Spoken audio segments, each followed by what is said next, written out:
I'd like to call the 7 May meeting of the Manhattan City Commission to order. And if you would, please rise and join me in the Pledge of Allegiance. I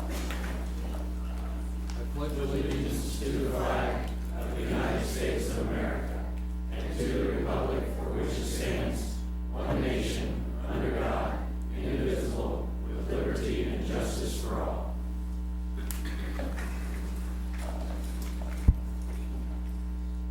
Well, we're going to start with some proclamations, and we have 6 of them tonight.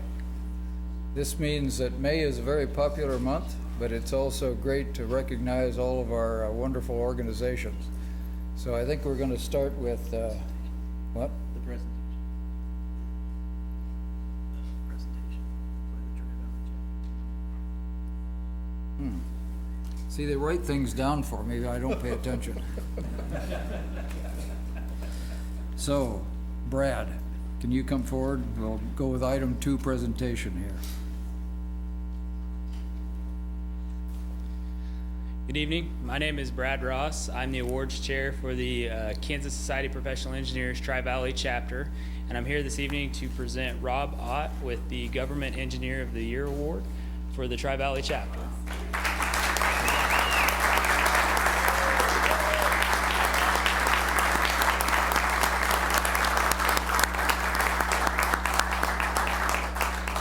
Mayor said I had to keep this short. I do appreciate Brad coming in. The Kansas Society of Professional Engineers, the Tri-Valley chapter is actually made up of a number of different counties, including Washington, Marshall, Clay, Riley, Pottawatomie, Geary, and Morris County. Obviously, the Kansas Society of Professional Engineers to promote, recognize, and enhance the engineering profession through professional development. And really our primary mission is the betterment and what I often call the health and welfare of our communities and so forth. So Brad, thank you very much, and I appreciate being recognized by all my peers.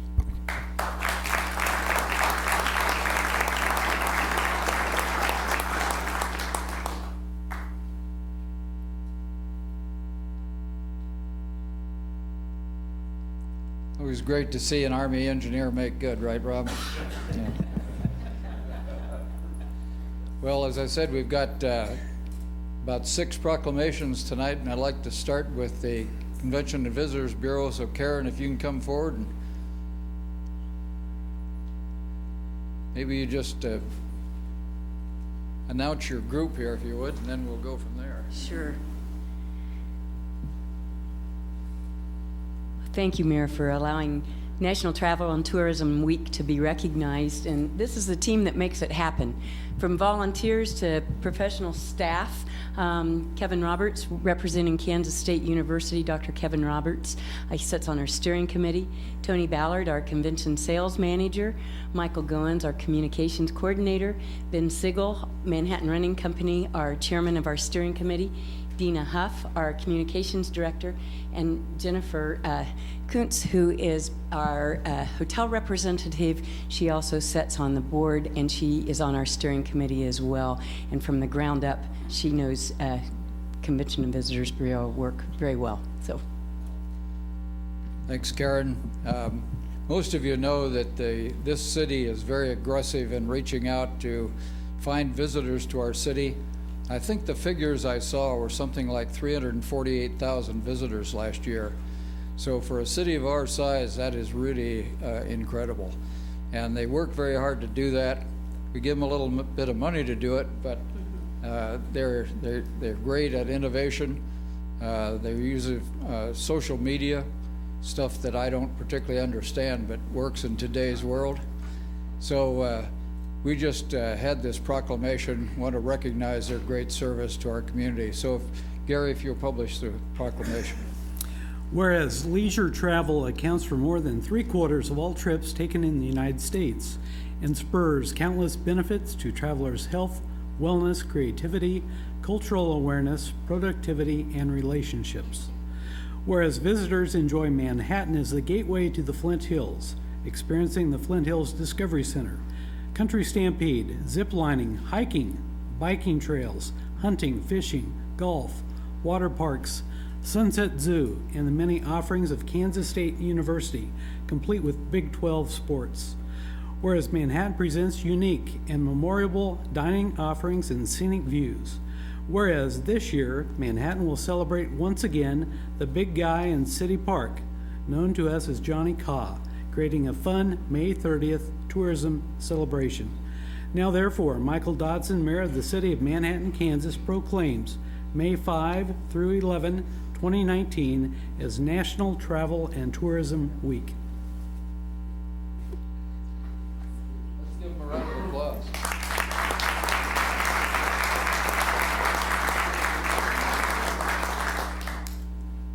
I've been selected. As the chair, I just want to say it's been an honor to help promote travel and tourism to our area. As we all know that live here, we love this area for one reason or another, and we're just trying to get more people to come and then maybe even stay. So we appreciate it, and thank you for all the support.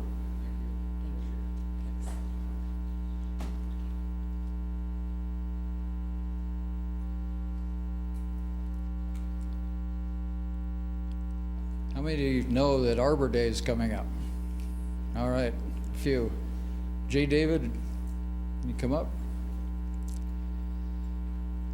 Now, many of you have lived in Manhattan for some time, and I grew up in the state of Washington, so I have a particular affection for trees.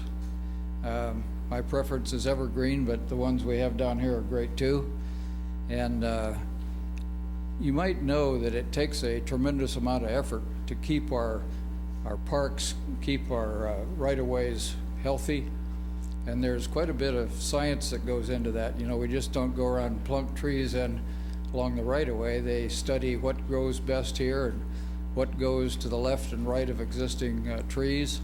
And Jay David is really the guy, the brains behind all of this, and does a lot of the work too. So we really appreciate that and make our city look so beautiful. So if you'll publish the proclamation. Whereas trees are essential to life, trees reduce heating and cooling cost, clean and purify the air, provide shelter and food for urban wildlife, and in planting and taking care of our trees, an invaluable contribution is being made to the lives of future generations. Whereas the City of Manhattan's program replaces declining and defective trees, as well as beginning tree planting in new developments.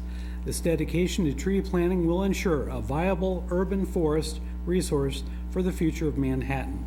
Now therefore, Michael Dodson, Mayor of the City of Manhattan, Kansas, proclaims Friday, May 10, 2019 as Arbor Day. Let's give them a round of applause. Well, Arbor Day and trees. You realize that makes me the guy that butts heads with Rob Ott. So, no, seriously, we've worked out a good relationship over the years, and congratulations, Rob. I always feel duty-bound to mention, Arbor Day comes from our neighbors in the North Nebraska, way back in the pioneer times, J. Sterling Morton, and those folks were looking for trees for shade, fuel, structural materials, all sorts of things like that. We've moved into climate change, buffering of stormwater, and psychological benefits in trees. And, I just don't want people to forget how nice it is to sit in the shade and look at trees. And the real thing we need to remember about Arbor Days is enjoy the trees we have now and plant some so the folks that come after us will be able to do that too. So thank you very much.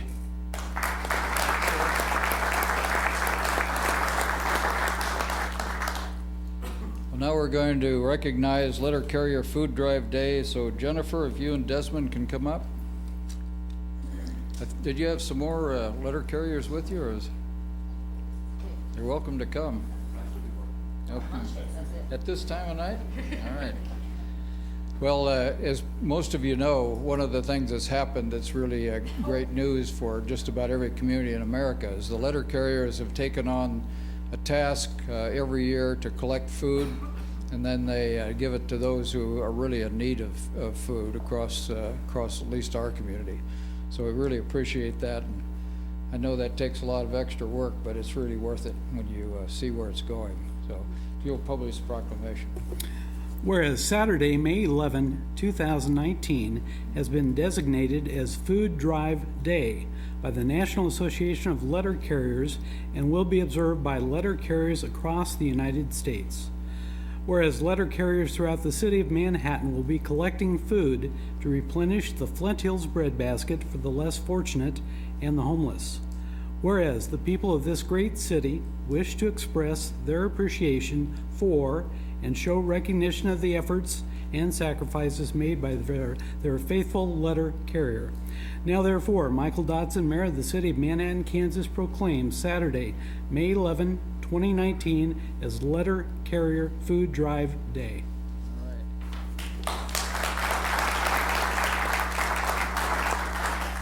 So I didn't have a whole lot of stuff here prepared to talk to you. The food drive has been a big thing for the National Association of Letter Carriers. We're the union for the letter carriers here in the U.S. It started in 1991, so that makes this our 27th annual. That's how long it's been going on. We now have over 1,500 branches across the U.S. that participate in this. It makes it the largest single-day food drive in the entire U.S. Last year, we raised... Yeah, we had 8,000 pounds of food for the breadbasket here in town last year. We're hoping to exceed that greatly this year.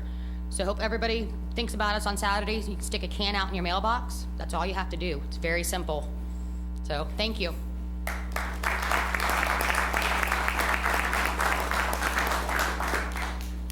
Well, it's also National Public Works Week, so Rob and Randy and Brian, please come up. Everybody's already aware of this, but just about everything you either see that carries water or carries your car or just about anything else that you wish to do in the city is put in and maintained and replaced and put in again by all these men standing here with us. And I can just tell you that you can't find any harder working guys than this right here. There are guys and gals up in their shop that put in long hours and make sure the city's working. What you don't see is when things start to go wrong in the middle of the night, somebody's on call to go fix it. And so generally, if you've got a fountain up in front of your house that's spewing up when it's not supposed to, somebody, probably Randy and his crew, are out there trying to tamp it down and get it fixed by the time the sun comes up. So there's a lot of overtime involved and a lot of hard work. So we really appreciate all you're doing. And you publish the proclamation. Whereas public works infrastructure is above, below, and all around us, we are able to have clean water, safe streets, efficient traffic, and livable communities because of public works. Whereas the quality and effectiveness of these facilities, as well as their planning, design, and construction, is vitally dependent upon the efforts and skill of public works officials.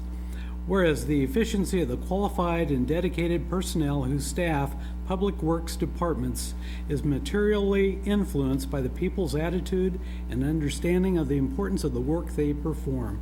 Now therefore, Michael Dodson, Mayor of the City of Manhattan, Kansas, proclaims the week of May 19 through 25 as National Public Works Week.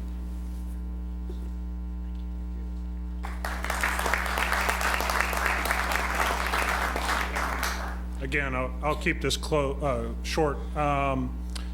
May 14th, we're doing a Public Works event in combination with Riley County Public Works from 4:30 to 7:30 p.m. at Seco Park. So that's May 14th, next week. And this evening up here, I have Brian Johnson, city engineer, and then Randy DeWitt on my left here, assistant director for water and wastewater. The Public Works, as the mayor mentioned, the Public Works Department manages delivery of water of roughly last year of 2.5 billion gallons of water delivered through over 280 miles of water mains and various water towers.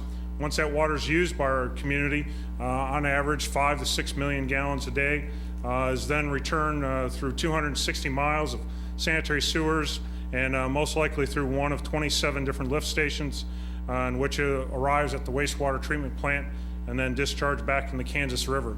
I would tell you our wastewater treatment plant, the guys often refer to it as trout water. What we return to the Kansas River is cleaner than what's flowing down. Then on the other side, transportation, we have over 400 lane miles of roads, 70 plus traffic signals, several thousand traffic signs, and in the next 5 years, Management and the City Commission expect us to deliver over $100 million in construction with projects like the North Campus Corridor, Aggieville, the levee raise. All of you are probably paying attention to what's going on in Tuttle. And then there's several storm sewer, water main, and sanitary sewer projects also coming up in the next 5 years. We have a diverse work group of 100 plus employees, everything from maintenance techs that plow the snow to fix those evil potholes. We also have employees that have PhDs. Our environmental compliance officer that keeps us out of trouble with my favorite federal agency, the EPA. Each position is important position to delivering the services that this community has come to expect and the level of service. And I'd like to say thank you to all the employees. Without their dedication to the community, we certainly accomplish it. And also to the city commissioners, the past 14 years that I've been working for the city, I appreciate all the support from the commissioners and how we continue to meet the needs and provide a level of service that the community expects. Thank you all.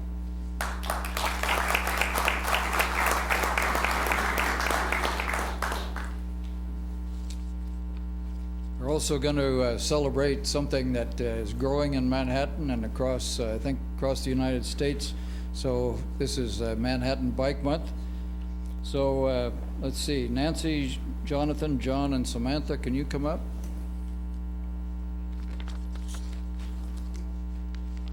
We're missing at least one, I can count everything. Yeah.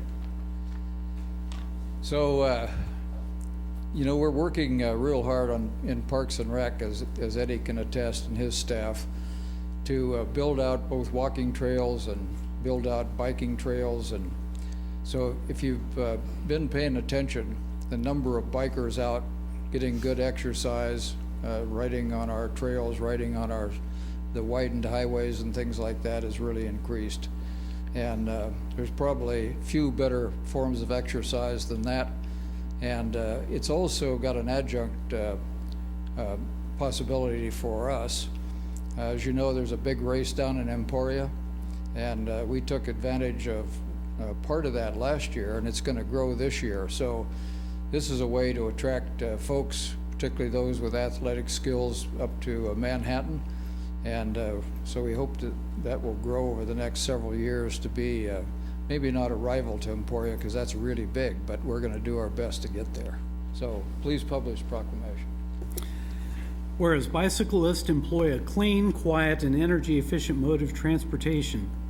Whereas bicycling is a healthy form of exercise and can help to incorporate physical activity into the daily routine, and bicycling can often be the fastest way to travel in Manhattan because of traffic, congestion, and scarce parking.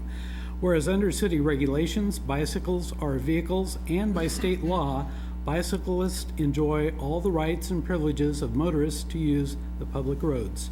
Now therefore, Michael Dodson, Mayor of the City of Manhattan, Kansas, proclaims May 2019 as Manhattan Bike Month.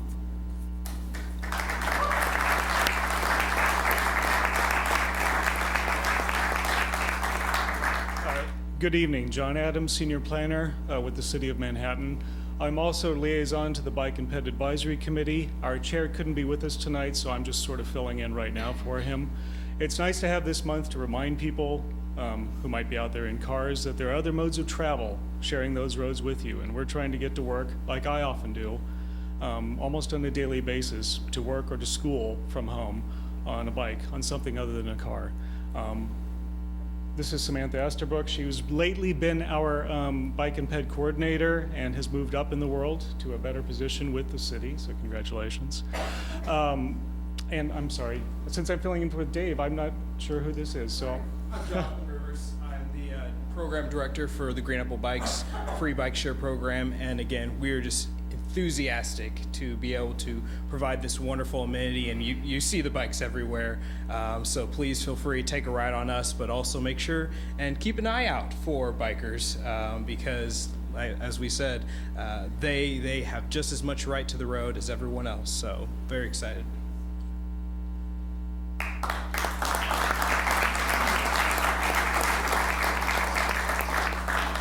Well, it's also Building Safety Month, so Darren, Lewis, and Brandon, can you come up? One of the things you may not realize is that there's a reason why we don't have too many fires and the reason why most of our structures are built very soundly. So these folks standing up here with us today do all that kind of work. It's under the fire department, so they go around and check all of the buildings that are under construction, and they also do code enforcement.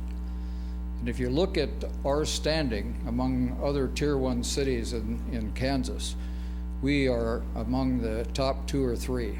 And that means these folks are doing a great job. And it means something to you when that fire alarm goes off and it's not here in Manhattan. I think most of you watch TV know that there are a lot of fires in other cities around us, and we've been very blessed not to have those kind of actions here in our city. So thanks for what you guys are doing, and we'll publish the proclamation. Whereas Manhattan is committed to recognizing our growth and strength depends on the safety and economic value of the homes, buildings, and infrastructure that serve our citizens. Whereas no codes, no confidence, the theme for the Building Safety Month encourages all Americans to raise awareness of the importance of building safety and resilient construction, fire prevention, disaster mitigation, and new technologies in the construction industry. Whereas each year, in observance of Building Safety Month, Americans are asked to consider the commitment to improve building safety and economic investment at home and in the community, and to acknowledge the essential service provided to all of us by local and state building departments, fire prevention bureaus, and federal agencies in protecting lives and property. Now therefore, Michael Dodson, Mayor of the City of Manhattan, Kansas, proclaims May 2019 as Building Safety Month.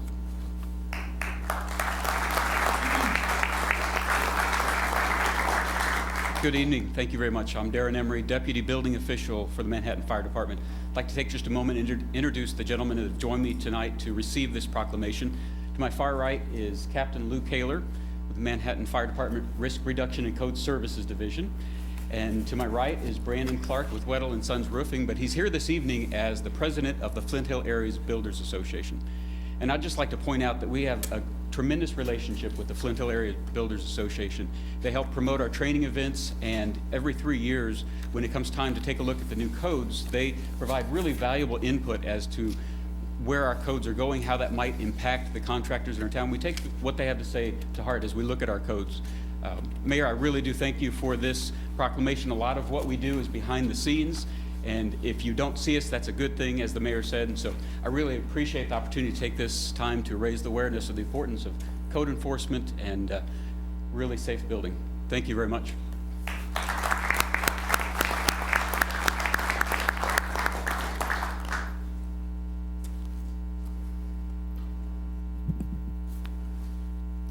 So we'll now move to item 4, which is public comment. So if anyone from the public has a comment they'd wish to make on any item that's not included in the consent or the general agenda, please come forward. Love to hear from you. Just let us know your name and where you live.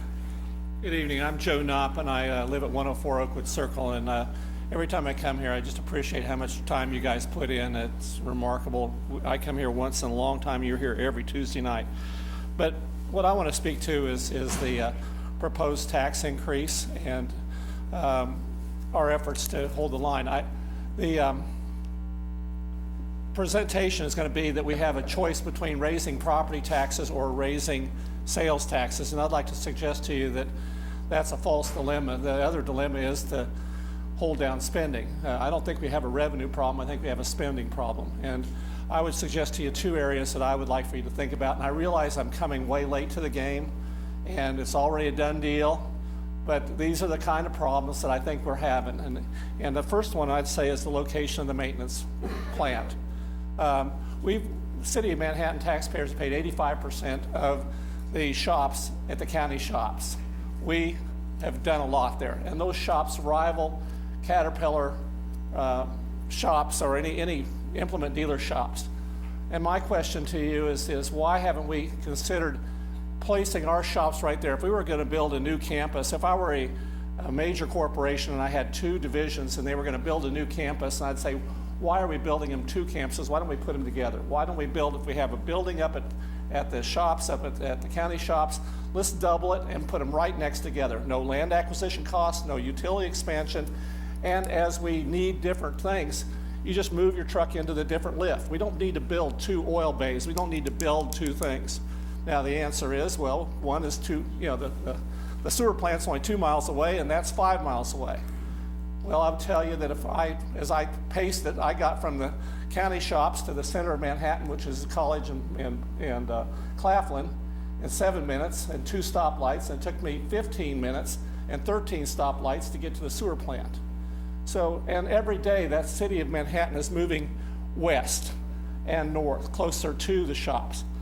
So I would suggest to you that the operational costs of that should be considered. The time to get there and time back is as important as the extra 2 miles that are spent on the trucks just to go in the maintenance department. So that to me seems to me a major obvious thing that ought to be considered. I mean, as I look at Davenport, Iowa today, as I look at Lake St. Charles, why would I spend $12 million to put a plant at the bottom of a levee right next to a river? That just doesn't make a lot of sense to me, but that's number one. Number two is I look at the Douglas Center, and I know you're going to talk about the Douglas Center tonight, but I'm not going to talk about it. But as I made a tour tonight before I came, the high school gyms are empty. The community center gym is empty. It's closed. The building's closed. The 9th grade center gym is closed. The Peace Memorial Auditorium is not being used for recreational facilities. I don't believe we have a gym problem. I think we have a staffing problem. It's an operational cost. And as you add another gym, you add operational costs, and you add roofs, and you add maintenance and all those things. I really believe that with the 9th grade center being abandoned by the school district, that we ought to look very seriously at using that as our new facility, not building a brand new facility. I would suggest to you that before we build 2 facilities on the far north end of the town, you build one over there, and if you want to build this one here, build it at the 9th grade center, or expand and remodel the 9th grade center, and use those facilities rather than build a whole nother silo. And that's the problem with I see government in Manhattan, is everybody wants to build their own silo. They want to build their own operational facility for maintenance. They want to build their own parks and rec facilities. And yeah, we'll share them during daylight a little bit with the school district on the 2 up the north, but we have these others going empty. And so I would just tell you that that's the frustrating part for me as I watch us expand the government and spend more money and incur more operational costs over the next 50 years. It's not the $5 million you're spending on the building right now. It's that operational cost that you're putting into it to have staffing there, maintain it, and do other things. And so that what was supposed to be, the Douglas Center was supposed to be a free building built by the federal government funds, as I perceive it now, is going to be built by bonds with sales tax revenue. And we've backed into that, and there were some of us who were concerned about that back when you were telling us it was free money. And we were told, oh, it's always going to be free money because the government's going to always pay it. And now we're not, and then we're not challenging the basic assumption. We're just going along with saying, well, now we need to build it even if it's not free money. And I would suggest that's not it. Thank you very much. Thank you. Appreciate it, Joe. Anyone else, please?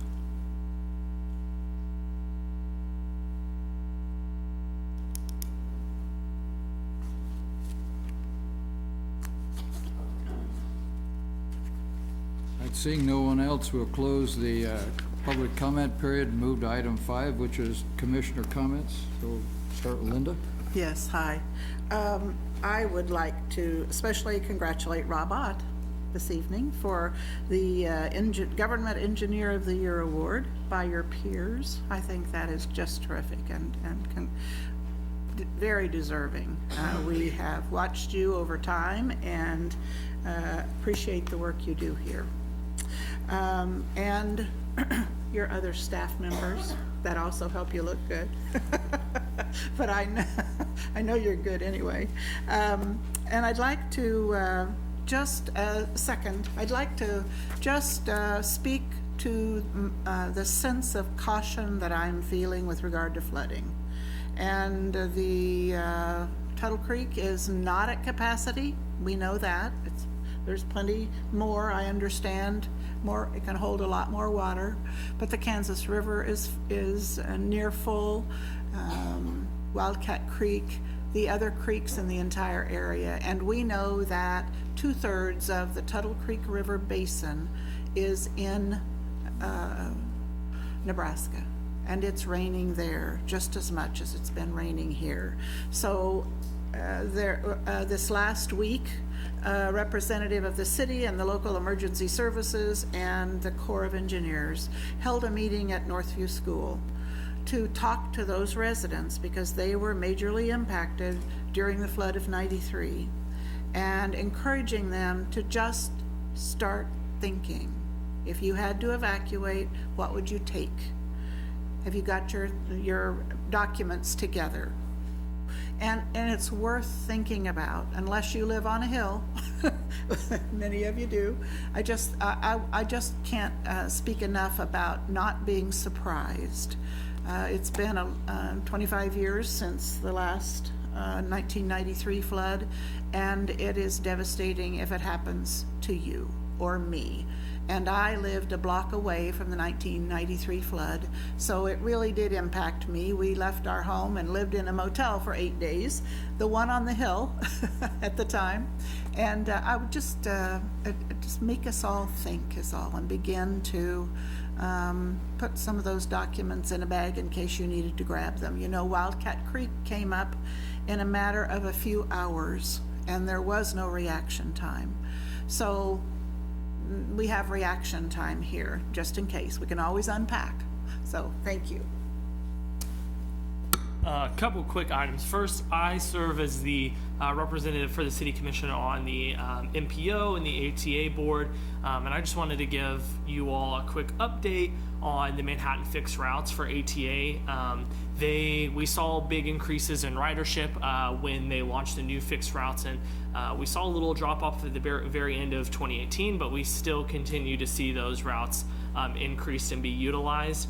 If you have time, I'd encourage you to go to the Flint Hills MPO website. You can find all the numbers there, the specific routes. And one of the things that I think is really interesting is, even though we're seeing some extreme drop-offs in the routes that you relate to K-State, like the Jardine route or the KSU Park and Ride routes, even though we've seen drop-offs there, in the fixed routes that we have expanded, we are still seeing increases.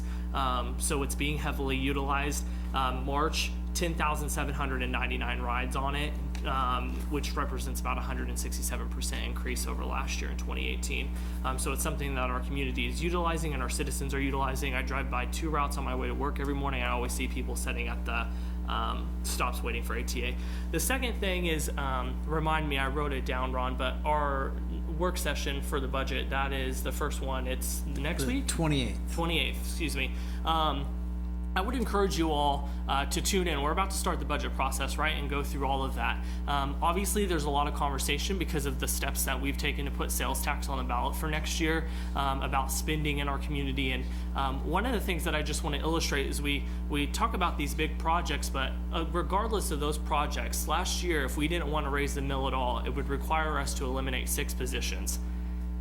Right now, regardless of those 6 projects, our COLAs for our personnel outweigh what we get every year in property tax increases from evaluations. So we're in a really hard and unique budget time currently. So when you're, I just encourage you to watch how this budget process plays out. We're starting here very soon. It will take 2 or 3 months for us to all get through it. But I'd encourage you to tune in, because I think it will help you make your decision on maybe whether we should do some of these projects or not, and also maybe where you would fall on this issue in November. Okay, I just want to say June 3rd is fast approaching.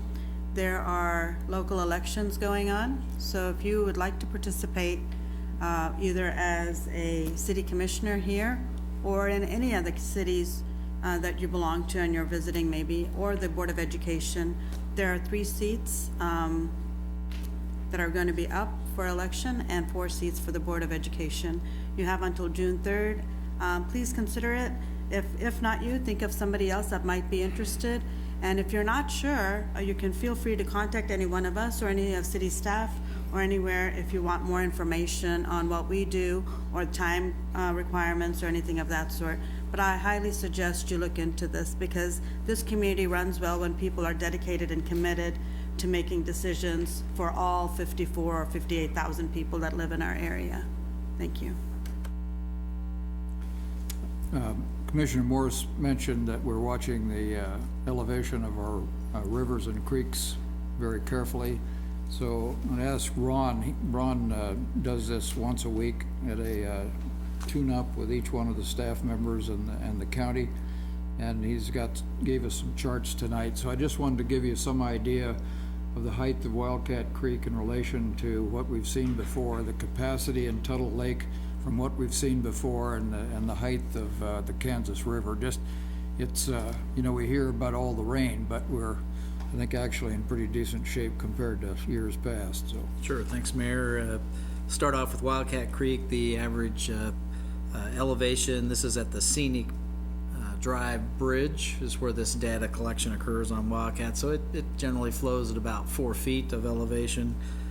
Through this last 24-hour storm, we have that rose to about 11 foot, and it's starting to come down. Upstream of that, we have a gauge in Keats that also showed a significant rise up to 15 feet, and it's reducing as well. Obviously, the forecasted rains that we're getting tonight and tomorrow that's projected for afternoon, anywhere from 2 to 4 inches, we should be able to absorb those without too much difficulty there. The kind of the action, the minor flooding stage doesn't kick in until it gets to 14 feet, and then really any significant flooding occurs above 16 to 22 feet. So we've got some room there. Also, the Kansas River obviously has started to come up. It came up to just under 12 feet today and is expected to get up close to 16 feet. That's an elevation on the Kansas River where we make a decision to look at closing the gates on the levee so that it keeps the river water out of the city.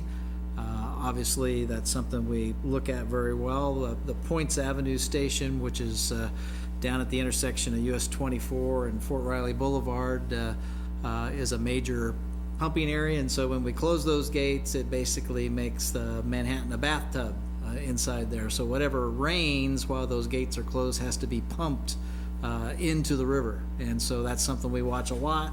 You know, if we get a 3 or 4 or 5 inch rain in a couple hours, you can take your boat through Sonic at 3rd Street, and if it comes in 24 hours, that pump will keep up with that. So those are just issues we deal with in that regard. So we're still feeling pretty good about where that situation is. And then on the lake level, as the Mayor and Commissioner mentioned, the Tuttle Creek's at about 1117 in elevation. It's still it's used up about 54% of its flood capacity. It had an inflow of about 11,250, but they were letting about 2,000 out today. So that'll fluctuate depending on elevations on the Missouri River, and they still have a lot of capacity to absorb a lot of water. So just want to let you know that your multi-agency professionals are keeping a close eye on that and doing the best we can to keep you advised.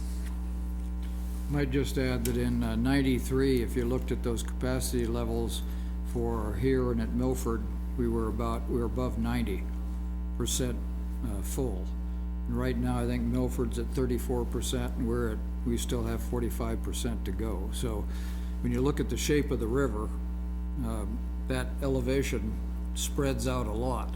So people will be impacted, but we've still got tremendous capacity up there. I think that equates to 800,000 acre feet, which is a lot of water. But as Ron said, you've got 11,000 coming in and 2,000 going out, so we don't want that to go on for too long. We'll now move to item 6, which is the consent agenda. These are items that are essentially housekeeping in nature, or those items that the commission has considered previously, and by most of these, if we approve that tonight, those will move on to action. So if anyone has a comment on the consent agenda, any item on the consent agenda, we'd ask you to come forward and give us your ideas on those items.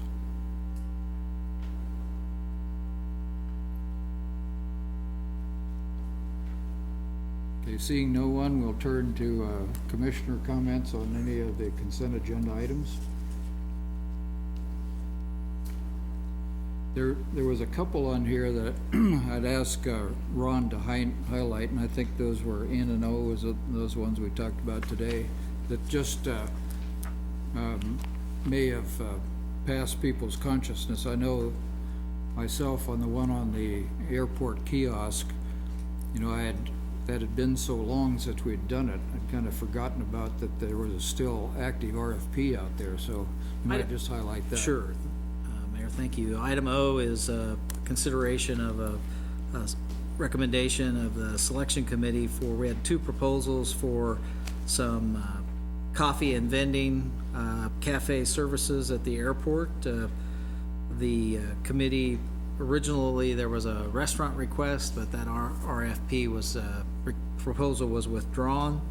And as such, the restaurant space was converted to leased office space for the Transportation Security Administration. So the concept here was really to be more of a temporary type of entity, like a food cart or very small operation. And so the proposal is to recommend pursuing a proposal from Bandit Coffee and Cafe for a food and beverage concession agreement with the airport. They're looking at setting up a small space inside the secure area, but would actually have a push cart that could come out to the unsecure area. So that's the recommendation of the selection committee, and that would move forward. The other item, just for clarification, is an infrastructure project, a street maintenance project. This would be Kimball Avenue from the K-113 interchange at Sethchild to Kenmar Drive. That's a section of a full removal and replacement with asphalt. The original proposals were just short of $2 million.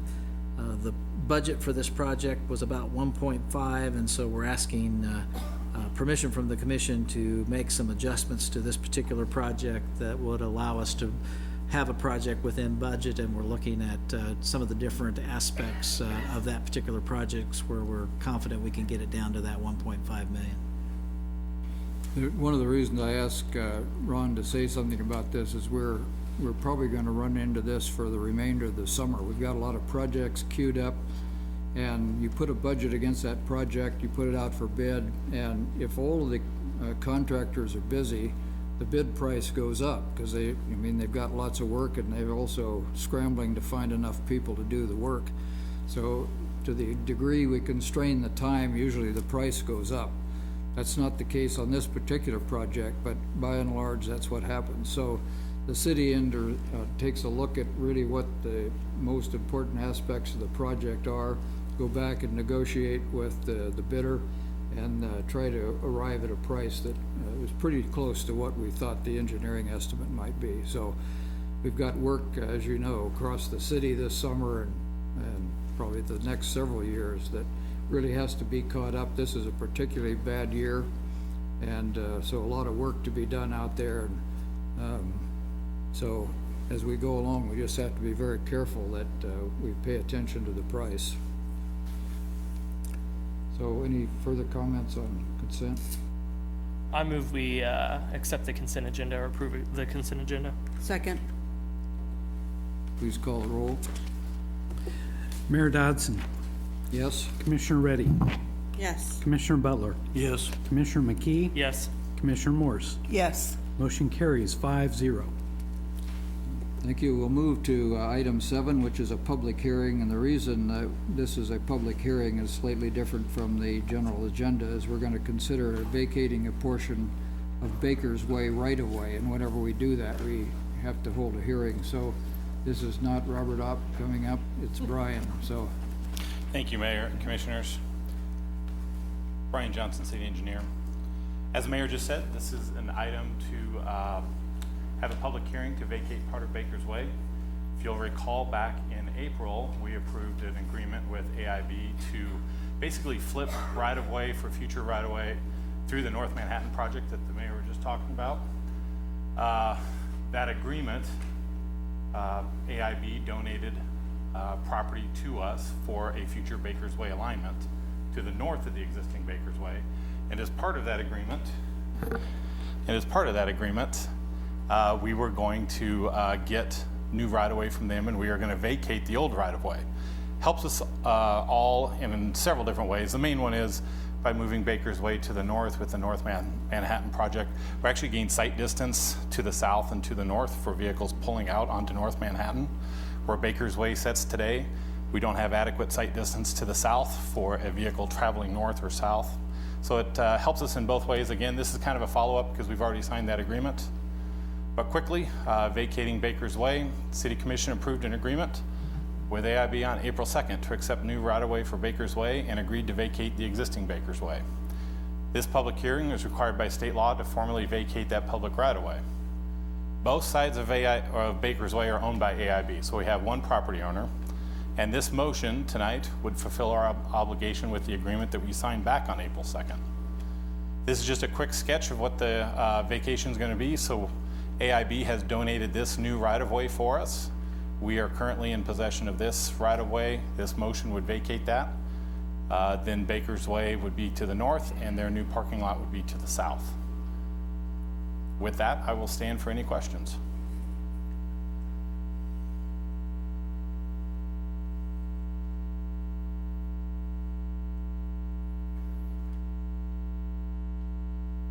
If there are no immediate questions, we'll now conduct a public hearing and ask the public if anyone has a comment on this item. And if so, please come forward. I don't show anybody on the speakers list, but anybody is welcome to come forward and comment on this item.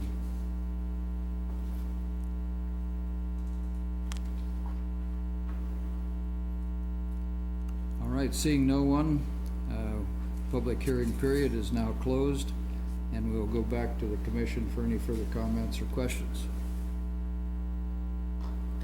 I think it's a reasonable proposal. It's one that will improve North Manhattan Avenue as we seek to repave it, and we need this kind of an improvement for safety. So, is there other comment? I'd be glad to make a motion. Okay. I move that we vacate the portion of Baker's Way right-of-way. Oh, I didn't read the right part. I move that we find that no private rights will be injured or endangered by a proposed vacation, and that the public will suffer no loss or inconvenience thereby, and approve the first reading of an ordinance vacating a portion of Baker's Way right-of-way. A second. Let's call the roll. Commissioner Reddy, Yes. Commissioner Butler, Yes. Commissioner McKee, Yes. Commissioner Morse, Yes. Mayor Dodson. Yes. Motion carries 5-0. We'll now move to item 8, general agenda, and I'll just remind everybody we have 6 items to consider tonight. And the first one is the design for the Douglas Recreation Center. And we're joined by Eddie Eustis, the Director of Parks and Recreation.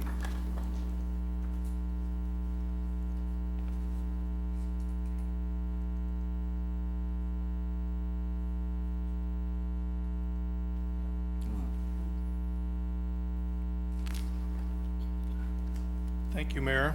Just one Commissioners, second. yes. I'd forgotten that we had tabled this before, so we need to remove it from the table. So if there's no discussion on this item, if I can have a motion to remove it from the table. I move we remove item from the table. Second. Call the roll, please. Commissioner Butler? Yes.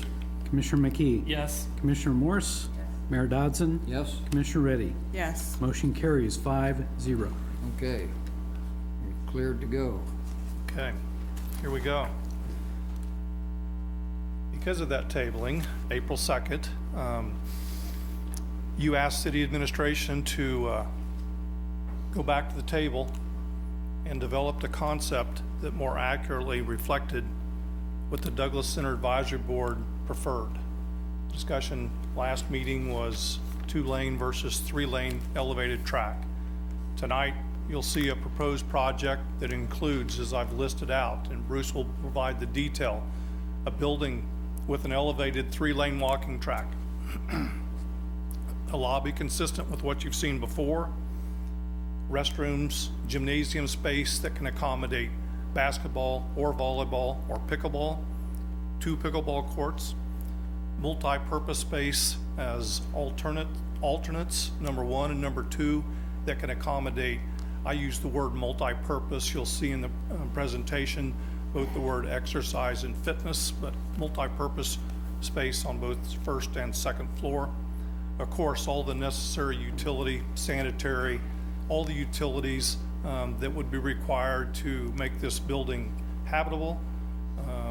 Thank you, Rob. There's some stormwater funds that we've targeted for this project, stormwater detention. The second agenda item tonight, and I'm jumping ahead a little bit, but it's relative to the discussion tonight on the Douglas Center, is the relocation of the Westar utility lines. The current lines are overhead. And your second agenda item tonight is to consider an agreement with Westar to relocate those overhead utility lines underground from 10th Street to 9th Street. This is critical for this building to be constructed. The space is tight, and so if a building is to be put in this quarter, which is the proposed location of the new facility, the overhead lines are too close and they must be placed underground. Going underground, though, also helps out the parking area. And I think we've talked about this. Of course, we've been talking about this project for 2 years, but we've talked about those utility lines in meetings before. Again, twofold benefit to enhance, help out the parking lot, but the critical relocation that has to happen in order for that facility to be built. That's your second general agenda item tonight. But again, it's relative to the discussion on the Douglas Center. Last meeting, I used the term future site work. Commissioner Morse, we talked about it a little bit at last meeting, and you asked for a little bit more clarification on what that future site work would entail. The original project had off-street park. The original project, we lumped everything in. We were hoping to be able to afford everything that we could. So we included off-street parking on 10th Street and Yuma Street at a cost for any place from $95,000 to $105,000. We also hope to be able to move the Red Basket freezer at a cost of about $25,000. What we've since have ran into with the utility relocations, some other issues because of site setbacks, moving that freezer is very challenging and difficult to do. I've talked with Mary Beth about the current location. She's okay with that. She certainly doesn't want it to go any further away than what it is now. But that, we had a budget consideration for $25,000 for the relocation of that freezer. Existing parking lot improvements, we had that budgeted from $100,000 to $125,000, and that was mill and overlay just to restructure that parking lot from what it is today. We also had parking and pedestrian lights in that parking lot that would run over to the new facility. What I want to point out, in 2018, fall of 2018, when it was determined we could not utilize community development block grant funds, we were looking at ways that we could reduce the project budget. These were items that we could take out of the project, separate funding, and still look to construct the Douglas Recreation Center. These improvements can be accomplished either with future city funds in some way, or they are all community development block grant fund eligible. So they could still be completed with that funding source. And that's what we hope to target for these items to be accomplished. What I'll point out, as I say, they're not essential to open the building. The building could be constructed. this building could be commissioned and opened and usable, whether these improvements would happen or not. I put federal Davis-Bacon wage rate requirements, 10% savings to the project on there as well, because when we took these items out of the original budget, and since we weren't using community development block grant funds, in a sense that budget decreased because of not having the requirement of paying federal Davis-Bacon wage. That spurred the discussion of looking at an elevated track. An elevated track was always the preference of the Douglas Center Advisory Board, but it was something that simply could not be worked into the original project budget that we were trying to work with community development block grant funds. So again, I wanted to list these items out. It's what we talked about last meeting, and I referred to as future site improvements, and I wanted to clarify what those were and how that those can still occur, but they are not essential for the facility to be built or to be opened. A possible timeline, if you choose to move forward with an option tonight, direct city administration to pursue final design. May, June, July, it's going to take several months to be able to complete final design and construction documents. If you would move ahead with an agreement with Westar for utility relocation, that could happen this June. You see the dates there. Ultimately, sometime early fall, we could bring the project back to the City Commission to review those bids and award a construction contract. And I don't really see this, and I'm talking with Bruce, as a 12-month construction. Winter construction is always questionable at times. Realistically, we could see construction begin November and feel pretty confident that November 2020 the facility could open. So tonight, before you, we're looking for direction on a preferred option. Option number one, which is an oversized, elevated 3-lane track, $5.1 million for design, bidding services, and construction. Option two is what you saw last meeting. I put it up here again because it's the closest budget project that we have to the original project budget of $3.2 million with community development block grant funds. That's a 2-lane elevated track. That's not the preference of the Douglas Center Advisory Board.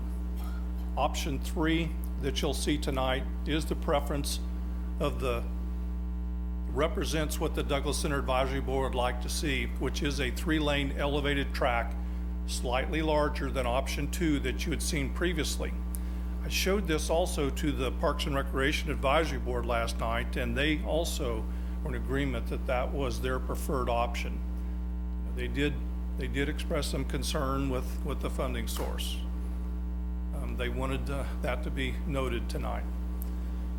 Other option or direction we're looking for tonight, again, second agenda item tonight is Westar Utility Relocation Agreement. A $160,000 project, but it needs to occur in order for this building to be constructed. And finally, a resolution authorizing general obligation bonds for temporary financing for that utility relocation, final design and construction of that Douglas Recreation Center.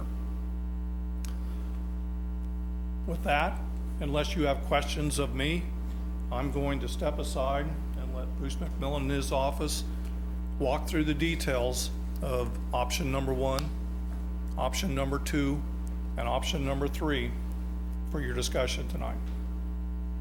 Eddie, I'd like to ask about the utility, moving the electric. If you go back to the map, that Yes. the electrical line that runs down there follows what has always been, on either side is an alley. Yes, And so that's why it's there. correct. Is it possible, are there electric lines on Fort Riley Boulevard? I'm going to look to Rob and Brian for some Now, of the that. majority, well, if you give me a second, I'll take a look, but the majority of the electrical lines in the ward districts are in the alleys. But I can look real quick. There may be some I just wondered about if it's cheaper to just go around this half block than it is to, and than it is to bury it. That's my basic question. Well, And you can look it up and answer in a bit, so I might just we can comment move that- on. and Bruce can provide maybe a little bit more detail, but there's a certain setback from that overhead line that a building has to be back from. So I'm not so sure that even if you came to the north side of Fort Riley Boulevard, that you would be, Okay, you'd probably still be too close to that building. we could thank Yuma then. I don't know. I'm just asking about going Sure. around instead of through. Sure. I appreciate what you're saying about the line through the property, and now we're imposing a big or large building on that site, that it would be problematic. And you don't have to prove it to me, I believe you. Rob? Oh, I can show you real quick. While you're looking that up, I have He's a a great quick map guy. I have a quick question about the parking. So regardless of what option we choose, all that was included in the original original project, the freezer move and parking won't be included in either one of those options? I just want to make sure I'm understanding that right. That future parking, that is not included. In any of the options? Correct. Okay. And this might be a question that Bruce's team can answer, but approximately how many parking spaces are there now, and how many would have come from that improvement? Do you know that, or would that be something that Bruce's team knew? Yeah, they can Later, address that. okay, thank Yeah. you. I don't need it right now, thank you. What I'll just comment on a little bit in regards to that as well. We have we call it the Butler Building. There's a metal fabrication building that is down there, if you've been in that location before.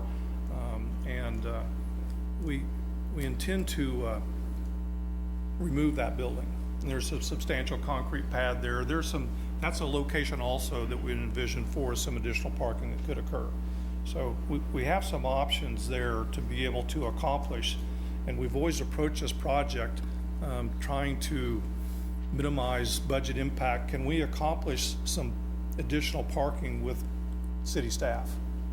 Rob's guys are great at pouring concrete, at painting lines. We have some locations there that we can accomplish that, and we're going to continue to look at that. We're just trying not to tax that project budget. Please. Okay. Rob Ott, Director of Public Works. So your question, Commissioner Morris, There are no basically power along Fort Riley Boulevard, there really aren't any distribution lines that are running east-west. There are crossings at the streets, north-south, for electrical lines. The other thing, even if you were to, let's say, reroute and put it along Fort Riley Boulevard, you're still going to have to somehow get power distribution back to your building. And I guess the only other thing that I'll go to, I guess, a philosophical, we ask developers in this community, when we build a new subdivision, we ask them to put everything underground. And I guess in this situation, we're making an improvement in an area, and I guess philosophically, that could probably be debated, should we be following our own rules like we ask a developer to be doing? How many So- feet is it that you're going to be burying? Ooh, let's see, a block. Well, a Right. block is about 400 feet, Commissioner. Okay, 400. So somewhere between 400 and 500 feet. Okay, thank you, Rob. Okay. I think we asked this before, but when we were doing this with CBG funds, there was some site work that we thought we could still use that for. So are we doing a little bit of site prep that's not in any of these figures with that funding? If we attach community development block grant funds to any aspect of this construction project, we're obligated to pay Davis-Bacon wages for the entire project. Okay, but we were able to satisfy some of the architectural costs, is that right? Yes, we've been able to utilize community development block grant funds for design fees. But if you'll note in the memo also, what we're ultimately a contract amendment with Bruce McMillan has to take out of his existing contract, construction administration and bidding services, because again, that would tie community development block grant funds to construction, and it would trigger Davis-Bacon wages again. So we're trying to be very careful. Eric talks to me every single day about that, to make sure that we don't tie any of those funds to the construction of the facility. Thank you. So Eddie, what does the second sentence in the bottom paragraph, this will only occur in the future if deemed necessary. What does if deemed necessary mean? Well, we looked at 10th Street and Yuma Street parking. There's a number of variations of Yuma Street parking that, as well as 10th Street, that could occur. You know, we'll need to look at that a little bit more, because as I spoke of also, the potential parking in that location of where that Butler building is at. So it might be, Yuma Street is a little more challenging area to create parking. And Right. Brian went through a lot of reiterations of either parallel parking or angled parking. It might be easier to create parking internally, as an example, where that Butler building Instead of is, off-street. as opposed to Yuma Street. Parking and pedestrian lights, there's going to be we envision that there's going to be pretty good lighting on the building itself. And how effective is that? And how necessary is that going to be in that parking and pedestrian light aspect? We might be able to accomplish that in a different manner, potentially by using Westar lights, which are a lot cheaper to do as opposed to the formal parking and pedestrian lights. So we're going to continue to look at these things. We do feel like we will need to do some parking lot improvements, and very much would like to create additional off-street parking, not just for this facility, but if you've been down there on the weekends, parking is always an issue. And so, especially on Sundays with two different religious institutes that are in services at that time. So we do feel like these things need to be continued to looked at, and it's not going to be my decision for these to happen. I'm going to make a recommendation, and you're going to have to make a determination if we want to pursue those or not. So the reason I asked about if deemed necessary is I feel like it is necessary, just from what you even just said right now. So it gives this somewhat of a pause, as though we have some options of not doing some of these things. But I feel like some of those things are absolutely necessary. Parking alone, like you just mentioned, and that's the big ticket item, and the parking lot improvements. So, well, if I represented that in the wording that I used, I was not intending to do that. Parking, or the breadbasket freezer location, is going to be a little bit of a challenge, because some of the place that we'd envisioned for that to go, Westar now needs that space for their underlying utility relocation. We've looked at potentially the freezer location to go to the south side of the breadbasket, and we've explored that. Bruce McMillan has explored that.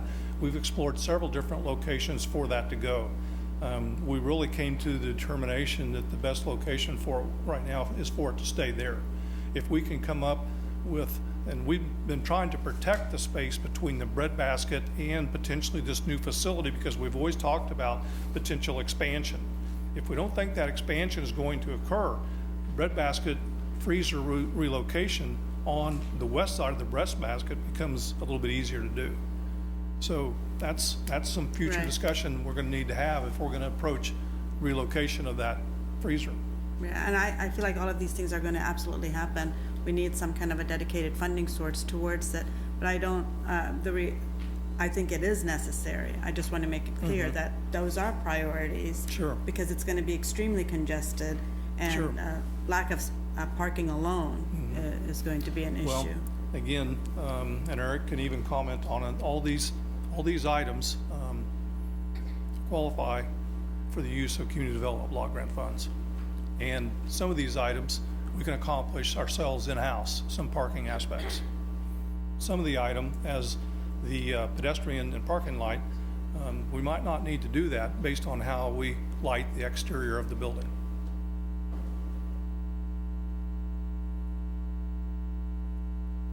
Okay.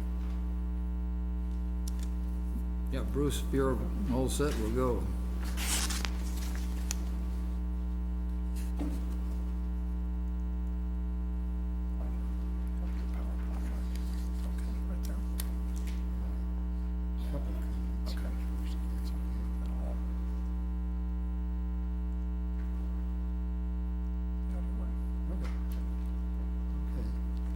Mayor, Commissioners, good evening. Thank you for allowing us to come back this evening. I'll make a few opening comments and then allow Garrick Baker to just again walk through the various configurations that we've again been looking at.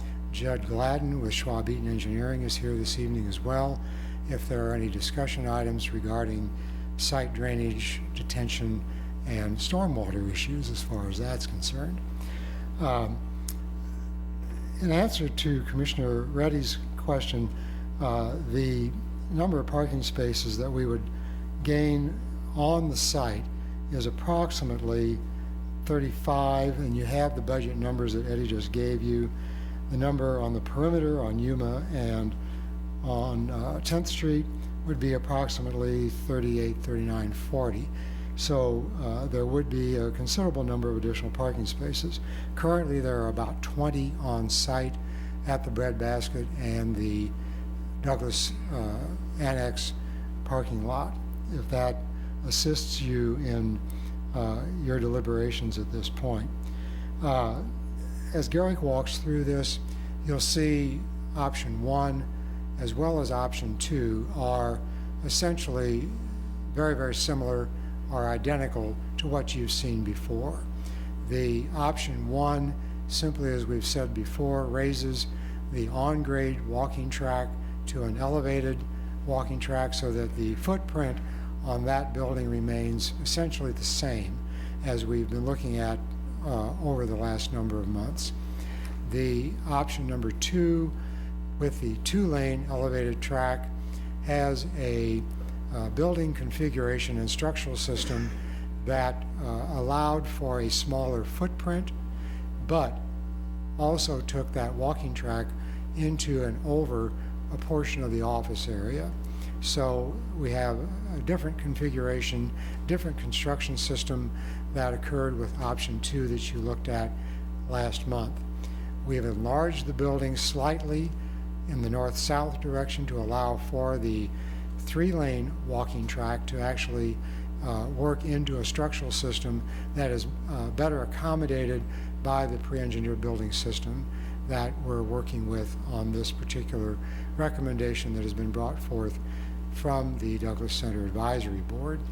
I would ask that as you're reviewing these and Garrick is explaining, if we could hold questions till after we've walked through these, it would probably simplify things as we definitely get into these at this point. So, thank you.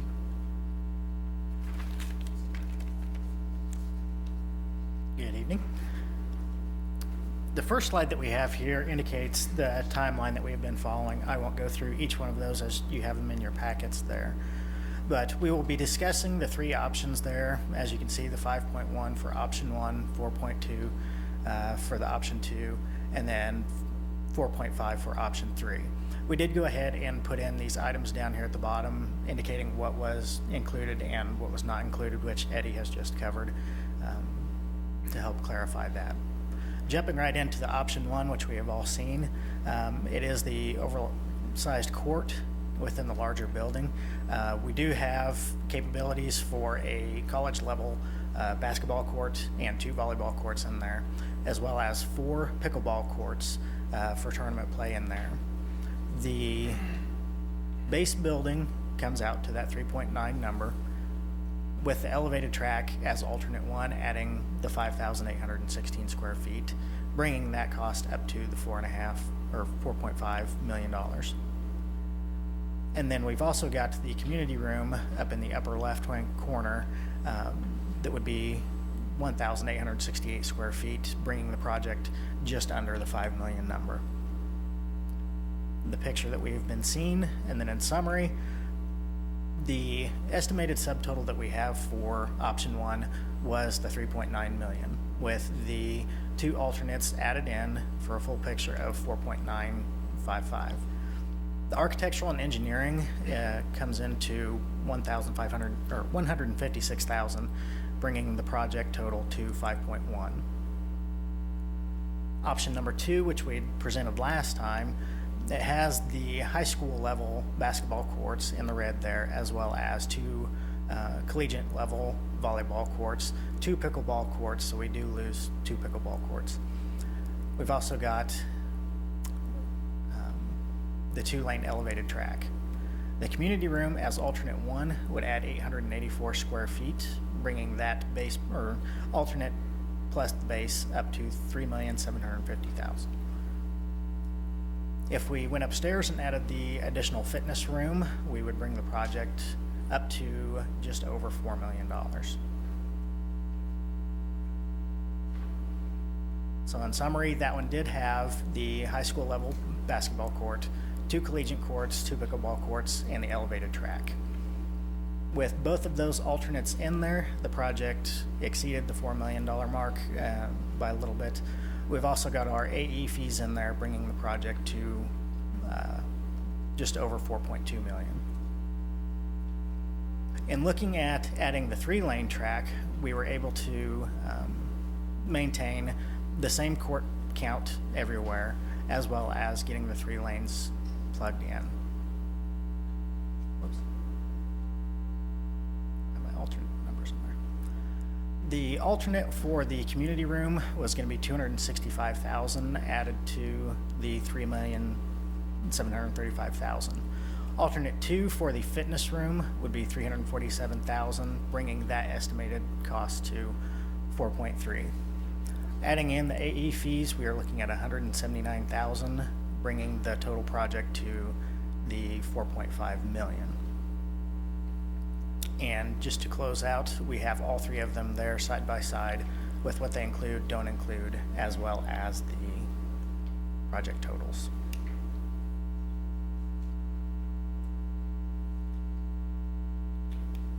Just a quick question on alternative 3 there. Alternative 3 includes the 3-lane elevated track in the base cost, correct? Yes. Yes. And then the only point of confusion, if you go to the next slide, the last one you showed there. So the community room and the fitness room, just to be clear, those 2 costs, does that cost mean to build them out or to include them in the square footage of the frame? Obviously, Mayor, to build a box and put all of this in one complete building would be the least expensive way to do this. The way we have been working with our cost estimator all the way through all of the options that you've been looking at is that we've tried to break these out as best as we can on an individual basis. We've again talked with the estimator again today at some length and again confirmed that that number will come down. But based upon the way the discussions have gone thus far, we've separated these out simply as all number 1, number 2, and so forth. We feel that those numbers will come down. We don't have a number for what that would be at this point. And then any negotiations that we get into on fee structure would accordingly represent the simplicity that we'd be able to derive by getting everything into one single building. One of the slides has kind of a comparison of square feet as you start out. So, you know, you kind of go 20, 21, 23, or whatever it was. So I was trying to figure if those Alt 1 and Alt 2 are already in the square footage computation. Because, you know, I don't prefer to have a notch in the building. 'Cause I think construction-wise, it's cheaper just to build it rectangularly, so, Correct. yeah. And we have talked with the estimator at some length about that. But based upon previous discussions, it was simply thought that, based upon budget, would it be the preference of the commission to look at what are options if we include those as add-ons. Okay, thank you.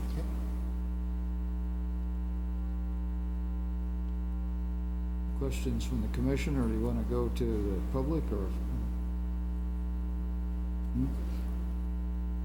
Okay, Okay, thank you. thank you. So we'll have a public comment period on this now. I think it's a good idea. This gives the commissioners an opportunity to hear from you and then have some additional discussion. So if there's someone who wishes to make a point or comment on any of the items that have been discussed, please come forward and just state your name. Yes, ma'am, just come forward and state your name and tell us. Yes, well, just come up to the mic if you would, so they can hear you, everyone can hear you.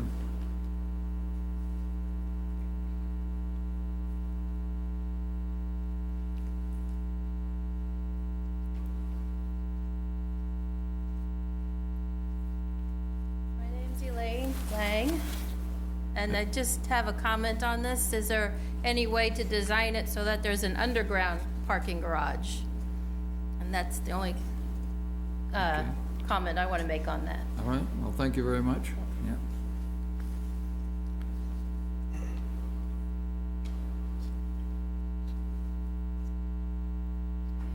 Yeah. Gordon Thornton, 1808 Virginia Drive. I was here at the very first one of these, and strongly support the option 3. I think it provides the recreation services that the South Manhattan community needs. I'm a regular user of it. I know that we've got the 2 up north that are going to be built eventually, but I think it's important that this part of Manhattan be serviced and provided. I'd like to also, as an aside, make a comment to Mr. Knopf's comment. I would, and again, I'm ex-military, so hope is not a option, but I would hope that the city has, in fact, taken into consideration some of the things he has said when we start looking at projects that impact the whole community, because there are assets that could, in fact, be reutilized for other purposes. Thank you. Thank you.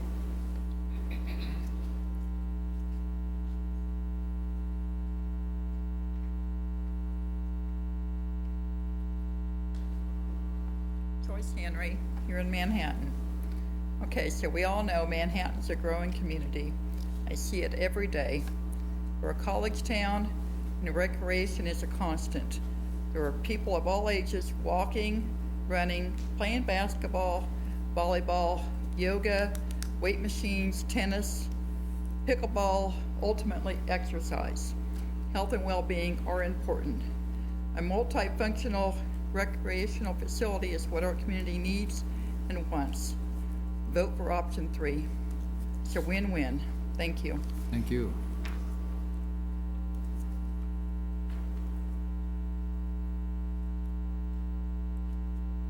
David or Deb, did you want to say anything?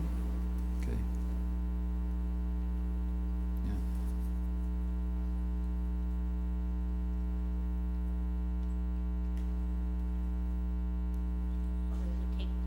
Yeah. Okay. Janice Flannery, 824 Leavenworth Street. I despise public speaking, so for me to be up here right now should tell you all a lot, and you'll have to excuse the Zumba attire, but I went to the Douglas Center this evening. We had Zumba class. I am late to this entire dance, but when I attended the last commission meeting, I was just shocked to hear that there would be 2 lanes to walk in. So I gave my good friend Bruce McMillan quite an earful. My hips are wider than 1 lane. So I just think that that would be very claustrophobic. And I've walked in a lot of, well, you can measure. And I know that that's what the Deb Ness and the board had recommended and thought would be approved, because we've all been through scenarios like this before with the city government and just government in general and our funding. Anyway, I would really appreciate, I was elated to find out that you would consider the three lanes. I found the Douglas Center this winter when it was so rainy and so icy, because I'm usually in City Park with my dog, or I'm either there walking myself, or I'm with my dog before or after, because she's a beagle, and so I can't walk her and walk myself at the same time. Not a lot of walking going on. So a friend suggested Douglas Center, and I tried yoga, which I've always wanted to do. I plan to practice it, for the rest of my life. I love it. I love Mitzi, our instructor. I can't believe I hadn't found it before. I plan to do it, God willing. Between the winter and spring session, trial classes of Total Body Strong were offered, and Zumba. I tried both of them, and now I'm there 6 hours a week. I stopped Dave Baker, who I'd never met before, in the parking lot the other day, and I told him what a gem I think the Douglas Center is. The kids call it the DC. The kids there are always very polite. And I told him this too, you can ask him. I told him the Douglas Center has changed my life. So please, let's build a center we can all, young and old, be proud of for years to come. Thank you very much. Thank you for coming up. Appreciate it. David.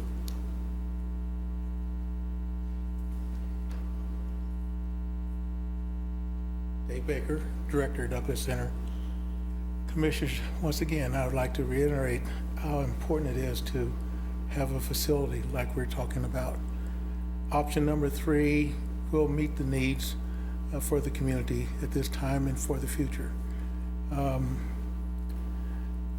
young lady that was just here, she did meet me in the parking lot about a week ago. I'd never met her before. I'd seen her, but not met her. I know for a fact how much the Douglas Center has changed people's lives and with the things that we're doing there today.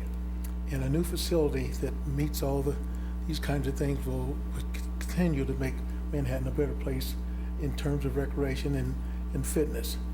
I'm going to ask Mitzi Rojas, who has been with us now for 5 years. She's our fitness coordinator.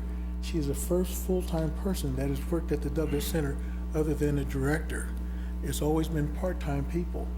We are doing things today in the Douglas Center that you do in a recreation center, and we're meeting the needs of this community. And that's only continue to grow if we get a facility that we're talking about right now. And so I'd like for Mitzi to come up and say just a word or two. I'm not sure how many of you met her, but she is a fantastic person, and she's made a big difference in many people's lives at the Douglas Center. And that option number 3 is the way we need to go. Thanks, Dave.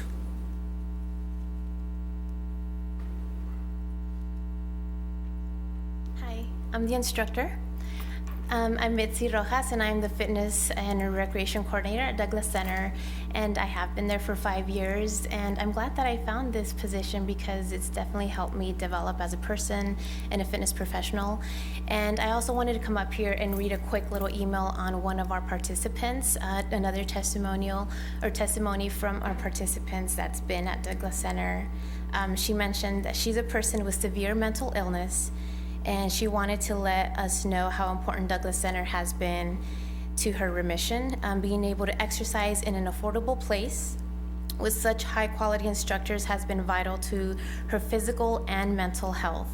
The facility, she does mention the facility is substandard, and she hopes that the city is able to invest in a wonderful community resource such as this new community center that we're speaking about, to be able to provide more resources for people like hers and others to be able to turn their lives around like she did. And to her, the Douglas Center has been a vital part of her recovery. And to me, that meant a lot, because when you're teaching classes, it's not about you as the instructor, it's about how many people you can touch with physical activity and provide a variety of different classes, or maybe it's personal training. And so with option 3, I feel like we could do more of that and be able to provide more options for the community and actually have an actual community center that services the community of Manhattan. So I hope that we go with option 3. Thank you. Thank you.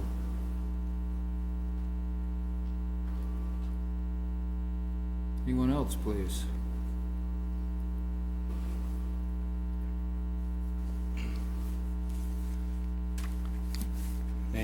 Name is David Schaefer.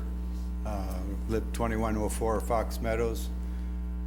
I'm currently on the Parks and Recreation Advisory Board for the city. Told Eddie last night I might have to make some comments. I've been through all of the presentations that we've received.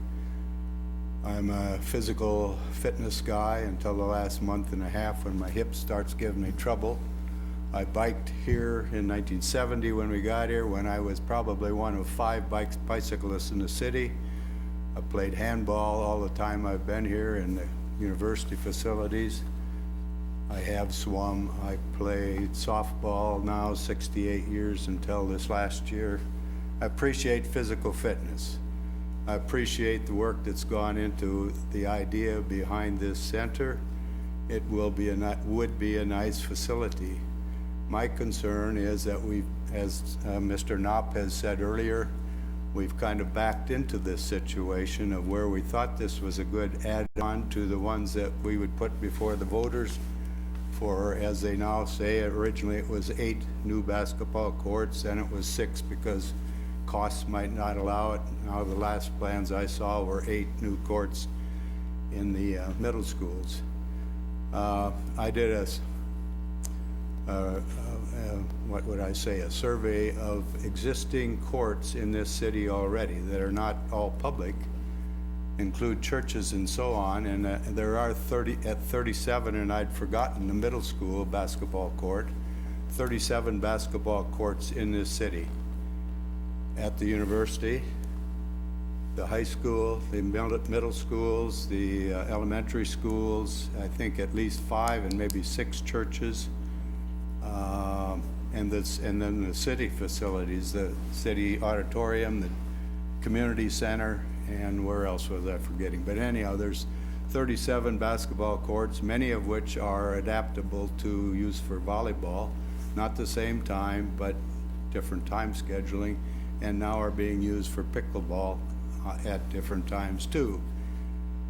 My problem is we're adding on another 4.5 and adding on another 160,000 to move the electrical circuit, and we don't know about the parking. That could be another 300,000 if those numbers are correct.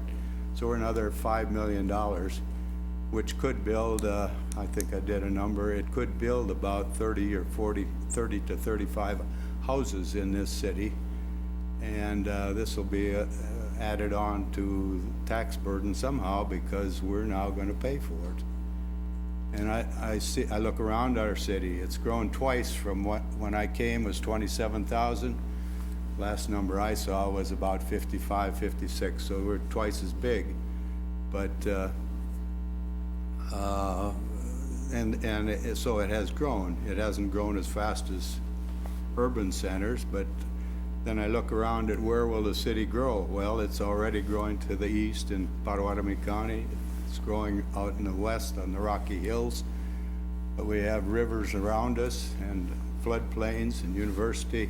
I don't know how big our city will grow. It probably will grow some more, but I see it kind of at this point when I drive around town, all the for rent signs and for sale signs, we might be at a little bit of stagnation at this point. I don't have those latest numbers. NBAF will be a nice, wonderful thing, but we'll also lose the construction people that have been here building it the last 4 years, whatever it's been. So I don't know how far we're going to grow, but We have a lot of resources already in this town. We're putting a lot of trails or improved sidewalks, safety to schools, concrete, putting it all over town, and that's great. I biked all those years when we didn't have that, but I was one of a few. So it has improved as our population has grown, but unless I see demonstrated continued growth, continuing to add some of these facilities and then just put more tax burden on the folks that are here or that we want to come here, I think is, and I have a list of other considerations here, but I've talked long enough, but I think that kind of reflects it. If you'd like a copy, why, I'll leave one or present it. But That'd be great. Thanks very much. thank you. Appreciate it. Hi, my name is Jay Stevens, live in Manhattan. So I think, regardless of which option you pick, my wife is a utilizer of the Douglas Center, and she's talked to me about it, and I think option 3 is a great option for you. I think regardless of what you do, as a city, regardless of whatever option you pick, whatever option you build, I think it'd be really important as you put that building together to think about the history of the Douglas Center and what it meant to the community and what it was originally built to do. And I think that whatever you do, particularly with its history, and it's interesting because I didn't realize the history until I went to pick up my wife one day. She goes down there to play pickleball. I went down there to pick her up, take her to lunch. The record can show I take my wife to lunch every Friday. Anyway, I went down there and she said, "Do you know about the history of the building?" And I didn't really know. I'm sort of an amateur historian, and I thought, well, that sounds really interesting. I'm particularly interested in World War II, finding out the building was originally constructed as USO for African American soldiers in World War II. I think it's really important to acknowledge that history in whatever you do. So whatever comes out of this naming, whatever you do, I think it'd be a great opportunity for exhibits, other things in the building, to recognize the history of what that building did and meant to people at a time when people in this country were fighting for rights that they themselves couldn't even enjoy. So whatever you do, I think it's important to recognize that. Thanks, appreciate it.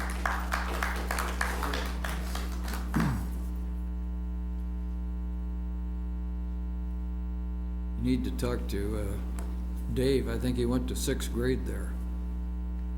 Isn't that right? Yeah. Any other comments, please? Good evening. My name is Tommy Johnson, and I would like for us to vote for option number 3, considering the fact that this option would provide for the community everything that we need in order for to have a healthy youth community as well as a healthy senior community. We don't want our seniors to go without, and we don't want our youth to go without. As you all notice, there has been a rise amongst youth with diabetes and other health conditions because of the lack of exercise. That's why the NFL implemented the Play 60. So we want to bring that same theme to our local community and our Douglas Center, and we believe that this option number 3 will provide that for our community. Thank you so much. Thank you. Appreciate it. Anyone else, please?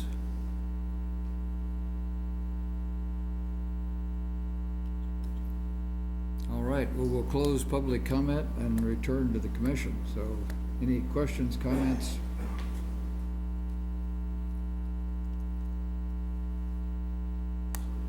I may as well start off if no one else wants to talk. I don't have a problem, with option 3. It's a great building. I don't have a problem with the utility relocation. But my issue has always been, as a couple people have mentioned, the cost. And what's happened is this thing's morphed from a block grant where it wasn't going to affect the taxpayer to maybe as much as $500,000 on the mill levy. And I don't support that. I'm just not going to support raising the mill levy for the Douglas Center. But if we could find another way to fund it, I have no problem with it. Now, I think that if we were to do a general obligation bond, it would cost somewhere around $300,000 a year in bond and interest, if I'm right. We could finance it out of economic development, which Commissioner Morris won't like. She wants to protect that fund. But I'd be willing to do it that way. That will not affect the taxpayer. The other option would be, since we have pretty much gone down the path of putting a sales tax on there, is not letting the obligation bonds until November. If the sales tax passes, then the Douglas Center would be in the same boat as the other two facilities, and there would be a dedicated funding source, and the population would have voted to say, yes, we want it. So, where I'm at tonight is, I like the Douglas Center. My spouse goes down there every day, knows most of you that are down there, and she really loves that facility. And it's more a community facility than a local one, because you got people from the west side, east side, far away as Wamego, Council Grove going there. So it's a great facility, and Dave does a great job. But my focus, when I ran for the commission, was that mill levy. And I want to use other options to make it work. So I support the center, but it's going to have to be done through economic development or that sales tax. I will not vote to raise the mill levy and let those obligation bonds go tonight for that reason.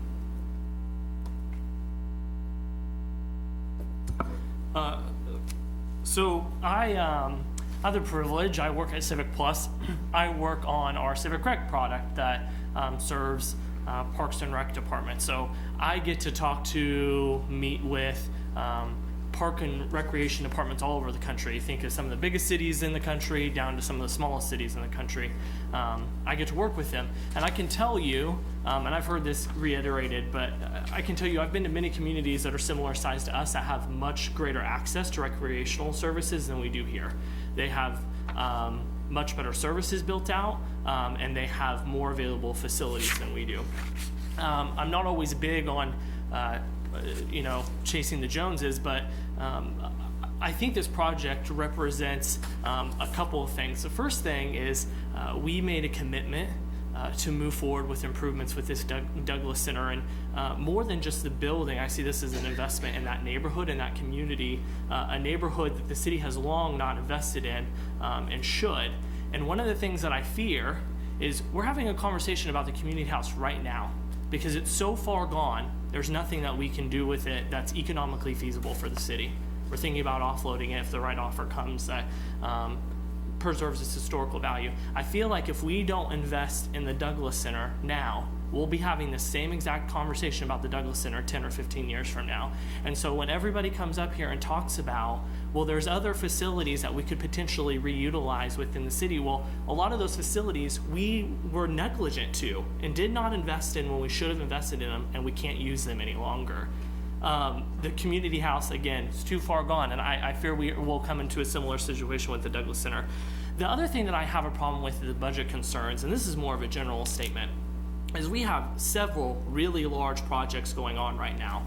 But when it comes to the North Campus corridor, even Aggieville in some instances, we are not nitpicky about budget costs like we are on things like this. North Campus corridor is 10 times the cost of this, in the $40 million range, but we do not nitpick cost in that project because it has economic development tied to it, it has K-State tied to it. If we are going to treat this at such a base level and not move forward with it because of budget, we should put all of those projects on this board and start marking things off and treat them the exact same way we've treated this project.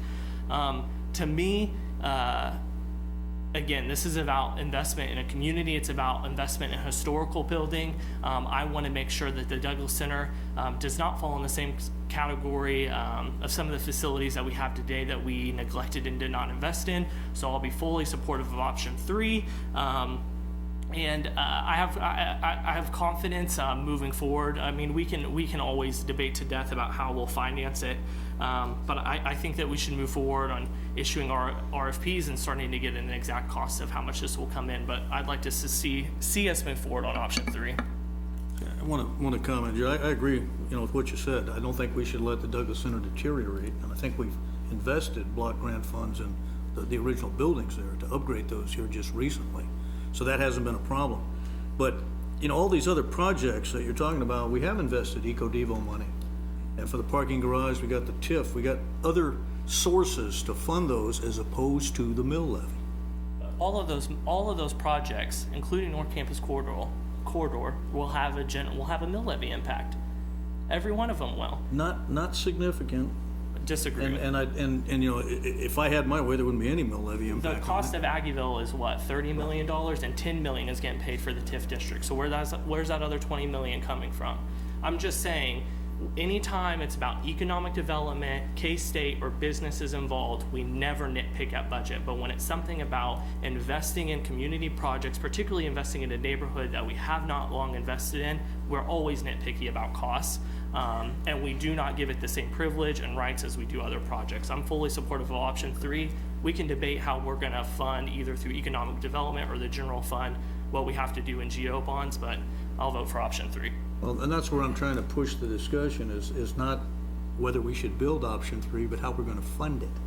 And what I'd like to get is support to actually say, okay, let's say initially, because we don't know what the result of this sales tax vote is going to be, is to fund the initial bond obligation out of EcoDevo, so we have the bond and interest covered.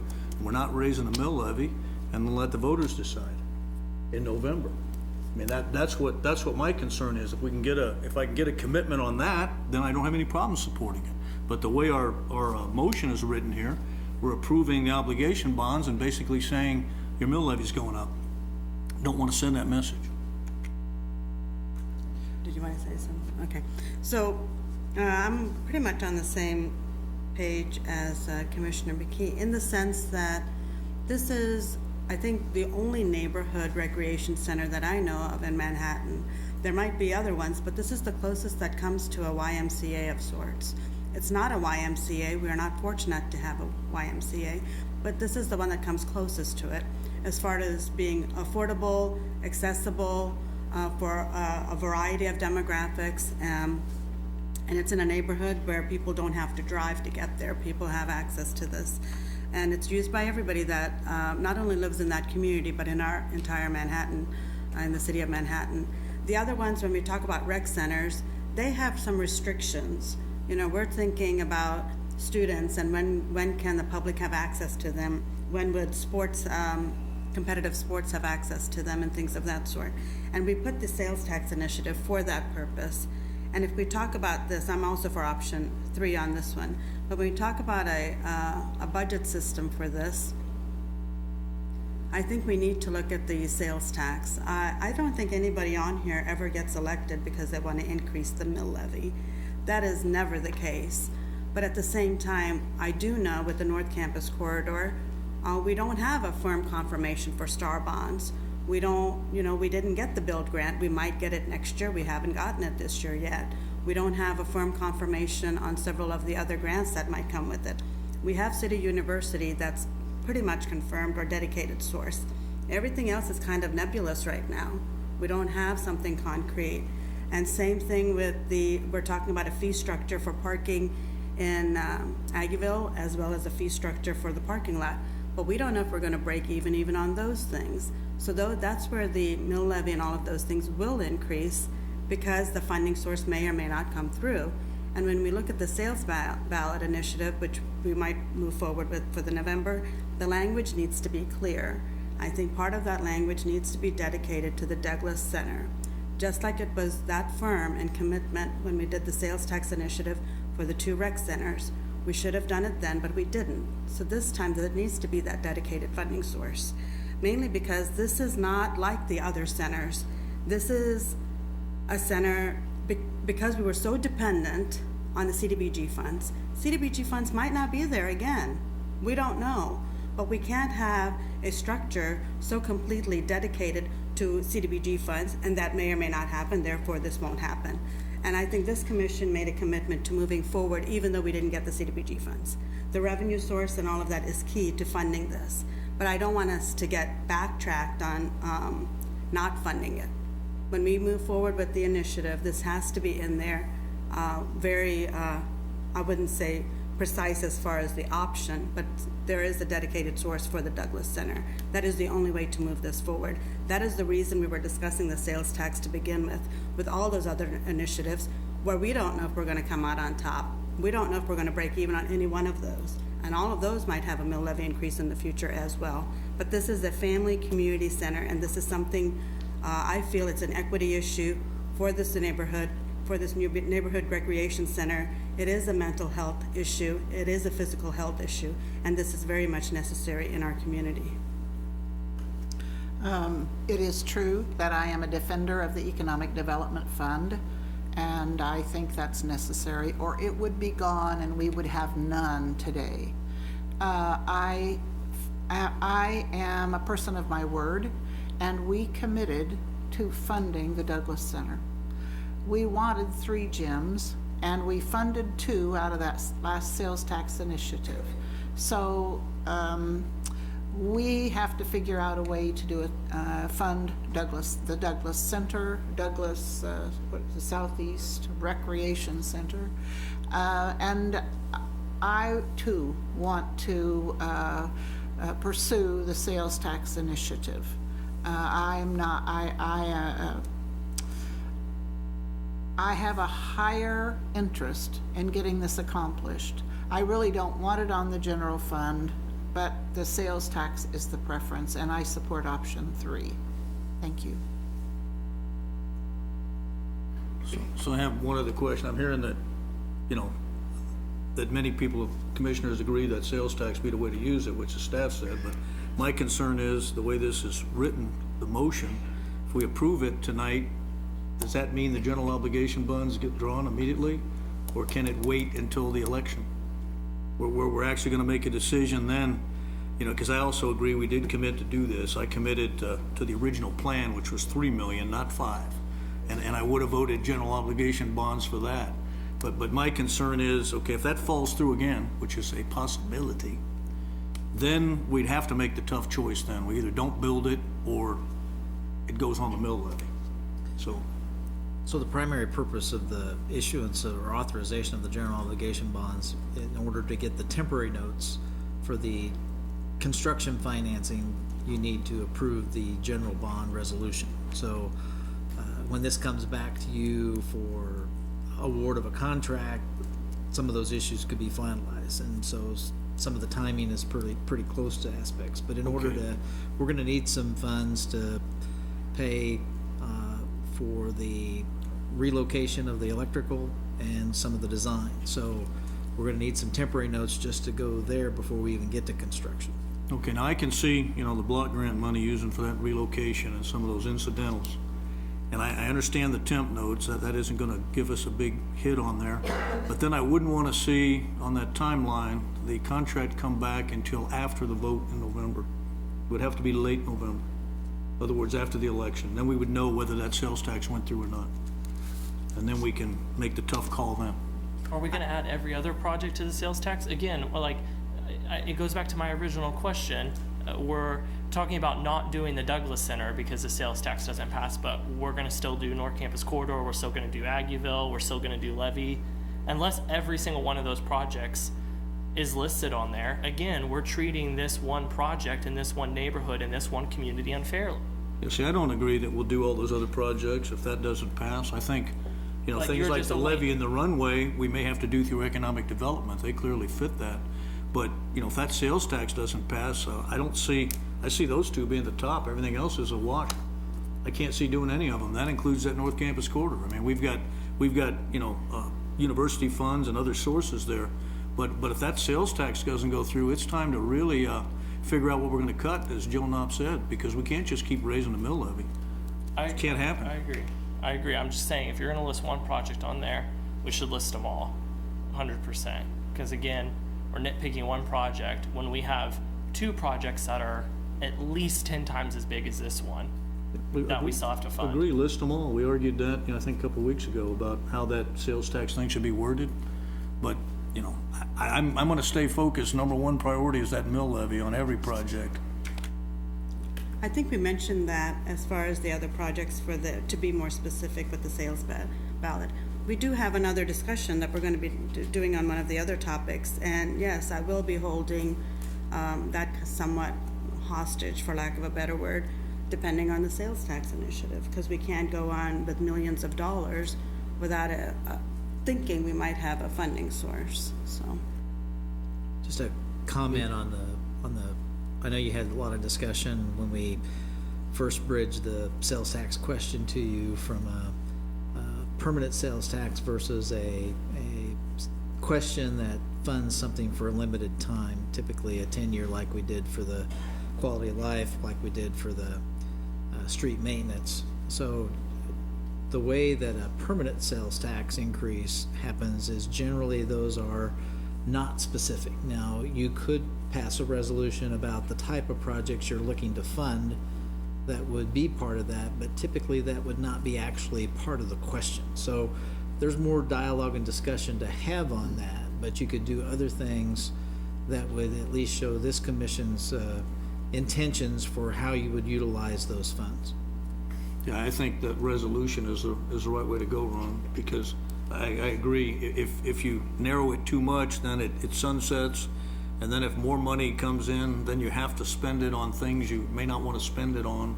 But if we put a resolution in there saying that the proceeds for this tax will be spent to cover these things first, in whatever priority we want, we can put the Douglas Center as the number one, for that matter. That the money comes in, pays for that, then fine. And then once those are taken care of, the tax continues and it solves maybe part of the COLA issue, which Commissioner McKee mentioned during comments, which is important because that always inflates what's going on. And that's one of the underlying reasons for that sales tax also. It's just the salary issues each year. That's the thing that concerns me about adding any, the permanent sales tax route. We talk about it in the frame of these projects, and that's that concerns me a little bit, because what I want people to realize is, regardless of those projects, again, our COLA on our employees, we're having to raise mills every single year to meet those. If anybody in this community ever tells you or runs for office and says that we'll ever be, unless we dramatically increase the number of taxable homes on our rolls and businesses on our rolls, anybody ever tells you we'll be able to lower to 40 mills or lower, they're lying to your face.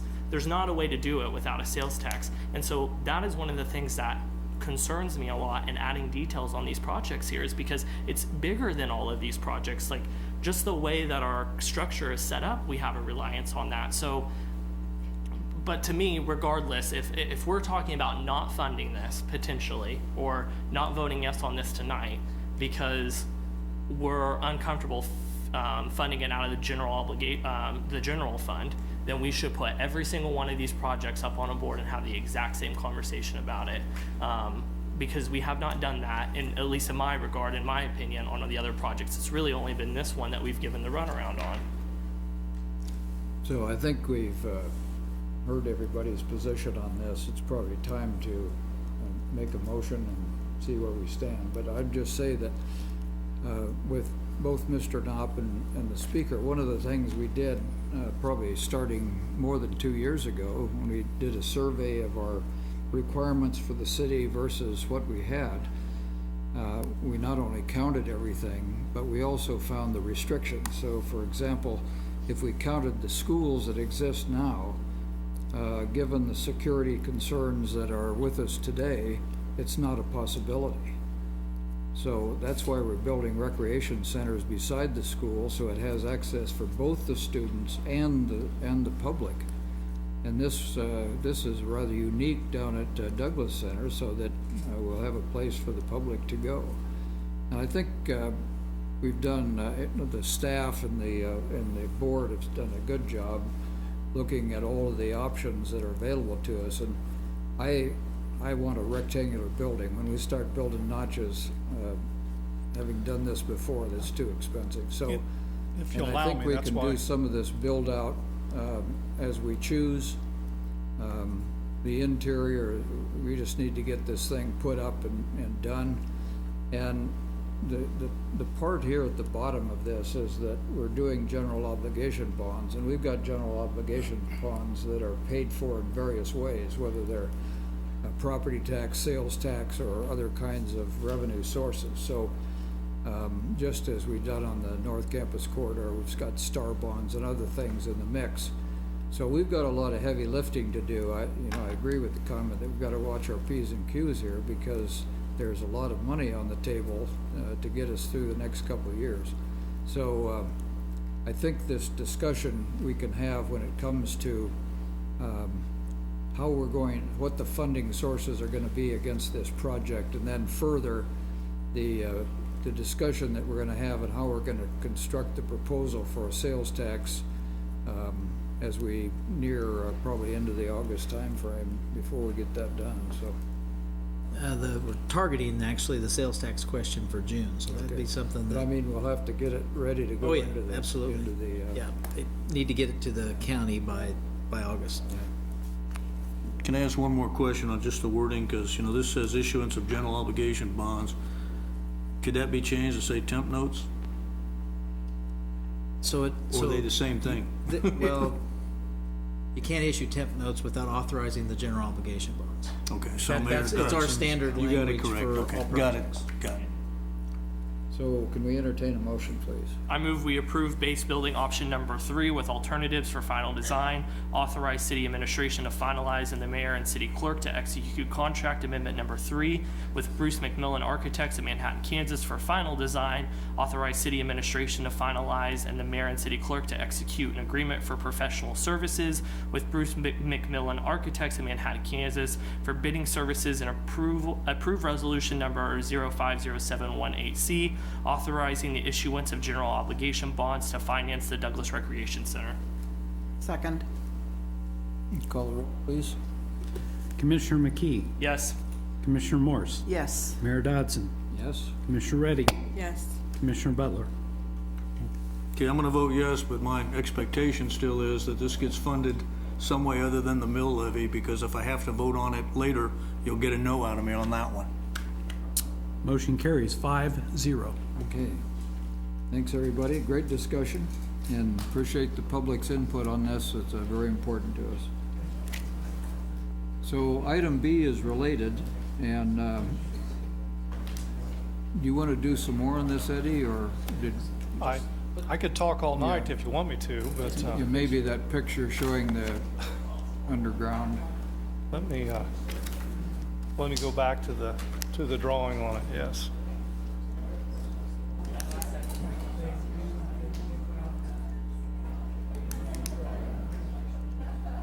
And I'll simply replace that map up there again to the location of it. It's $160,000 expense to do that relocation. That relocation is a Westar design project. Westar requires a certified installer. You'll hear the same comments in the same direction. Westar designs that underground aspect, requires a certified installer, which typically is Larson Construction. You'll hear that with the next item on your agenda as well for the underground utility in the north campus corridor area. But again, if this does not occur, we're not building the Douglas Recreation Center as you discussed tonight. So it's very critical that this does occur. Did we, when we first started, was this in the CDBG funding to do this, or did we recognize the proximity problem? We did not have it originally in the Community Development Block Grant funded project, partially because it needed to happen well in advance of the facility to occur. We did work with Bruce McMillan's office for some design aspect and consideration of utility, just understanding how that was going to work. And currently, we're going to try to utilize city staff for some of this as well, because there is going to be some reconnection to those existing facilities. We do want to reconnect to that Butler building so that we can continue to use it for some time, as well as the reconnection to the existing Douglas Center Annex. So it's a combination of, without a doubt, it's a Westar design. Larson will have to do the barrier, the primary, but the owner will have some obligation for reconnection. The power for the breadbasket comes off the line that's to the east there, I assume? The breadbasket power, yes, it's in one of these poles here. And it's very important that that power is going to have to move from that relocation area over to the breadbasket building. Your question that you had back to the as freezer well was that connection to the breadbasket freezer. That power to the freezer comes from the breadbasket. It's overhead currently and will continue to be overhead, which really will allow a little more flexibility and less expense if it relocates someplace in the future, as opposed to putting that underground right now and potentially losing that expense if it's relocated to some other location.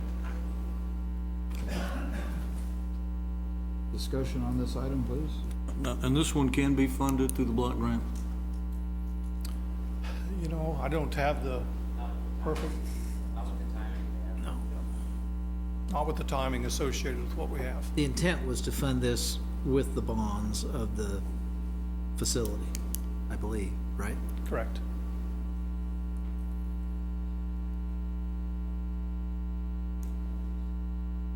That's a financing aspect in that memo that indicates that the general obligation bonds from the previous agenda item would also cover the expense of this relocation. Yeah, I think this probably needs to be done at some point anyway. Yes. That area, I mean, I think that's just one of those critical issues. So I do not have a problem with this agenda item.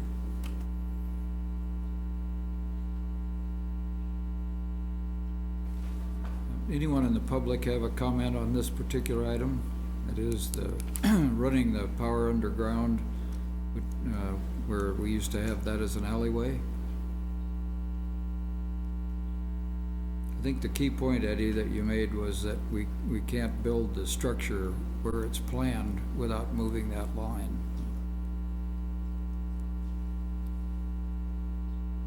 We'll come back to the commission. If there's no further discussion, we entertain a motion then. I move we approve and authorize the mayor and city clerk to execute an agreement for relocation of Westar Infrastructure in an estimated amount of $99,140 with Westar Energy and city administration to finalize, and the mayor and city clerk to execute a construction contract in the amount of $61,300 with Larson Construction of Manhattan, Kansas, to relocate and remove the existing overhead electrical distribution system for the Douglas Recreation Center project. Second. Call the roll, please. Commissioner Morse, A reluctant yes. Mayor Dodson, Yes. Commissioner Reddy, Yes. Commissioner Butler, Yes. Commissioner McKee. Yes. Motion carries 5-0. Okay, we'll move to item C, which is kind of related, but on a larger scale. And this is a relocation of electrical energy transmission line for Kimball Avenue, College Avenue project, North Campus Corridor, generally along the eastern side of the highway and extending around the corner on Kimball. So, Rob Ott.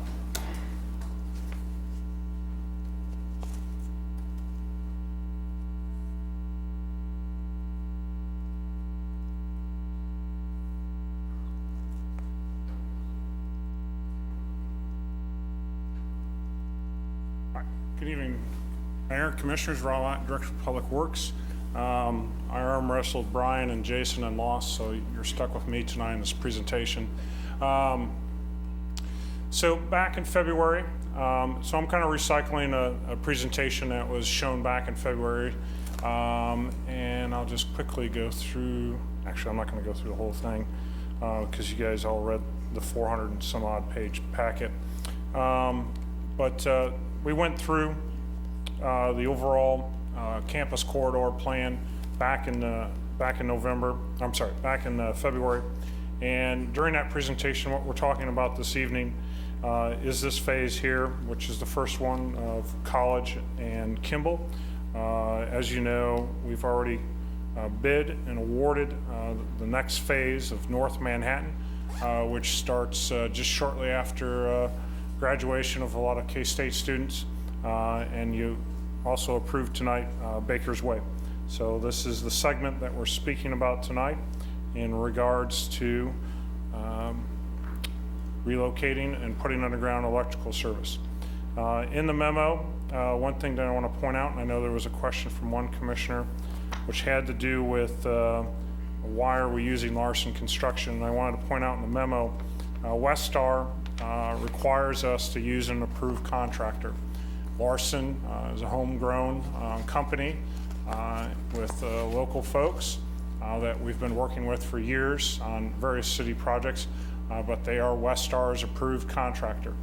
This particular agreement this evening has two components to it, and hopefully everyone can read this. I'll zoom in just a little bit. Basically, there's two components. There's an agreement with Westar and then an agreement with Larson. We will pay actual costs to Westar, or an as-built cost. The $948,700 is the estimated cost from Westar for new electrical junction box, underground borings and pads, and that'll all be installed by Larson Construction.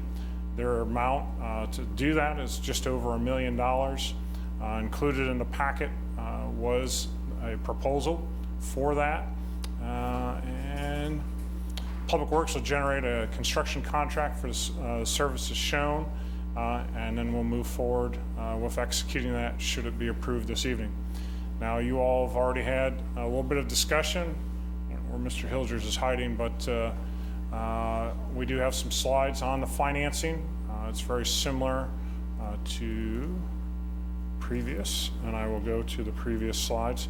And again, I do have the old presentation from back in February, and if we need to go through those slides and be reminded of the various improvements on this next phase, we certainly can, in terms of both the capacity as well as the pedestrian and bus drop-off areas and amenities. There's also significant investment by K-State Athletics for the baseball stadium as well as the soccer stadium. And let's see here, I think it's at the end. It's the costs. And there we go.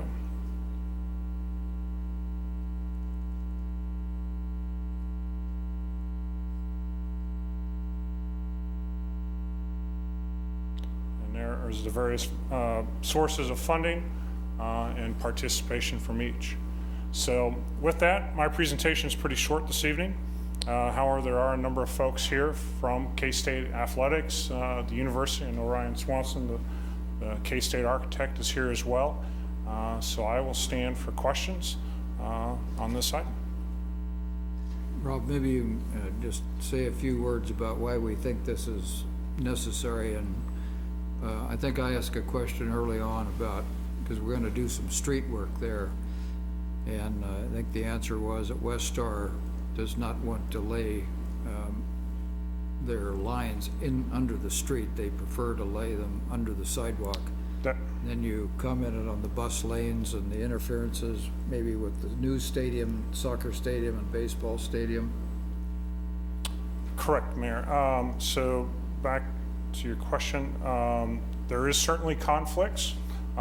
And I know Jeremy's here tonight, and he can certainly speak to more specific details, as well as Brian. If we do not, I know for our road portion, south of, I think it's, is it Jack Hartman Drive, I believe?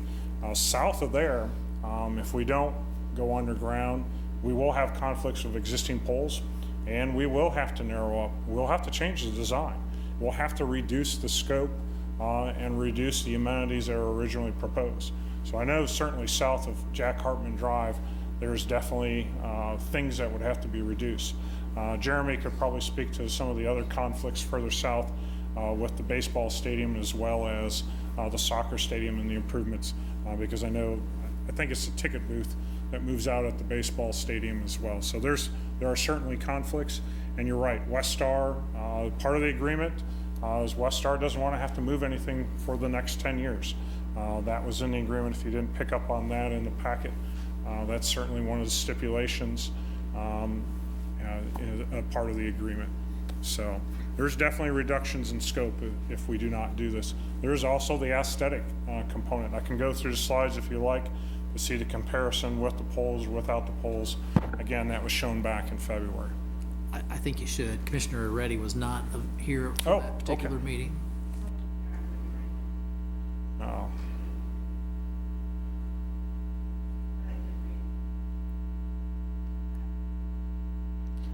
You did much better, and I probably would have on 400 pages. So.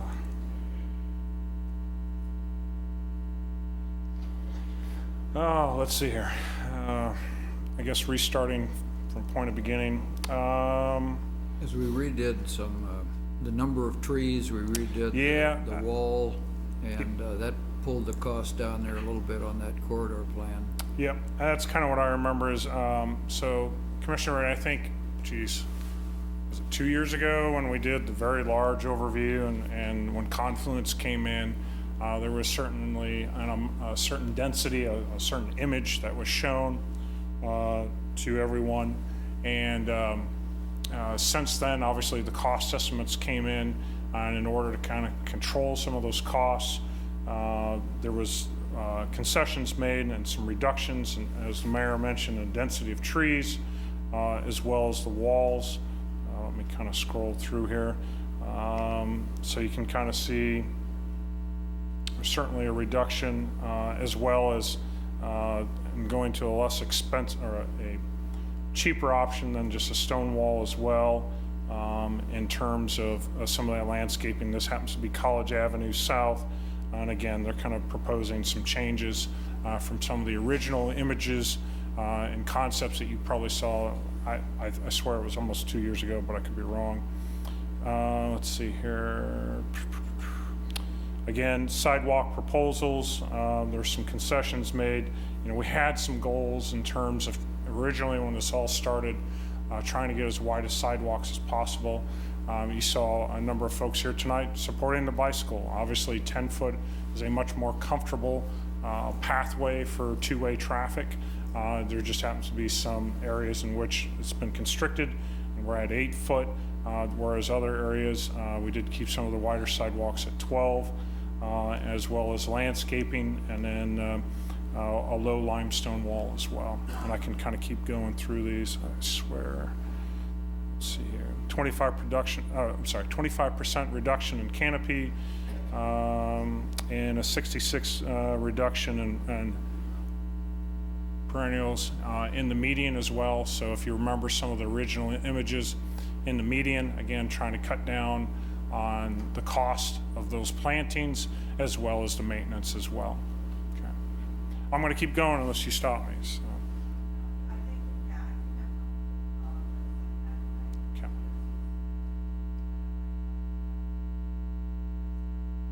Sure.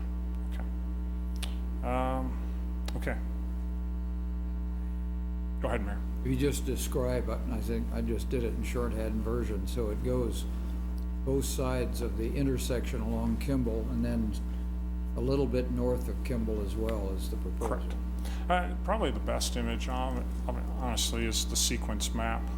That's what I like. Yeah. That is probably the best image there in terms of what you just shorthand described, which is just a little bit north and then a little bit to the east as well.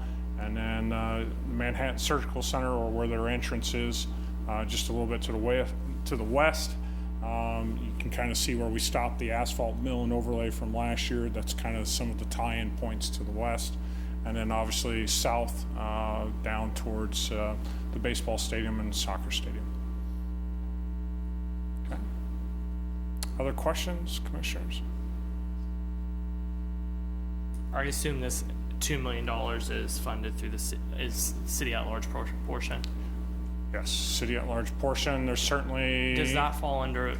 Is that what when you go to your very last slide? Yeah, let's go to the very last slide, and I might look to Jason and make sure that I've got it correct. So when adjusted from 23 to 26, is that what it is adjusting for? The 2 million additional? Okay. To make clear, city at large is AKA the mill levy. So, or however, whatever other fund we fund out of. It could be a variety of sources. Okay, AKA the mill levy. Yeah. Mayor? So I have. Go ahead. Sorry, so I have questions, and I'm not sure it's completely the mill levy.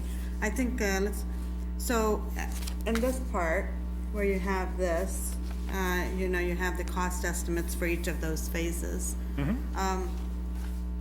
So the reason we're going to put these under for the underground one is because we're doing phase 1.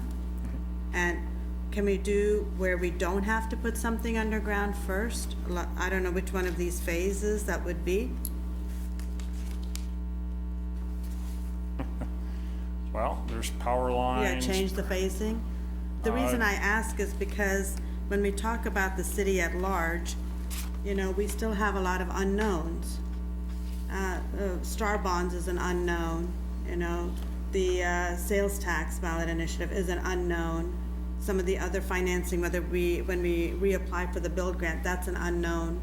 And because this is $2 million, I want to make sure we have some of that here, because we don't know if that's going to happen or not. We don't know where all of that other is going to come. But if we're going to move forward with some of this, I'd rather, if we have an option, I'd rather opt out of the one where we have to already dedicate $2 million and go for one of the other phases first. If that makes sense to you. So I'll try and start with, I guess, your first comment about, are there other phases that don't have overhead power lines? Right.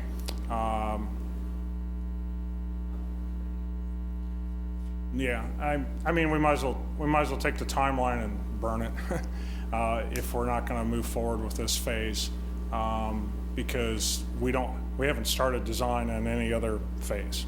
In fact, we have a tentative agenda for the next phase after College and Kimball for design. When we staggered all these different phases, we looked at it from a traffic standpoint in terms of what was constricted, what we could keep open, what we could close, and still move folks around campus, move folks around the community. So we had a number of different sequencing. And then from that, the way we staggered it was a design of the phase and then construction. And then while we were under construction of a phase, we started the design of the next phase and so forth and so on and so forth. So it was all staggered. If we're gonna throw it out, we're gonna lose the rest of this year. And there will be nothing constructed on North Campus. Right. I guess I'm looking for a slowdown, just a slowdown, because I only have one real dedicated source of funding for this project. Sure. And before we move too far along, I want to make sure at least we have 2 or 3 dedicated sources of funding. Well, Commissioner, I understand what you're saying. In February, we did receive direction to go ahead and move forward with the burying. Where we have been then since February is working with Kansas State University, athletics, Westar, Larson, to bring it to this point. If we're going to decide now to not do this, it will ripple for the next several months in impacting what athletics, the university, and our contracts were anticipated to do. I get that, but right now we don't have the money. We don't have Star Bonds and build grants and sales tax. I mean, I feel like if we move forward with this, it's going to be a bigger burden on our community if we don't have a few more of those dedicated sources of funding.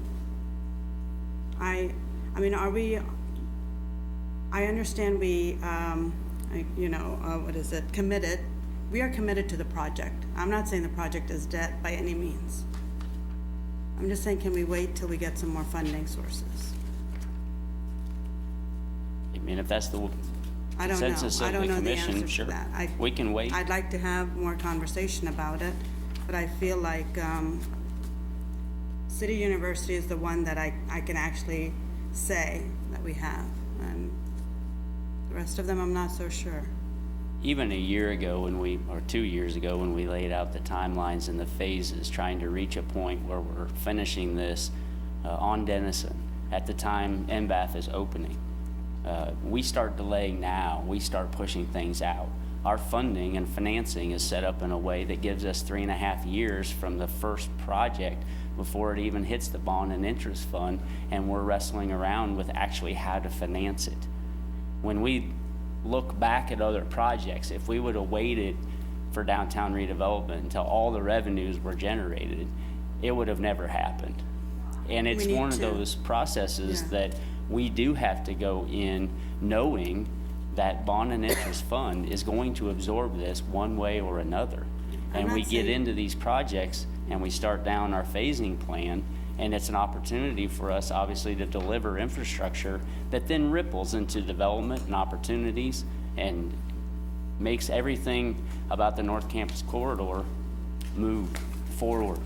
That massing that we're looking for in both the research park, the office park, the old purebred beef site, the MBAF and the spinoffs, we delay, we're behind. I'm just saying, like, maybe at least until the STAR bond comes through. I'm not saying we Well, have that to could- have all of that money right now. I'm just saying since it's confirmed, since Toland signs it or something happens. I do think we're Or months sales away tax. from getting that. I mean, that literally won't be available until 2022. That money won't be here for 3 more years. Jason, can you just run through the obligations that we have committed to? Essentially, it's the North Manhattan project that we've awarded is the only thing outstanding. The first section of North Manhattan that we completed, we obligated economic development funds to in its entirety. So it's a $2 million project, if I'm recalling right, for the next phase of North Manhattan. Yeah, as you know, we're under construction in less than 30 days. Right. Oh, So on where- North Manhattan. Where I'm going 2 is weeks. just Was the it funds available that we have. weeks. $2 million? Couple $1 million project. We have the next phase we'll do next summer. The coordination for this $43 million is extensive. And I can't help but reiterate the partnerships that we have with the university and athletics to get these things done. The $10 million that's committed in City University, the 4.2 in KDOT, the $3 million from athletics. We have a draft memorandum of agreement. We have $17 million committed to this. Between the two that were under construction, College Avenue is a $10 million project. That will go out, I mean, it's scheduled to go out to bid this fall. If we're gonna wait and delay, we're gonna kick calendars back. We're going to impact that ripple. With the 17 million committed and the potential on the horizon, I think last time in February, we felt comfortable moving forward at this point in time. And adding the 2 million, given the 10 million from City University, the 3 million from athletics, and the 4 from KDOT, that we had enough of a base to start moving forward. If there's a different threshold that we need to meet before we proceed, then So do we have a MOU, did you say from the athletics department, we do have an MOU? that draft is being circulated between attorneys right now. So if that is confirmed, Yeah. that 3 million is dedicated, I would feel comfortable with that. And if we do have some kind of confirmation on KDOT, I would feel comfortable with that as well. Which we do. Which we do. Yeah, And we met- that's what I'm looking for, because all I could see was the City University and everything was just kind of there. It'll happen sometime. Sure. But Now, if those are confirmed, and I need to make sure those are confirmed, that makes me feel a little bit more comfortable. I wanted to comment on that too, the city at large portion. We haven't dedicated any economic development money to this part of it.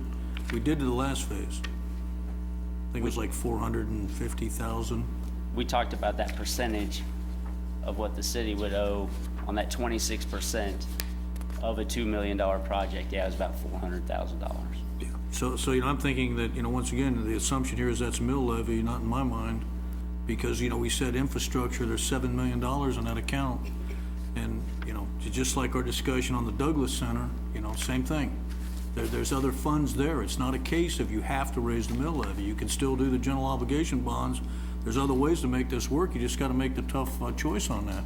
And we're going to try to renew that economic development tax eventually. And we did say it could be used for infrastructure. And I'm against giving it to companies at this point in time with a track record. This seems like a better investment. I really, and I know, all this is anecdotal. It's our commitment is what we're saying. But I think our past is proof that we will consistently work to find revenue sources for these. If that sales tax does not pass in November, we can come right back with another strategy. And if it's involved with the ED tax, if it's involved with additional sales tax, if there's ways we can package these things to get them funded, we have 3.5 years to get that done. And that's a commitment that, again, I think between Public Works, our office, we've shown that consistency and that commitment to find alternatives. Even with downtown, and we've funded $35 million. I mean, $8 million 4th Street project to take the dips out between Bluemont and Leavenworth. We didn't have any revenue sources. We came with $8 million, but we worked with finance and the bond and interest fund to build up a reserve to where the mill levy wasn't impacted all that much. We had to estimate it could impact the bond and interest fund by 5 and 6 mills, but it didn't happen because we kept conservative and we kept working towards limiting that impact back to the property taxpayer. So I feel like we're committed to that. We have 17 million in hand. We're going to try to leverage another 25 million and work towards getting this project affordable for the community. In this phase one, the North Manhattan piece is in there. It's in phase. Phase 1 was entirely funded by economic development funds. And then we've got the College and Kimball Avenue, 3.3 million. Oh, I know which side it's. And then when you look at the North Campus Corridor budget, the city share for this, if all the other things come in, is 23%, right? 26. 26% at the 11 million figure. Okay, so what's the total cost for this particular piece of the project you're looking at? The 1.9 million on the Berry, Yeah, the 1.9 million. so are we in for 26% of that? Correct. So we've got 3 years of temp notes and trying to figure out the rest. And I feel pretty good about 2 of these. We've got to work real hard on some more, but I think the stickler here is with the construction of the soccer stadium, the construction or modernization of the baseball stadium. This is of a problem in time. So if we don't get out in front of this, we're going to be ripping up the front end of that at the same time we're trying to accommodate athletics.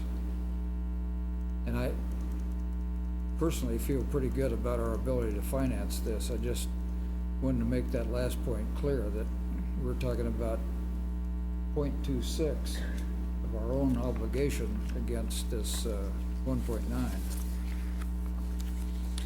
Which would hit the Economic Development Fund for what, around 300K, 250K, something like that? 350. That's not huge. That's not huge.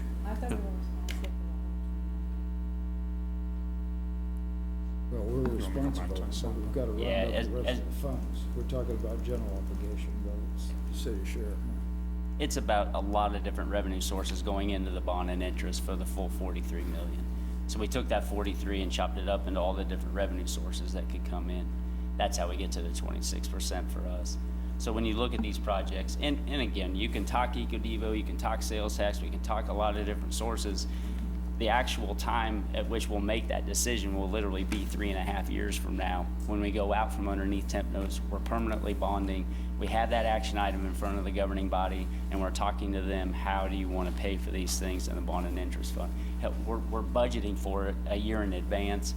And as I mentioned, Bernie and I have had a lot of good conversations about a very similar approach of building up that reserve in that bond and interest fund over the next 3-4 years in a way that absorbs some of this if we needed to. First, I just want to say that I appreciate this conversation that's happening here, because I actually think this is, and I don't necessarily blame this on staff because we've seen this chart before, but I think this is the actual first conversation since we didn't get the build grant about how we were going to fund city at large between us as commissioners.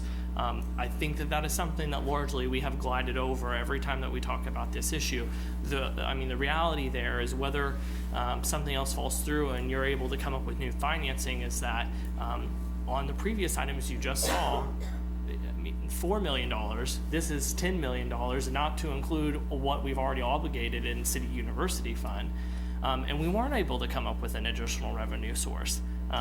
Right? If sales tax doesn't pass, then this going on general obligation. I realize this is a little bit different because it's going out further, but I'm just glad. I just want to iterate that I'm glad that we're having this conversation right now that we just had about the Douglas Center, because largely this has not been happening, and so just wanted to note that I have that appreciation. And I appreciate you really circling back on that, because it gives us the opportunity to talk about the long term and looking back at how we've handled large projects, large debt, and structured things in a way. What we realize in our budgeting process is if this falls into the bond and interest and we don't generate additional revenue sources, more than likely The governing body is going to look back at staff and say, those increases have to happen. We're obligated to pay for that debt. Where else in this organization are you going to find it if those revenue sources don't materialize? We know that. And that's something we have to shoulder with that future governing body as well. If we're going to put that governing body in a position where they have to raise the mill levy, they may look right back at us and go, you can raise it there, but you may need to reduce it here. And those are decisions that will always be out there. It's no different than the things you wrestle around with today. We look to other things that we do and possibly don't do them. We will then come back to a prioritized list of what we do and what we don't do. Some of those decisions may be very difficult. We understand that. But there's a commitment to a project, and that's where our motivation to find those funding sources is so important. And that's why when we're talking to you about the 0.3, and we're talking, it's a revenue source. It's a great one. It's one that Manhattan has latched onto for a long time and used for very important purposes. If we can convince the electorate to go with it, it will solve a lot of problems. And 895 to 925, for most people that you speak to, isn't that impactful. Most, I'm not saying all. Most have a hard time even telling what our current rate is or how it impacts them financially, because those purchases are at a level not like your property tax bill that a lot of people have due in less than a week. And that's a big bill. So, yeah, we have to work towards this. We have to educate. We've got to get some scenarios out there. There's always the option to delay and stop. No, I mean, I would like to see the MOU with the athletics department, but when do you think we'll know more about the STAR bonds? Because that's 34%. Do you know, is there a timeline for that? 6 months, 8 months? This summer, we're going to reapproach. Secretary Tolan, new first session, wanted to get through it. Obviously, they'll come back here at the end of the month, hopefully get through that, and then schedule some time for education and really serious discussions about where our project is at. We respected those wishes of his, knowing what he was getting into, but also just a lot of scrutiny around STAR bonds, and there really always will be. So whatever we're proposing and whatever we're approaching with, truly it needs to be tight, and it needs to be something they can defend. We also have spoken with them and several others, and there's growing support for, which is an item that's in your legislative platform, and that's bioscience districts. We think this is a perfect candidate for that bioscience district, which would be a totally new revenue source for us locally that could apply to this corridor as well. Commissioner Reddy, the only other thing I want to address, you mentioned KDOT and commitment from there. We have a letter from the previous secretary, and we've recently met with the new secretary, and that commitment is still there. I've spoken just last month with the fund manager, Mike Moriarty, and again, when we talk about, as the mayor talked about in terms of timing and the sequencing, those future phases, match up when we would go to construction. So I believe their contribution is for this portion. They like that project, and their timing of when they have funds available matches when the current timeline that we have for doing that phase. So I just want to reiterate that KDOT dollar is not a kind of sort of maybe. I believe it's pretty secure. And that's what I want. So when we get a packet, it would make me just a little bit more comfortable if I had that document in front of me. Sure. Or the MOU document in front of me. Otherwise, it's just staff knows it, they say it, I trust them, and I do trust you. Oh, sure. But unless it's in front of me, I feel like it's not really happening. And like I said, even with the STAR bond, if we need to have that conversation going, because 34% is a huge chunk of money there. Sure. So I want to make sure we're doing our due diligence with this as well, because we do want this to go forward. We've come so far, and we need to keep going forward with it. The only last point I want to make is back to the mayor about sequencing. One of the things that Ron's been on me for years about is the timing and the execution of this phase here for Denison with the commissioning and final construction, making sure heavy vehicles are done in here for construction, and that as they're commissioning the building, that we do this phase as well, such that when it does open fully, that capacity in terms of turn lanes and so forth, I would encourage you to go hang out at Denison and go to the fire station and hang out at Denison and Kimball at about 4:15 and watch at the 5:15 and just see how many cars are going through that intersection. It's a huge number, and again, like I mentioned, Ron's been on me for years to try and deliver that portion of the project at just the right time, so that the new improvements don't get destroyed by the heavy construction vehicles, but at the same time it's open and ready when the building is being commissioned. So that's why I get a little bit excited when I talk about burning the whole timeline if we really push back. Yes, I have enough health challenges this last year, so. Rob, it's my sense that this College Avenue project was not on what we saw originally for the North Campus corridor, paving it clear down to Dickens. I don't believe we're paving all the way down to Dickens. We're not paving all the way down to Dickens. What? We're not paving all the way down to Dickens. You're just doing burying the power lines down to Dickens. Yeah, the sidewalks and the lighting, the streetscape, the bus drop zone. Right. That was always part of that original video and concepts we had for College Avenue. It didn't replace the street, though, you're correct. Yeah, we can certainly, I can't right at this moment, but we can certainly dig out some of those old slides and that movie for you. I don't know, it seemed to me this was an add-on, a last-minute add-on, and I just am, anyway. The utility burial was an add-on. Pardon? The utility burial was not part of the original Right, concept. yeah, okay, very good, thank you. That's probably the add-on, Commissioner Morris. It was only on Kimball. We had only talked about Right. burying on Kimball. It was part of the plan. Yes. I have some concerns about committing $2 million now. This has risen to the top in just 2 months, from February, March, and now April, and now May, so a little over 2 months. And some of these projects have been that we are funding have been in line now for some time, playing workup on our financial ability and timeline. And so I know that I did not support it in February. So I just. And I'll look to Brian to make sure I don't state this incorrectly, but if we don't do the construction of burying the power lines now, the cost isn't going to get any cheaper in the future, nor any easier. If we want to come back and do this, you talk about priorities and who's been waiting in line the longest. It will not be easy, and it'll create more disruption. That's probably why it's risen up so quickly in the last few months as a priority, because it is something that needs to be done in the forefront, not the back end.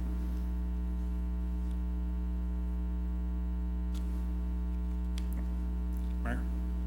Let's hear from the public on this, if we can. Anybody having a comment on this particular segment, phase one? Linda Cook. Good evening, Mayor and Commissioners. I'm Linda Cook, Chief of Staff at Kansas State University. And I recognize that you have a lot of challenges to consider and balance, but we really do ask for your support in addressing this the electrical energy transmission line now for a number of reasons. We do have the current construction going on for the baseball stadium and the soccer stadium. And now would be the time to go in and make these changes with the burying the power lines now. If we don't do it now, we're going to have these poles that are in the sidewalks that are going to create some safety and traffic hazards for the number of people that we do have. I mean, this is a gateway on the north side of the campus for people coming into the community. We have a lot coming into the football season. More and more people are coming to the soccer. We have more development planned around our athletics fields, and now would be the time to do it and not create another disruption at another timeline or another time phase. And it would be, again, it's an area that gets a lot of traffic and a lot of visibility, and a lot of people walking on the sidewalks, and to have those power lines down under the ground and not being an interference also helps alleviate some safety concerns that we would have. But again, the timing, and we recognize it would be nice to have everything in place, but because we have that disruption right now with the construction, I don't know if you've been out there, but the construction for the baseball and the soccer stadiums, now's the time to do it because people are watching out for that construction. Do it at one time and you have it over with, and then you move forward with the rest of your project. So we appreciate the consideration and hopefully get your support tonight. Thank you. Thank you. Appreciate it. Anyone else, please? My previous PDF. I commissioned that PDF that we had proposed on in February. It's not this one, is it, Jason? It's okay, I can get going too. So I'm Jeremy Niederwerder, Senior Associate Athletics Director for K-State for Facilities and Capital Projects. And I'm here to support the direct bury of the power lines for mainly for a couple of reasons. One, we are doing the baseball soccer construction project, and we have an investment in the North Campus corridor. And one, that's to improve our athletes' safety, the 50,000 fans that come to football games 7 days a year, or 7 days a year. The Bramlage basketball games, the baseball games, our future $210 million infrastructure that we're going to be putting in place with our master plan. So we are contributing a large amount of money to our grounds and our venues and the athletic experience. So I proposed on this, thanks Jason. I proposed on, or discussed this, let's see if I can zoom in here, on this in February, and essentially you're looking at a map of College and Kimball going south, and really this shows the future North Campus corridor, an overlay of an aerial image. And what you can see is essentially the power poles that are currently in the design located inside these new monuments. We decided to widen this sidewalk from a 4-foot sidewalk to a 10-foot sidewalk. This is so we can get people away from that 30-mile-an-hour oncoming traffic at College. We want people to be away from that traffic. We got kids that walk adjacent to 30-mile-an-hour traffic along College, to our baseball games, now to our soccer games, because we all park in the West Stadium parking lot. So we widened the sidewalk, and as we widen that, these new power poles are going to be directly in the center of these this new sidewalk, the bus lane. There's a couple of images here.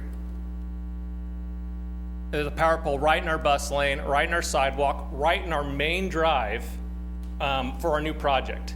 So we've worked tirelessly with Jason and his staff to come up with a plan to get rid of these. We've filed our easement with our attorneys to hand over that ground to the city to start this project. So we're fully invested in this. I want you guys to know that. We're invested in our athlete safety, the pedestrian safety of all these people that are coming to come to the games. We look out on Kimball and College and see, I don't know how many traffic collisions, rear endings due to no turn lanes, and so we're trying to just prohibit. So we're making that investment into this project.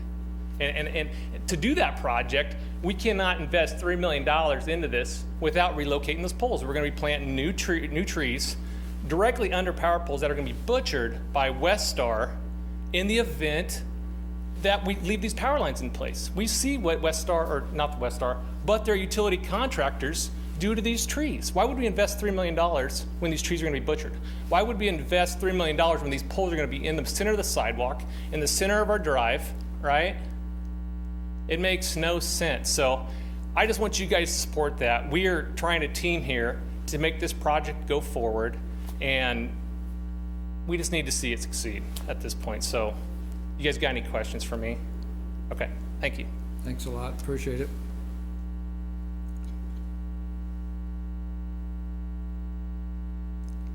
The Honorable Kent Glasscock.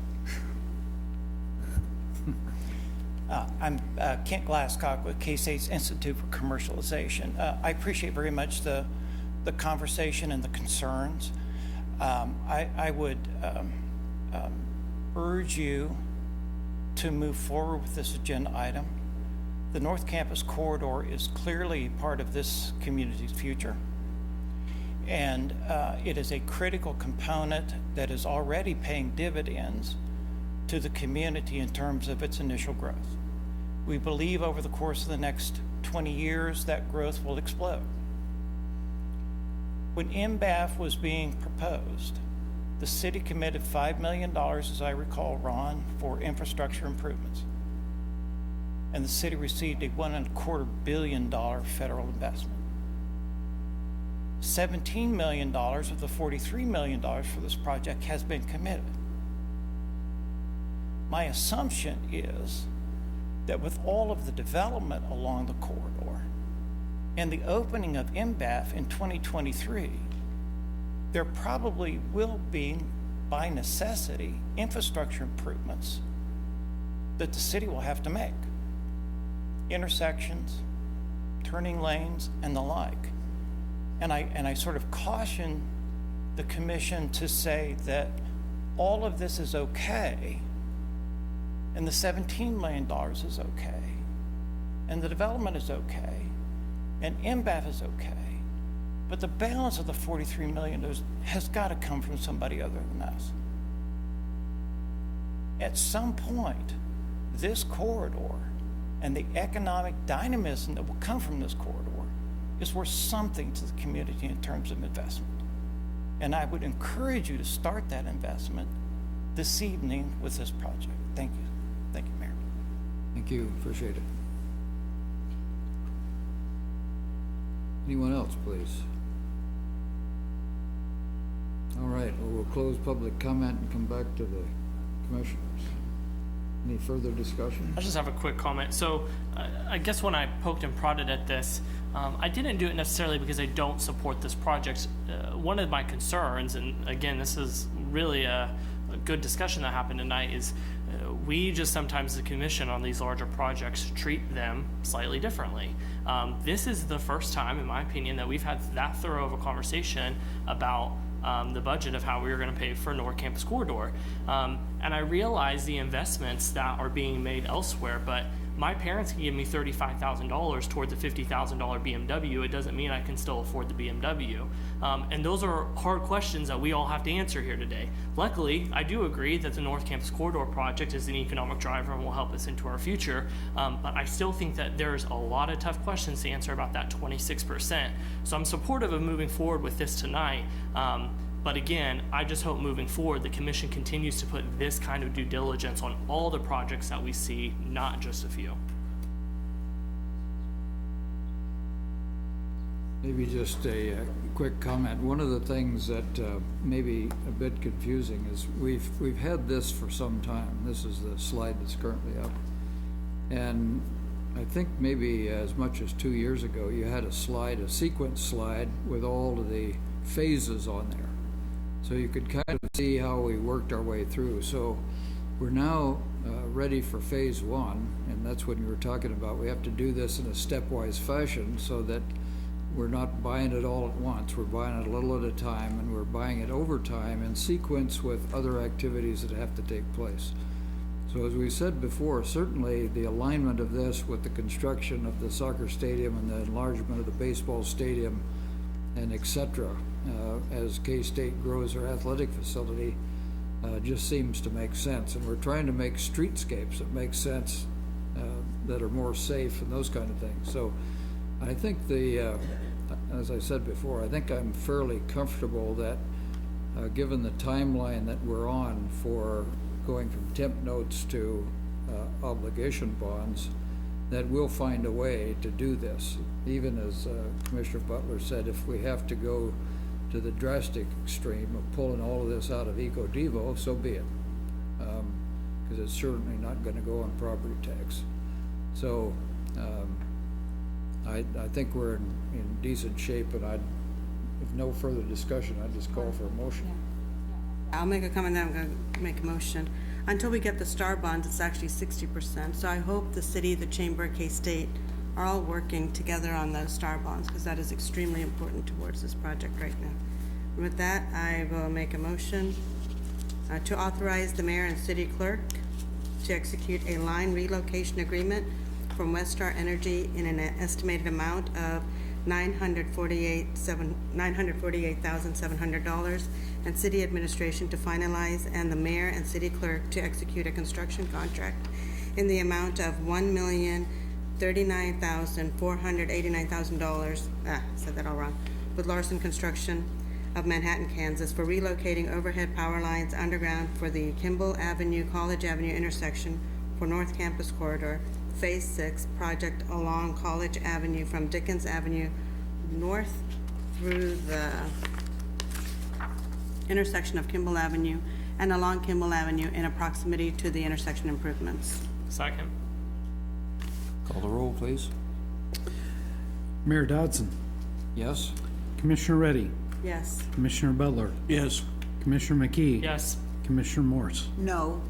Motion carries 4-1.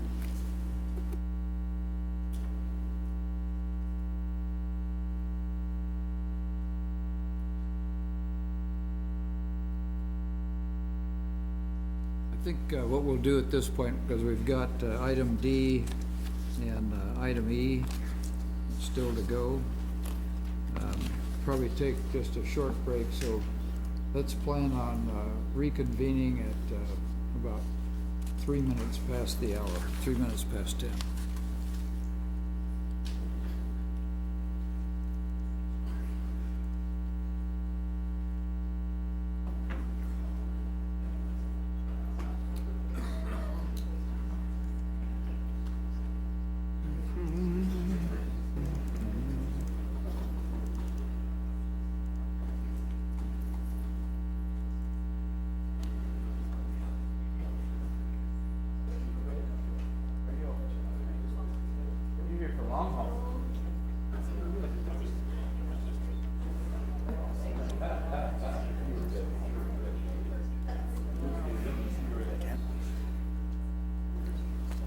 Thanks.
we've usually been wrapping them up a lot earlier. Gosh, I'm so sorry. Yeah, usually we're gonna go this thing. We changed. When I first got on the commission, one of my first meetings went to but we only had like 2 issues that night, which is one of them.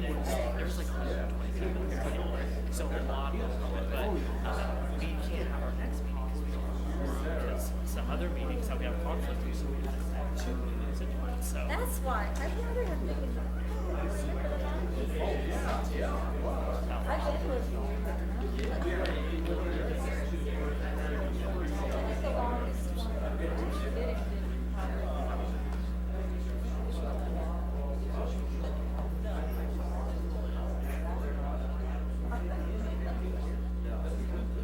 Are you still on this? Be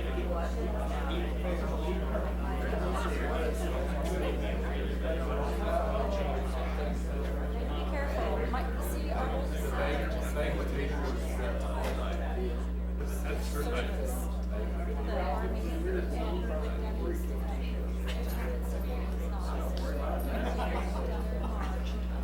he was offered to stay. They wanted him to stay and teach. He does cybersecurity. They wanted him to teach West Point. He's like, he was offered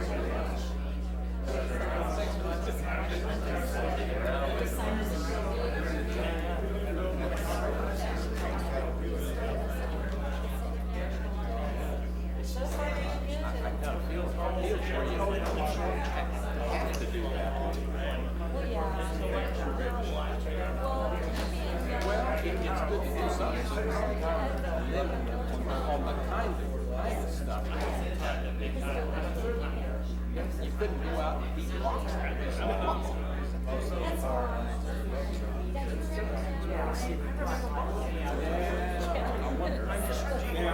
I'm curious too.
It just confirms the theory that there's no such thing as a 5-minute break, but we're close.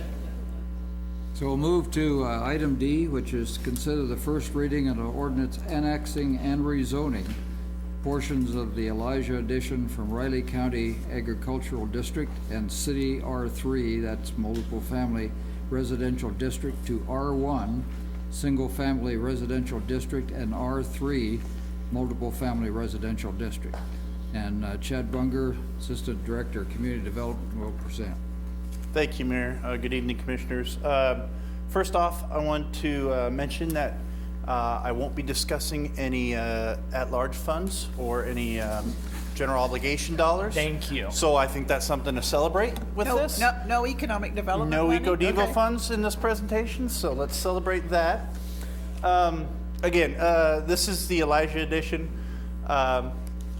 It is one of the first phases. I guess you could say it's the second phase of the Hartford Hill development. It's this area outlined. A portion of it, this yellow lot, was originally annexed, zoned to R3 and platted a couple times over with the first part of Hartford Hill. The applicant and property owner has proposed a redesign of this area. This is the Hartford Hill plan that was approved in 2015 for this large development with a variety of residential uses primarily and a few other open space uses, a school site, and a commercial area. We're focusing on this site tonight. As I mentioned, a part of it was zoned R3 multifamily. The remaining portion needs to be annexed. And then, as you can see, its zones or future land use shows it as single family. I'm trying to get to a slide that shows the rezoning portion. So this yellow area here would be our single family rezoning. And then we're adding a small bit of R3 for the multifamily, rezoning this portion from R3 to single family. There is a preliminary plat that the planning board approved associated with this that looks like this. These are all be multifamily 3 to 4 unit townhome variety, and the remaining single family detached lots. There was staff had some concerns of just how this flows with the rest of the site, and they've provided this concept plat so you get an idea of the connection to the existing platted right-of-way, and then how this road would connect to the future streets sometime. I don't have much more than that. The staff findings that were accepted by the planning board for both the annexation and the rezonings are in your packet, and so I don't need to step through all those considering the time, and I'd be happy to answer any questions that you may have.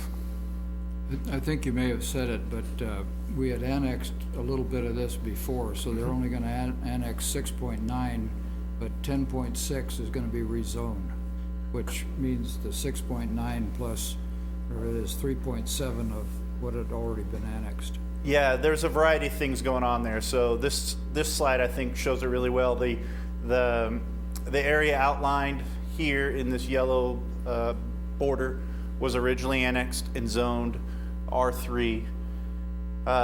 This square is being rezoned from R3 to R1. Does not need to be annexed. This outer blob needs to be annexed and zoned to that single family. And then this small sliver here also needs to be annexed and added into the R3 district. A lot of stuff going on there. Planning board recommended approval of both the annexation and the two rezonings, as well as the recommended approval, or they approved the preliminary plat, and city administration will carry those recommendations on to you also for approval. So any commission discussion on this?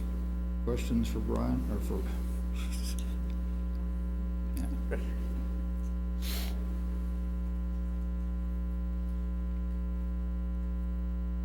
Any comment from the public on this item?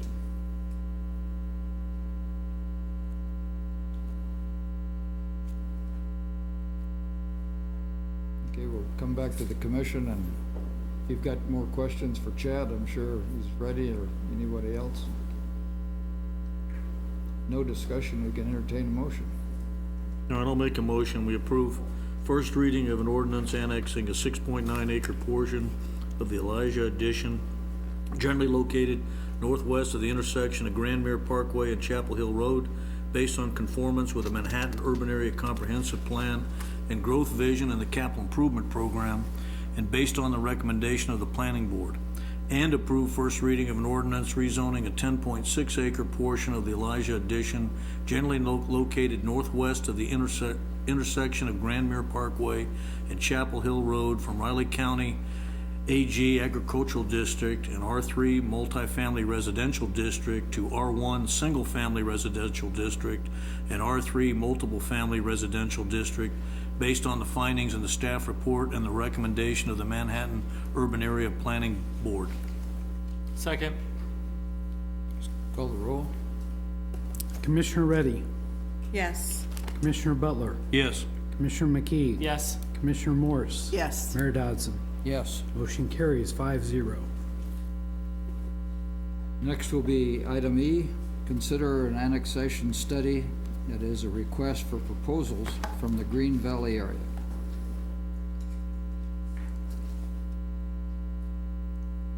And at an earlier meeting, we asked for volunteers to serve on the selection committee, and I had volunteered for that, and others may volunteer as well. So the presenter is Eric Cattell, Director of Community Development. Good evening. Ron, are you going to help too? Your name's on here. Okay. As you know, Potawatomi County recently completed a governance study looking at trying to identify options on how to provide infrastructure services to their quickly urbanizing area in the southwest portion of Blue Township that they kind of generically call Green Valley, and also how to place those costs for infrastructure on the people that are being benefited. So they hired a consultant to go through kind of parallel with some of the land use planning processes that they're still working on to identify options, and these are the options that they came up with, one of them being annexation by the city of Manhattan. And so that's what our discussion is here tonight, talking about a study. Their governance study or plan, one of the reasons for doing it was, as they stayed here in 2006, they had around 500 homes in the Green Valley area, which equated to around 1,500 residents. And after just a 12-year period, they added 157% increase in housing units and another 2,000 residents. And so that urbanization in a unincorporated area is causing, issues of how do you serve those people. And so just so you get an idea of where we're talking about, the blue area is Blue Township. This portion here is City of Manhattan, west of the Blue River. US 24, this is Heritage Square, the island annexation. The red area is really what the current Blue Valley Sewer District is. And then like I said, they're doing a neighborhood plan following their county-wide plan, and I think their neighborhood planning area is kind of the pink area. So Manhattan, maybe not everybody knows, Manhattan is a two-county city, and we've been a two-county city for over 50 years. Obviously, the majority of the city is in Riley County, but the eastern edge is in Potawatomi County, and it's been that way since 1966 through 1969. The city annexed and developed our original industrial park east of Tuttle Creek Boulevard and north of US 24, what is now the McCall Corridor area, converted over from industrial more to a retail area. Then in 2007, we had the Heritage Square North and South Island annexations. Those were requested by the developers specifically because they wanted municipal services, streets, traffic control, sanitary sewer, water, police and fire protection from Manhattan and Riley County Police Department. And the reason behind that was to get a higher quality level of development, urban densities for retail, commercial, and industrial development along the 24 corridor, which volunteer fire and that sorts of infrastructure couldn't really support. And so when we look at the area, the yellow is the city limits, current city limits of Manhattan, and this is the county line. So this is Tuttle Creek Boulevard and US 24, Academy Sports, Walmart Supercenter, And so all this area was annexed from 1966 to 1969 and developed out over the years. We annexed our levee, our sewer treatment plant, our new well field about 2 or 3 years ago for the reason of getting Riley County Police protection for some incidents that were going on out here by the sewer plant. There is a hole, a donut hole here. This is the area that isn't currently annexed. And this is the island annexation of Heritage Square that was done in 2007, and it's a little over half a mile east of the Blue River Bridge. And this is all that urban density development that's being done out in an unincorporated setting, which is causing the issues that Pottawatomie County has been trying to deal with on how to serve those areas.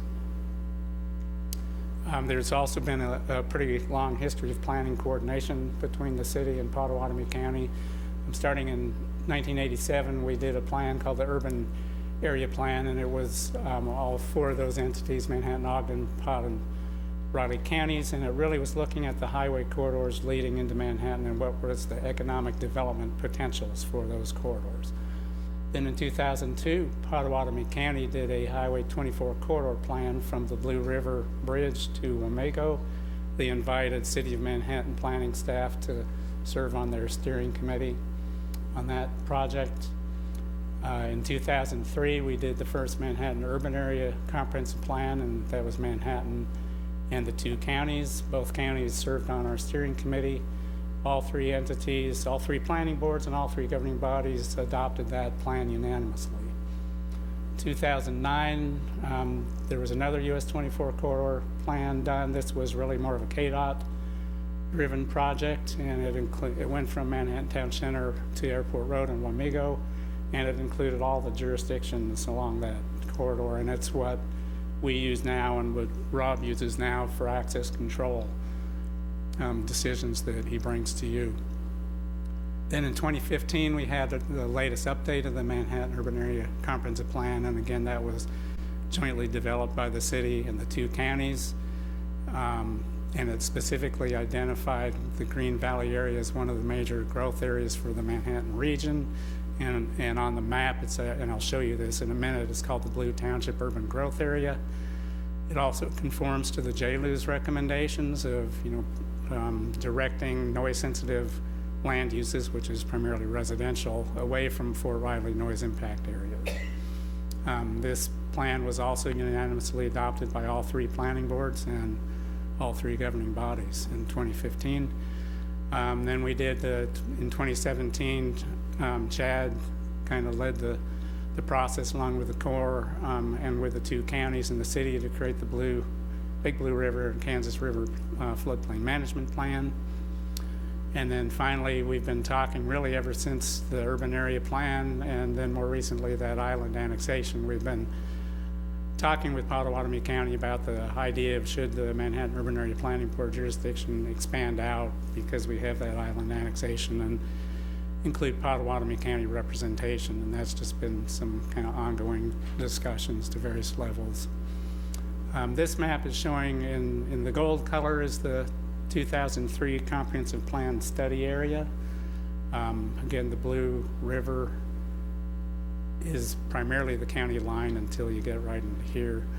Then for the 2015 Comprehensive Plan update, these areas in white were added by both Riley and Pottawatomie County to match what was back then the MPO boundary, but specifically for the Blue Township area, Pottawatomie County wanted this whole area included in the Comprehensive Plan Study update just because they recognize that as a large growth area. And so that was included in the plan that was done. And this is the map of that 2015 plan that all 3 entities adopted. And when you look at the Blue Township area east of the Blue River, the bright colors are primarily future growth areas. Yellow is residential. And so just land area wise, you kind of compare this to the city, and it's, upwards of 1/4 to 1/3 of the land area of the city right now. So this is 30, 40, 50 years of growth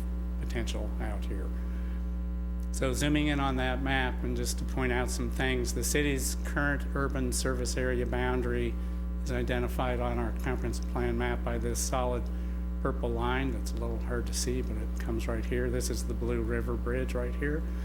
And then the cross-hatched purple stripes along the 24 corridor, and this is Heritage Square, just to give you a point of reference. This is an expansion area, potential future urban service area of the city. And then this larger striped or dashed purple line is that Blue Township urban growth area that the Manhattan Urban Area Comprehensive Plan identifies. And like I say, it has many, many years of development potential. And from a land use sense, the yellows are residential generally, and the reds and purples are more commercial and industrial types of things. Also, the city of Manhattan has been investing many millions of dollars in the recent years to provide urban services to this area already, with the expectation that that investment would help provide some relief to some of the city's growth needs. And I'm not an expert in these agreements, and I don't think we're really here to talk about those in detail tonight, but in 2007 we did the Blue Township Sewer Agreement. It was revised again in 2017, and basically that's the agreement where the city receives wastewater and treats wastewater from that sewer district, and I'll show you a map in a minute. 2013 we did a similar water agreement. The city wholesales water to Rural Water District Number 1 in the Blue Township portion of their service area. These two agreements also have some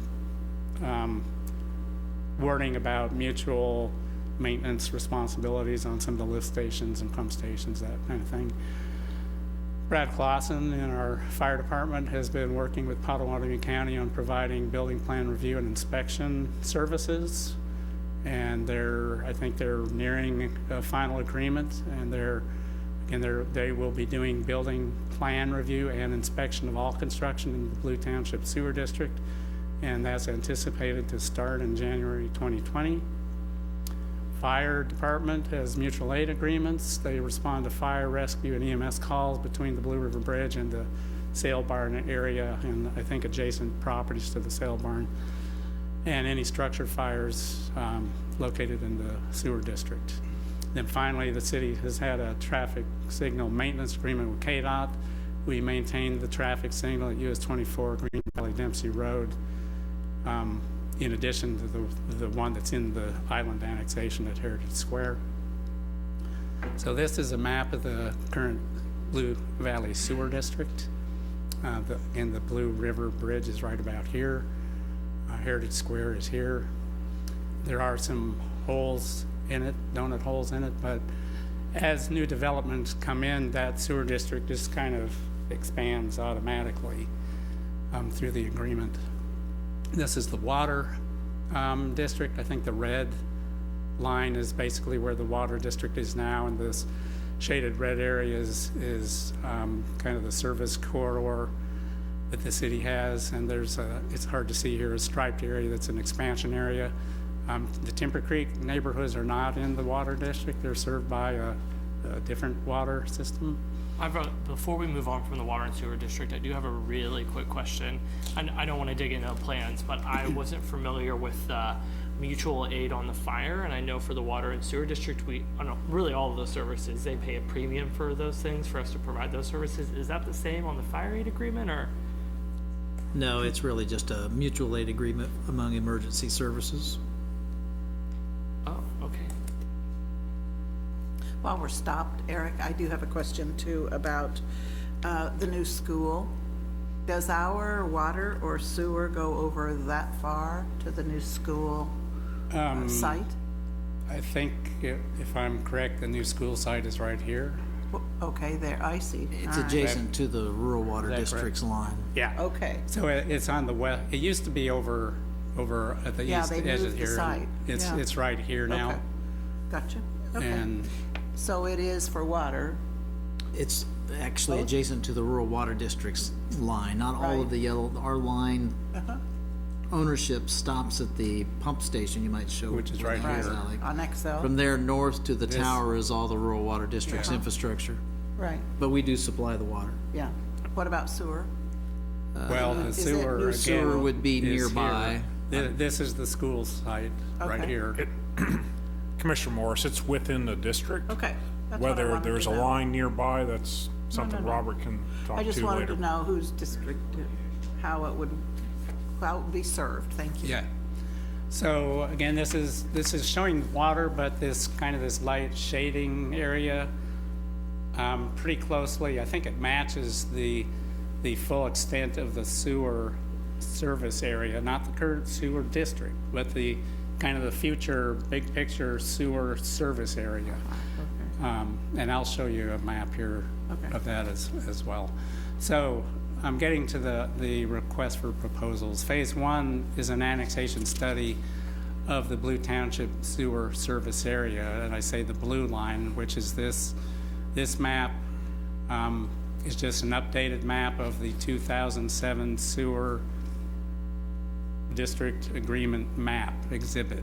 The blue is what they call the sewer service area, kind of the long-range service area, potentially.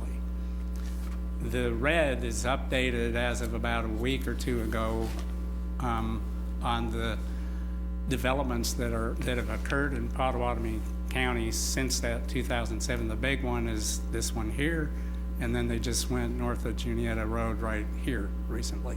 As you'll notice, there are some donut holes in here as well. The red is the current sewer district. The reason I'm showing you this is as new subdivisions come in, my understanding is the agreement allows this red line to grow organically as those new developments come in without revising the agreement. The reason this is Exhibit A for our annexation study is because if we just use the red line, 3 months from now, there's going to be a development beyond the red line, and you'll always be playing catch up. So for the RFP, the study area is just, a scoping study is the full extent of what the agreement says the city potentially might be able to serve long-term in the future. So that's the study area for phase 1. The objective of that annexation study is determine the feasibility, the costs and benefits of any sort of annexation within that study area. It will also address the items. There's a very long laundry list of very specific issues on page 5 and 6 of the RFP, and it will also be guided by the growth and annexation policies that are in the adopted urban area comprehensive plan. This phase 1 will provide as a framework to assist the city and the city commission in making decisions on evaluating any potential annexation. Phase 1 will produce a final report with all the illustrations and recommendations for, should there be any annexation or not, and if so, where, and should it be phased, or, the consultant would give recommendations. And then they would also develop a template that we could use for future annexation analyses. Would the scope of the study include? I know it will include aspects of infrastructure in terms of what we would have to provide in fire services, but what about police services? Yes, it's on that list on page 4 and 5. Would it cover just the cost, or would it also cover just how our governance structure would work, since we don't have a city police department? It kind of addresses both. It talks about kind of intergovernmental agreements, as well as the, how many fire calls, how many EMS calls, and what are the costs and all that. So it's looking at both. But it will go farther than fire and EMS. I'm particularly interested in, is RCPD going to be out there, or are we going to start funding the Pot County Police Department? That's I think one of the bigger, stickier questions. Well, that's one of the big challenges. So is that going to be covered in this study, or is that a separate? Okay. So then phase 1 again is to do kind of a big picture study, give you recommendations to consider and a kind of a framework for doing further analysis in the future of other annexations. Phase 2 will be based on the recommendations in Phase 1. And at that point, the city would determine if we proceed with Phase 2 and to what extent we proceed with Phase 2 scope of work, and that would be done through a contract amendment with the consultant. But the major emphasis of Phase 2 is this services plan, and that is a statutory requirement for doing unilateral annexation, meaning annexations that aren't requested by the landowner or developer or something. So statute requires that we do a services plan, and there's very specific language, and that's also under the Phase 2 on page 7 of the RFP. That's just taken right out of the statutory language on what that services plan has to cover. So if the city, based on Phase 1, decides to proceed with Phase 2, Phase 2 is that services plan for the areas that are being proposed to be annexed. And our utilities folks also wanted the consultant to review our existing water and wastewater cost share and extension of services policies and make any recommendations that how those might need to be updated or revised given some of the unique issues along the US 24 corridor. So this is our anticipated timeline. If you give us authorization to proceed tonight, we would advertise the RFP this Friday. Proposals would be due the 14th of June. We'd go through a interview and selection process, come back to you to get authorization to negotiate the contract and scope, approve the contract in August, and kick off late summer, and hopefully arrive with a Phase 1, study and recommendations in November. Phase 2 is totally dependent on what the recommendations from Phase 1 may or may not be. Financing, this would be a combination of water, wastewater, and Meadowfab funds, and I'm forgetting the actual acronym. I may need It's the original economic development funds. Yeah. Based on the city's sales tax. And so your alternatives, like with all RFPs, you can authorize us to proceed, and we ask for a commissioner to serve on the selection committee, or don't proceed tonight and give us some direction on how you want to proceed.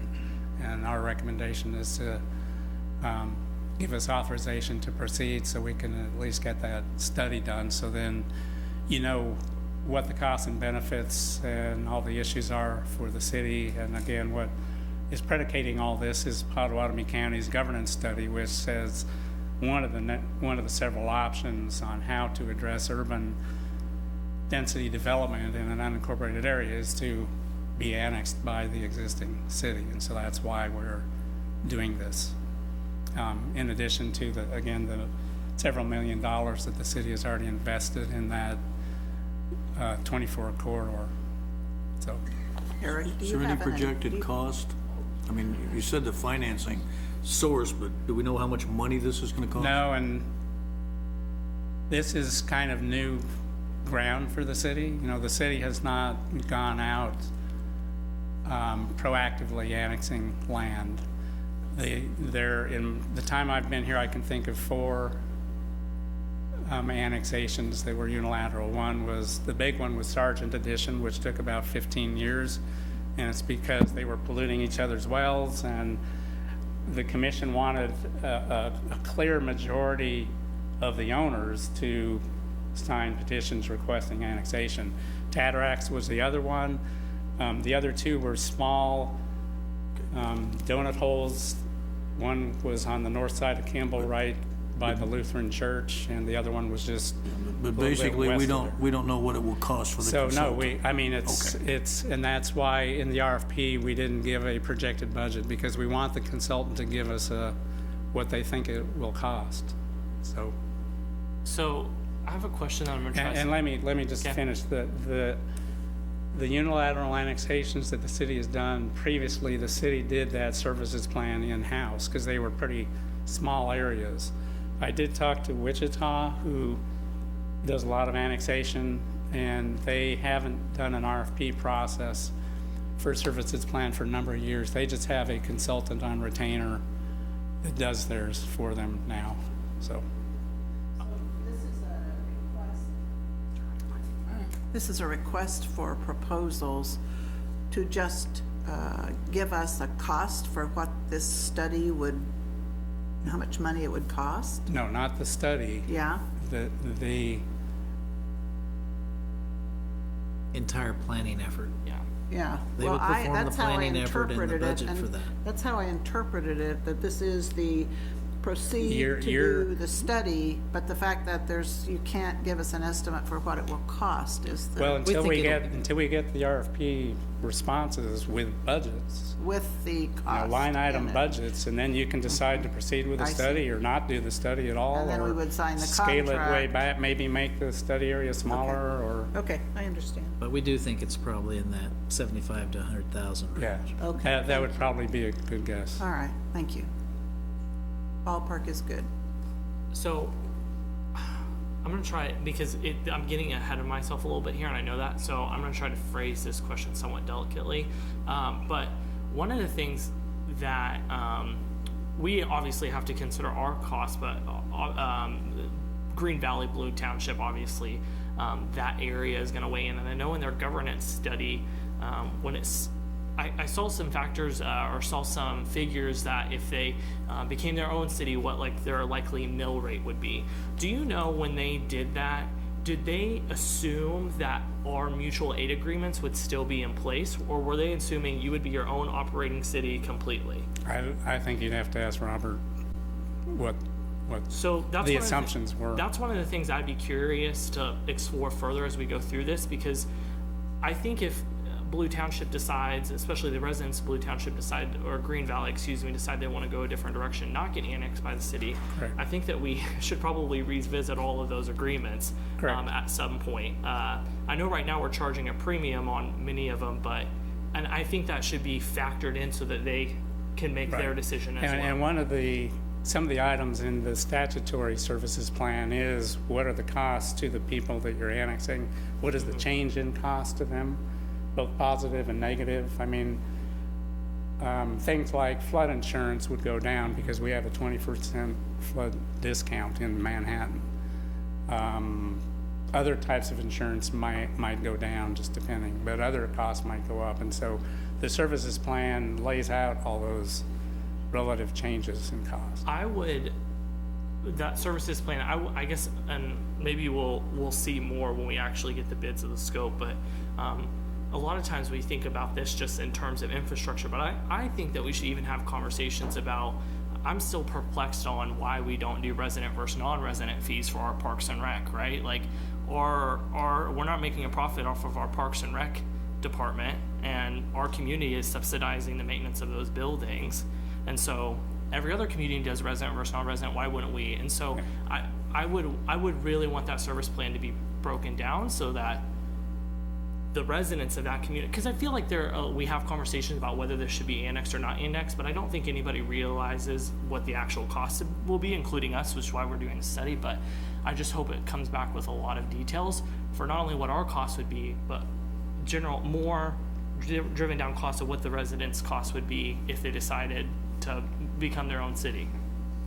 I think we would, certainly if there are opportunities with this consulting firm at some point for somebody else besides us to hire them to look at those detailed cost analysis of incorporation, that would be an opportunity for them to do that. But I mean, that's not something that we would envision paying for them to look at their incorporation That's okay. costs. Yeah. But it will, the level of detail that we'll have on analysis will be substantial so that you can weigh, and it'll be there for them to weigh what those costs and benefits are for at least becoming part of the city. There'll be a lot of things on the county ledger side that likely will go away, being replaced by some of the things on the city ledger side. That's So, understandable. Okay, I guess that makes total sense. I somehow, I mean, I don't know how the rest of the commission feels, but I would say if Green Valley decided to come their own town, I would push for us to relook at all of those mutual aid agreements. So you mentioned there's a, I don't think we have you mentioned, I'm trying to remember the word you used on a premium, maybe. It wasn't premium. I mean, they're paying more for water and sewer, aren't Well, they are, but add it's a still, I wouldn't say it's a very high rate. So, It's but more than what still- our city residents are paying. But that's exactly right. I would So- want to look at all of those agreements again. absolutely. Because right now, again, everybody in this room just witnessed argue about the mill levy for 4 Right. hours. So I would want that to be clear to them, is if you choose to go to a different direction, the way that this relationship has played out probably won't continue to play out this way in the long term, because we can't Sure. continue to subsidize. Yeah, I think when we talked about this before, there are kind of two general uses for this. One is our own purpose, kind of to see what this looks like for an annexation plan. The other one is to be shared with other, like Blue Valley, the township, Potawatomi County. They all have a stake in this.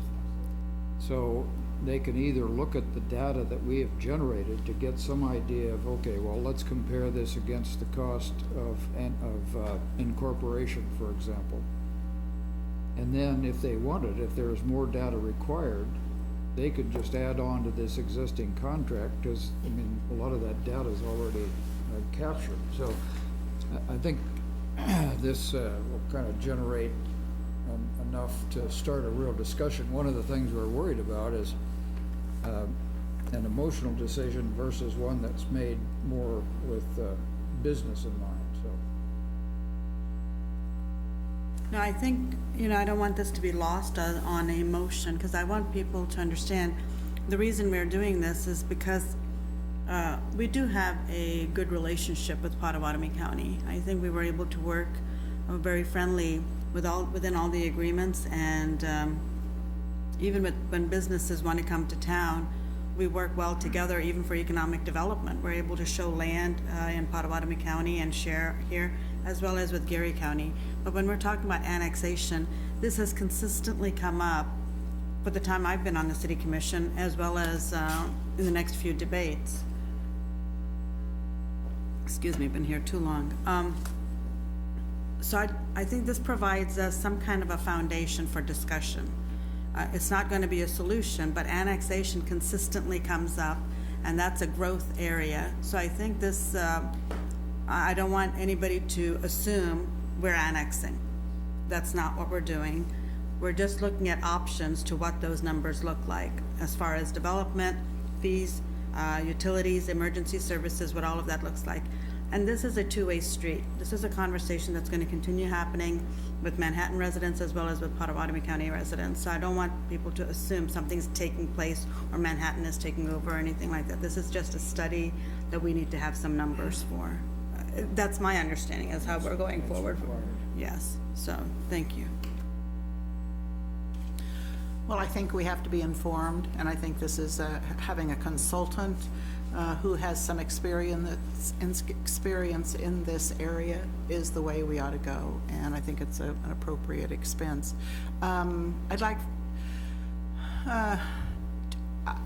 to not get on down after they do their report, and when we want something else, to have the answer be, well, that wasn't in the scope of the RFP. So I'd like for us to think in a broad way so that we are sure that we are covering all the ground that we need to. Yeah, see, I don't have a problem with, we need more information, obviously. But, personally, just to follow on what Commissioner Reddy said, I personally am not interested in annexing any of that. I have no desire to pursue that, but would do it if the people that live there want to be annexed. It would have to be their choice, as you said earlier, not our choice, their choice. And then two, it can't drive up city taxes. It has to pay for itself, and that's why the study is essential. And I said those would be the two ways where I might support it. They'd have to, almost universally say, yes, we want to be part of the city. And then B, the study would have to show that the property owners on this side of the river are not going to see a substantial increase as part of that annexation. Okay, I think, Eric, it's time to hear from the public, so if anyone would like to comment on this issue, please come forward. state your name. We have a county commissioner here. I didn't know if you would like to say a few words, or? Well, my name's Pat Waxman. I serve on the Potawatomi County Commission. I know all of you. And this is about as surprising as I've been, just learning about this Monday at our meeting, that you're gonna have a meeting on annexation, which, you know, I question, why just out of the clear blue sky? There's always, seems to me that whenever we're talking this, just like annexation, you know, we want to take the whole area in, when just tonight on your own planning commission recommended Elijah Heights taking in, you know, 6 acres at a time. But that was not the case, you know, when it came to across the river. You know, we're going to take the whole thing, you know, if we're studying it, instead of just the little pieces at a time. The mutual response with the EMS, there's been some rubs on that. We got a letter saying that the city of Manhattan will not respond to anything past the Blue River with EMS, even unless our ambulance service, all 4 or 5 ambulances are out at that time. And I'm just, you know, it sounds Just like. to clarify, that's the Riley county, County, you know, not the city. Okay, well, it's whoever's in charge of the EMS. You know, yes, the people in Blue Township pay a premium on their sewer, and they pay a little bit of a premium on their water. It's more than the city. Now, I think when we figured this, we were looking through this annexation based on a $230,000 house. I think by the time you did all the adds and minuses with, am I not right, Robert? We were looking about a $400 increase. Is that? That's what we came up with as far as what the people would gain, you know, and then what they would pay. And this is basically where it came out, was at total cost of an additional $400. I think personally, incorporation, I think that would be the way to go. But as a county commission, we can't instigate or start any of this process. We're not allowed to do it, and I feel funny even talking about it because I don't want to be put in that position. And I'm going to say this just out of,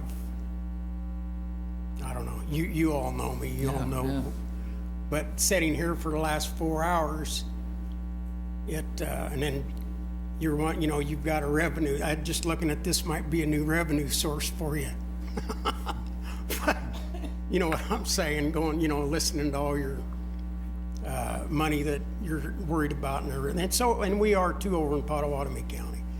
And I'm going to say this, you know, we're working to get the inspections. It just seemed like it's taken forever. I don't know what takes government so long to work, but we want to get this in place, and we appreciate the water and the sewer. But at the same time, if anything ever does happen, the facilities are in place. You know what's there because, you know, we're piggybacked on you. And then the water district, you know, the rural water, that's not the way things generally take place. But all of the additions, all the developments over there are built under the same conditions and specs that you do in Manhattan. So, and yes, we are worried about, you know, maintenance, you know, the maintenance challenge that's going to come up in another 10 or 15 years. This is the big deal, the maintenance. So, I sat here for 4 hours and if, you know, you do your study, that's fine. But at the same time, I'm trying to think, you know, just off the cuff here.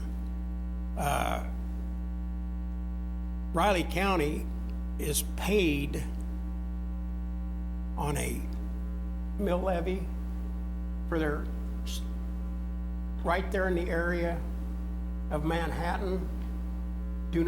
They pay a mill levy to the sheriff's office. Yeah, RCPD, don't they? Yeah, And Riley, what does that generate?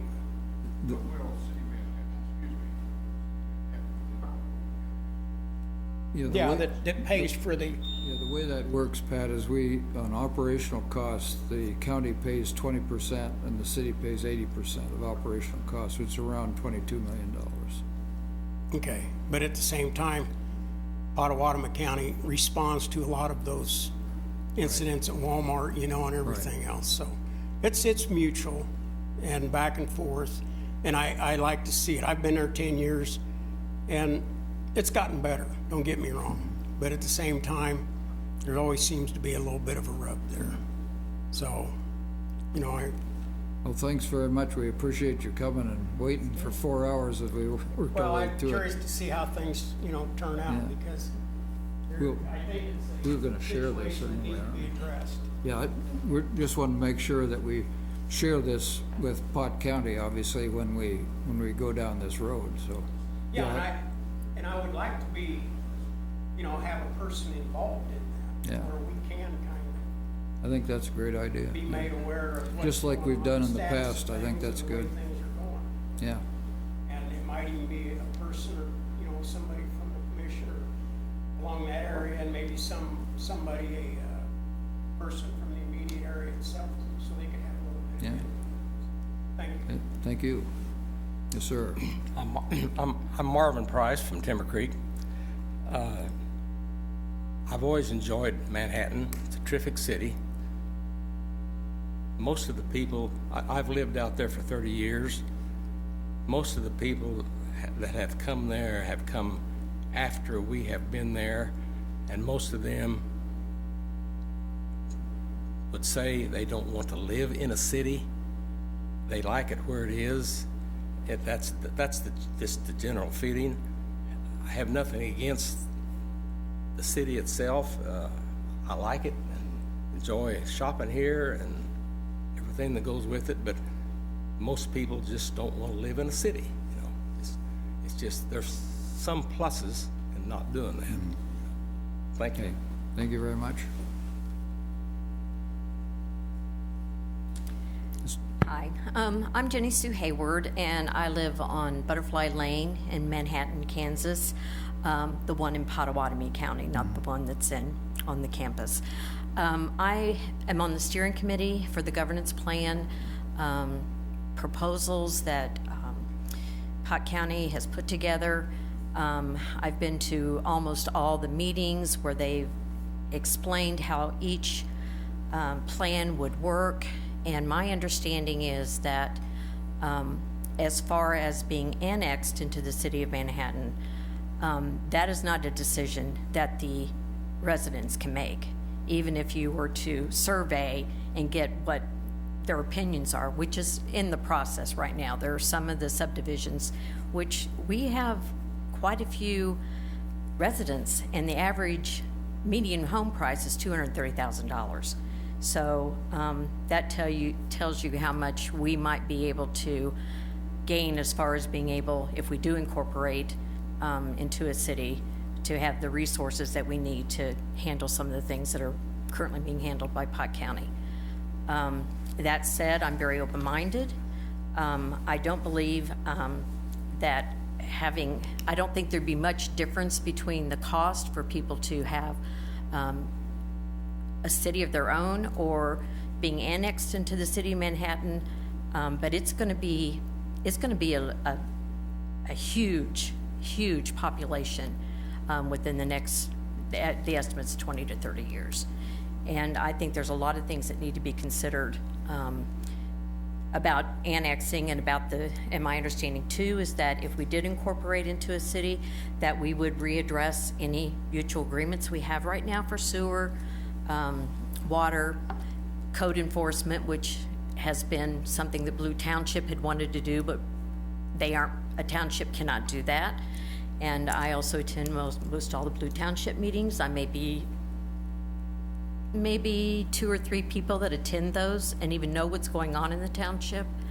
So I have a vested interest, even though I've only lived in this area for 6 years. I have other family that lives here, a granddaughter that lives here, and I think this is going to be our community for the rest of my life and for their lives. So I'm just very interested in how you all are going to proceed with this RFP. Thank you. Thank you. Appreciate it. Linda Lake, and I live at on Glendale Circle.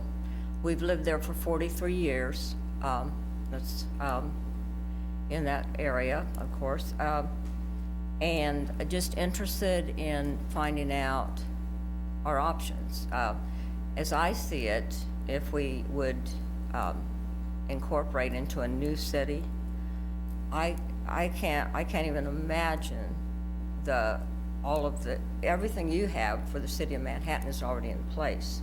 So then what we're gonna have to do is create this, I mean, to me, it sounds horrendous. I mean, it sounds like it's just unbelievable how much, and and hiring all these people, and I just can't, when we have the city of Manhattan right here, and we're not that far out.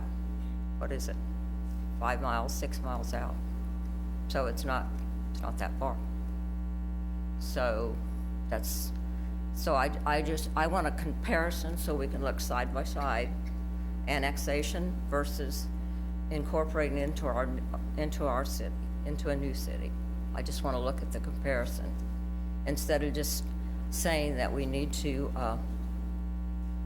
just using that as the only option is and not considering the annexation. So I would just appreciate having that information, that study, very much. Okay. Okay, thank Thanks. you. Mm.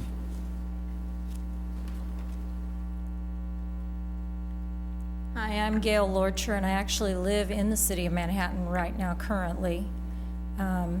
We have owned property on Green Valley for about 8 years, and our house that we are finishing will be done about 2 weeks. We plan on moving out of Manhattan to Green Valley, to our property. I have actually been around Manhattan since 1968, so over 50 years, and I've seen a lot of changes with the city. And I have to say, some of them have been wonderful. I remember the first original Walmart. In fact, before Walmart, I believe it was a Alco or a TG&Y.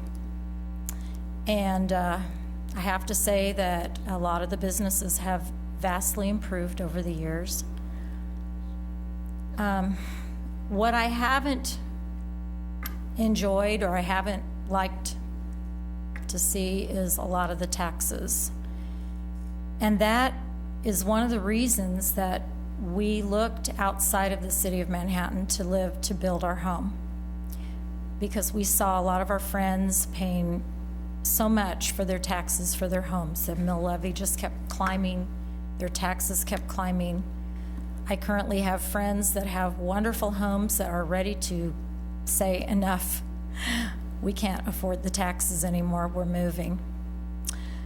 So we had made that decision about 7 or 8 years ago to move out to Green Valley, because at that time, it was probably half of what it is right now. It's grown that fast. It's grown up all the way around us, in fact. We have a very small acreage, and we're almost completely surrounded now by housing development. We didn't really anticipate that. I guess we didn't talk to enough of the developers in the area to find out what their plans were. But we had actually looked at that property 8 years before we even purchased it and fell in love with it. And at that time, it was nothing but farmland. Probably one of the oldest farm properties out there, built in 1882.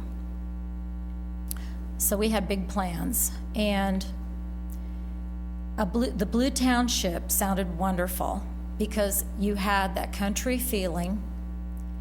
You were close enough to a city where you could get there to get your groceries, but you could go back to your nice little country home, and you still had people close by, so you felt fairly safe.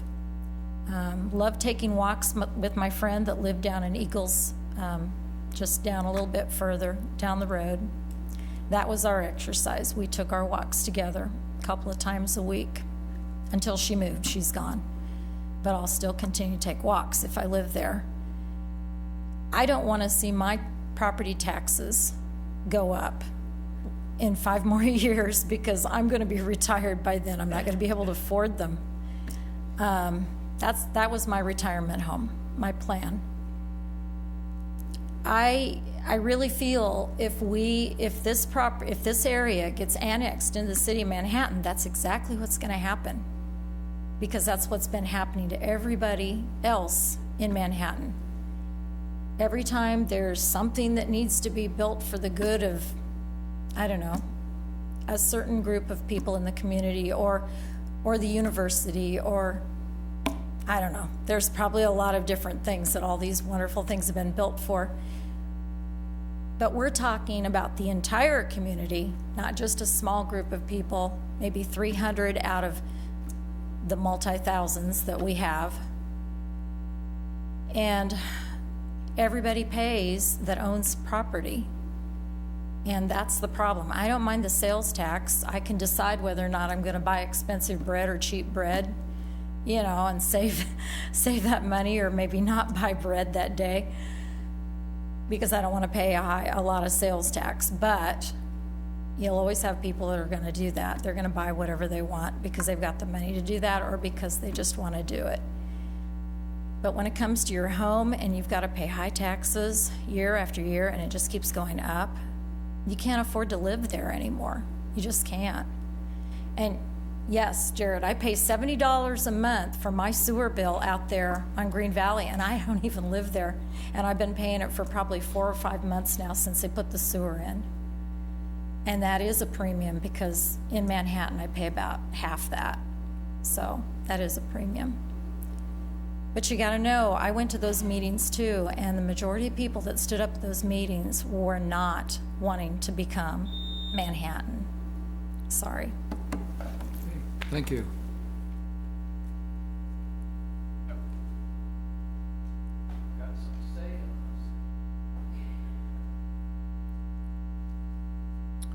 My name is Ron Lorcher, and I work for the city of Manhattan, and I know a lot of you people.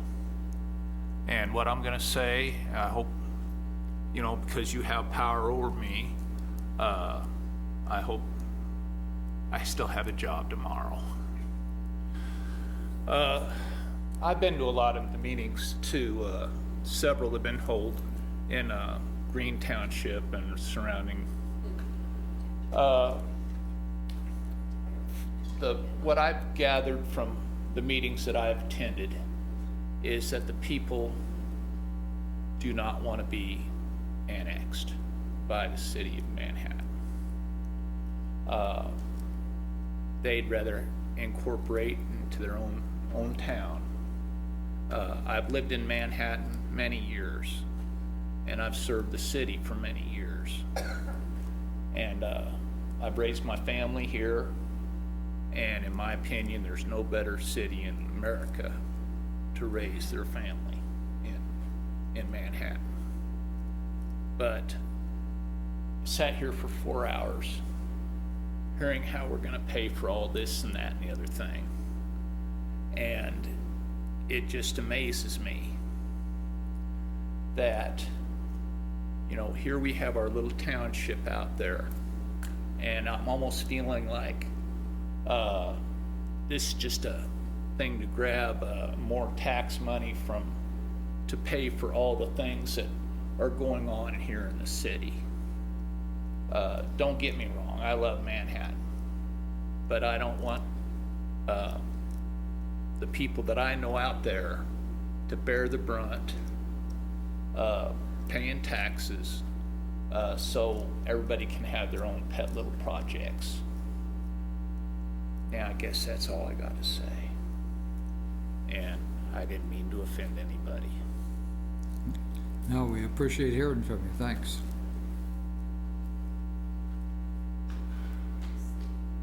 Any further public? Yes, ma'am. I just want to end by saying that I would like to see your study, just to see what it is. Oh, yeah. I think it needs to be studied. I think it needs to be looked at. And, you know, I'm just letting you know that I might have said some things that sounded negative, but I think the study needs to be looked at. looked at and just see what options are available and what recourse. Yeah, I think you've got some good ideas about working together, so, Okay. yeah. I'm Elaine Lang, and I live in Manhattan, but Potawatomi County side. It wasn't brought up, but there is also talk of a bridge that needs to be built. I think it's from Juanita, or I call it Junita. What is it? Juniata. Juniata. The bridge needs to be built there, and I think wasn't it the Army was supposed to help with that? I don't know. That's what I've heard, that the Army is supposed to help with that. They would like to have that bridge because many of the servicemen live in the Potawatomi side of Manhattan. This was a topic generally brought up under JLUIS, but there was no commitment by anyone to pay for it. Right. So now I'm thinking maybe we do need to, in the Green Valley area, become incorporated so we can raise our own funds to get that bridge built. Because it sounds like if we were to be annexed, that's just another burden on Manhattan as far as more money needing to come up to pay for a bridge. And the way it's growing, it sounds like that's going to be needed sooner than later. So that's the only thing I have to say on that. Thank you, appreciate it. Anyone else, please? All right, well, we'll close public comment and come back to the commission. I have a first, thank you all for staying here for as long as you have. I swear we usually don't have meetings that are quite this long and have this many items, but I appreciate you sticking out. I don't envy, well, we might have to make that. I might be on the commission still and have to make the decision, but it's going to be a tough decision to make either way. I grew up in a super small town in southern Kansas, about 9 miles away from another small town, about 1,000. The other town has about 2,000, and both the mill levies in both of those towns is about 75 mills. They're high. So I think incorporation has some challenges, and so I'd be interested to see those compared to annexation. But one of the questions that I had, and you might have answered it when you were speaking, but I work with a lot of people who live in that area who are quite supportive of the city annexing in. And so is the only, the demographics, most of them are young families who moved out there. So are we just kind of basing it off of that survey, whether people want it or not, or is there other plans to like pull the people? I know this doesn't necessarily go to vote, but how have other cities looking at an annexation this big handled that? Did they just forcibly do it regardless, or? They do it in two methods. One is Wynn mentioned, one is the people petition, and the other one is you annex. So in almost any large city in America, let's just take Kansas City or St. Louis, so you've got parts of the city on either side of a major river. And so that comes about over time, and you have, in some areas like out in Phoenix, you have incorporated cities that are together and kind of operate under one county. So there's various forms that this can take, and you know, one like, let's call it a bedroom community, takes advantage of the services that are offered in the core community. And so those arrangements are different than if you have two basic cities with services and city staff and businesses and supermarkets and things like that. So those are kind of the things you have to argue through when you look at how you go together. Okay. So you've closed public comment. Yeah. You kind of asked them to come forward with your question, which is really not appropriate, so. My apologies, I guess I was just saying that she was the one that said something. I didn't mean for you to come up and speak. And we can certainly provide methodology from Potawatomi County that they've used to date. So I guess my general question, not question, but I'll just throw this out there and you don't have to respond because that's against the rules, is I would just be curious to see, again, how those studies turn out and how further we're engaging, because I think regardless of whether we decide affordability-wise we can do it or not, I'd still be interested to know how the people actually feel. And I don't think that we always get the direct feeling from the actual, necessarily every time people show up to city commission meetings, because the people that I engage with at work have never been to a government meeting in their life, and they probably won't for some time. And so, but their opinions are valid as well. So that's all I had. We won't ask you to answer because That's okay. we'll offend the rules. So if you Each just, subdivision is surveying right now. yeah, I'd like, power there. I'd like a clarification. So Pat asked if he would be able to see the study. The study will be public, won't it? Absolutely. Okay, my expectation is that it will be. Thank you. Okay. So, yeah, my thinking is Probably that be on the web, Pat. probably when We'll they send you a do, copy. Invite you to a meeting. probably when they do it, I think Mike and Pat will probably be on the committee together if that's possible. But again, we are not making any decisions tonight. This is not, my understanding is we are not making any decisions about annexation. We're just discussing a study to be done, because probably even if any of the discussion goes further than the study, it won't happen for another 3 or 4 years. This is nothing that will happen overnight. But because we have nothing to base it on, we have no data at all. So this is not an opinion study, this is a factual data study. And that's exactly what we need to have further discussions for everybody's. So that's the way I'm understanding this. This is not about annexation at any time soon. This is just a study. But the residents, the reason why I brought it up is the residents' opinions are also data that we should weigh. And so I would, Not for this one, And I'm I think that would thinking- come after the study's Yeah. complete. And or to go from phase 1 to phase 2. this is what Commissioner McKee is saying, that when we make this decision, I would like the data that comes on how much this is all gonna cost, but I'd also like data on what the residents want. Whether that falls in this study or not, I really don't care, but I can't make a decision, or I don't wanna make a decision without knowing that. So, this is a bit of cart and horse. but I realize, but I don't, You we have do this, to- we do this all the time. Just a minute. We come up with an issue, and we do half the study, and then we don't have all the data. The study is data. And then the citizens have to be presented with the information in order to provide an informed survey. I agree. I'm just hoping that we have a process planned out to do that, because that hasn't really been, I guess, spelled out, and it's just coming up now as we've been talking about it.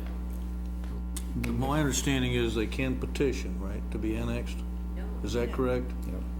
Yeah, so in my mind, it's simple. We do the study, we throw it out there. If the citizens petition to be annexed, good. If they don't get annexed. That's where I'm at, to make that clear. Just a But this, study. all we're doing right now is preparation of data. Okay. But I'm, I'm just saying I won't make a decision without all of that data. Okay. You mean on this or on annexation? What do you? Both. I guess I didn't know saying that I wanted the opinions of the residents was gonna be such a controversial statement, but I would like the opinions of the residents. So you don't want to make a decision on what's before us? Yes, I do. I'm just saying in general terms, like we do all the time, All right. that I wanna vote on this, but I would also like this additional things. We do that constantly. Mayor, I make a motion that the city administration, I make a motion that the city authorize the city administration, that we authorize the city administration to solicit a request for proposals for the annexation study / expansion of services plan, and appoint Mayor Dodson to serve on the selection committee. I'll second. Please call the roll. Commissioner Butler, Yes. Commissioner McKee. Yes. Commissioner Morse. Yes. Mayor Dodson, Yes. Commissioner Reddy. Yes. Motion carries 5-0. Okay. Item F for final. This is not a voting item, it's a discussion item. Street maintenance, safe routes to school, sales tax, 2019 updated report. Rob Ott, you have 2 minutes and 14 seconds. Okay. Excellent. Just enough, huh? Excellent.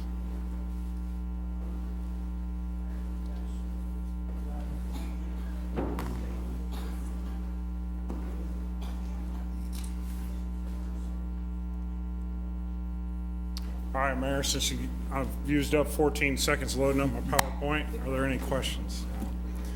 I don't have a ton of slides, but I will go through things fairly quickly this evening. Some of the data I'm here to show you is collected as of last year. September of 2018 is when our contractor finished collecting data on our streets. So when you see some of these pavement condition indexes, don't shoot me, because I'm here to tell you that yes, I would agree that some road segments are worse than the colors I'm probably going to show you tonight. So please don't beat me up too bad. Again, anytime you go out, survey, collect data, it is a snapshot in time. It's capturing what is out there when you go out and capture that data. Unfortunately, we did have a very hard winter, but that's not an excuse for us not to be aggressive and continue our program.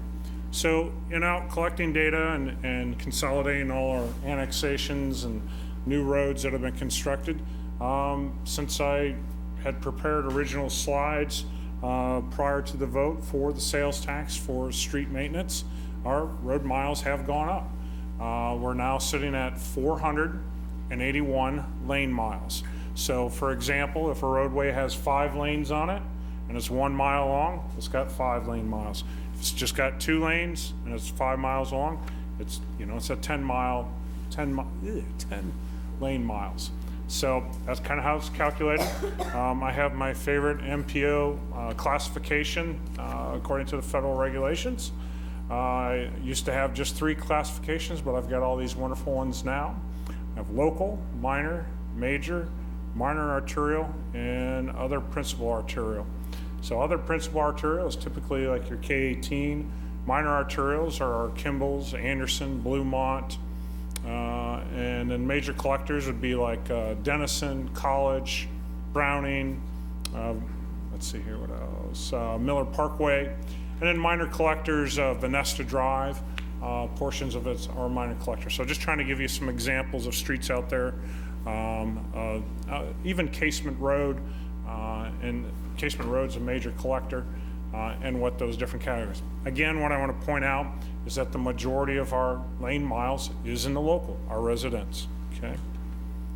Oh, I need to, let's see if I can get this to work. If not,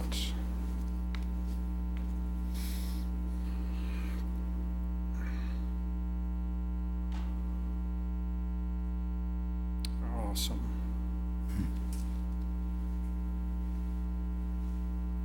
Well, I'll just continue on.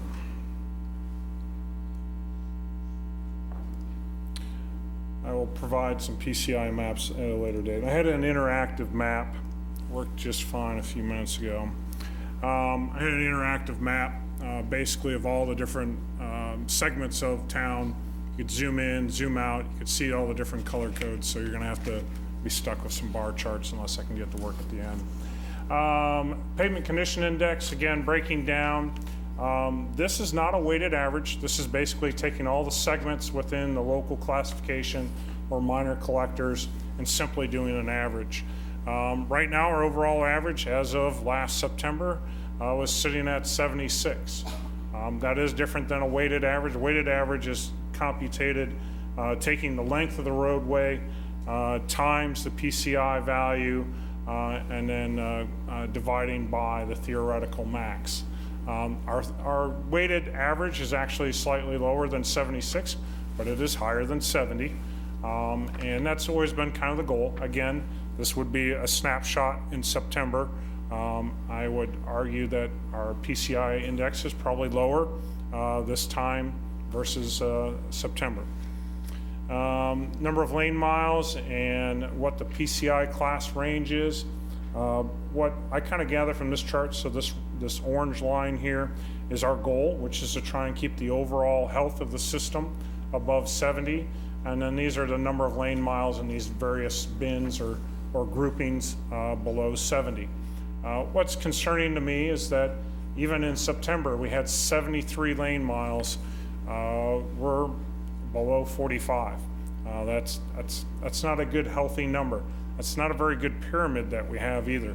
I would like to see a lot less lane miles down here and so on and so forth, so that it's more of a pyramid. Unfortunately, we're a little bit bottom heavy. That's kind of why we came to Unite with a recommendation to remove and completely replace Kimball Avenue between Kenmore and K. Warden 13 versus just doing a mill and overlay.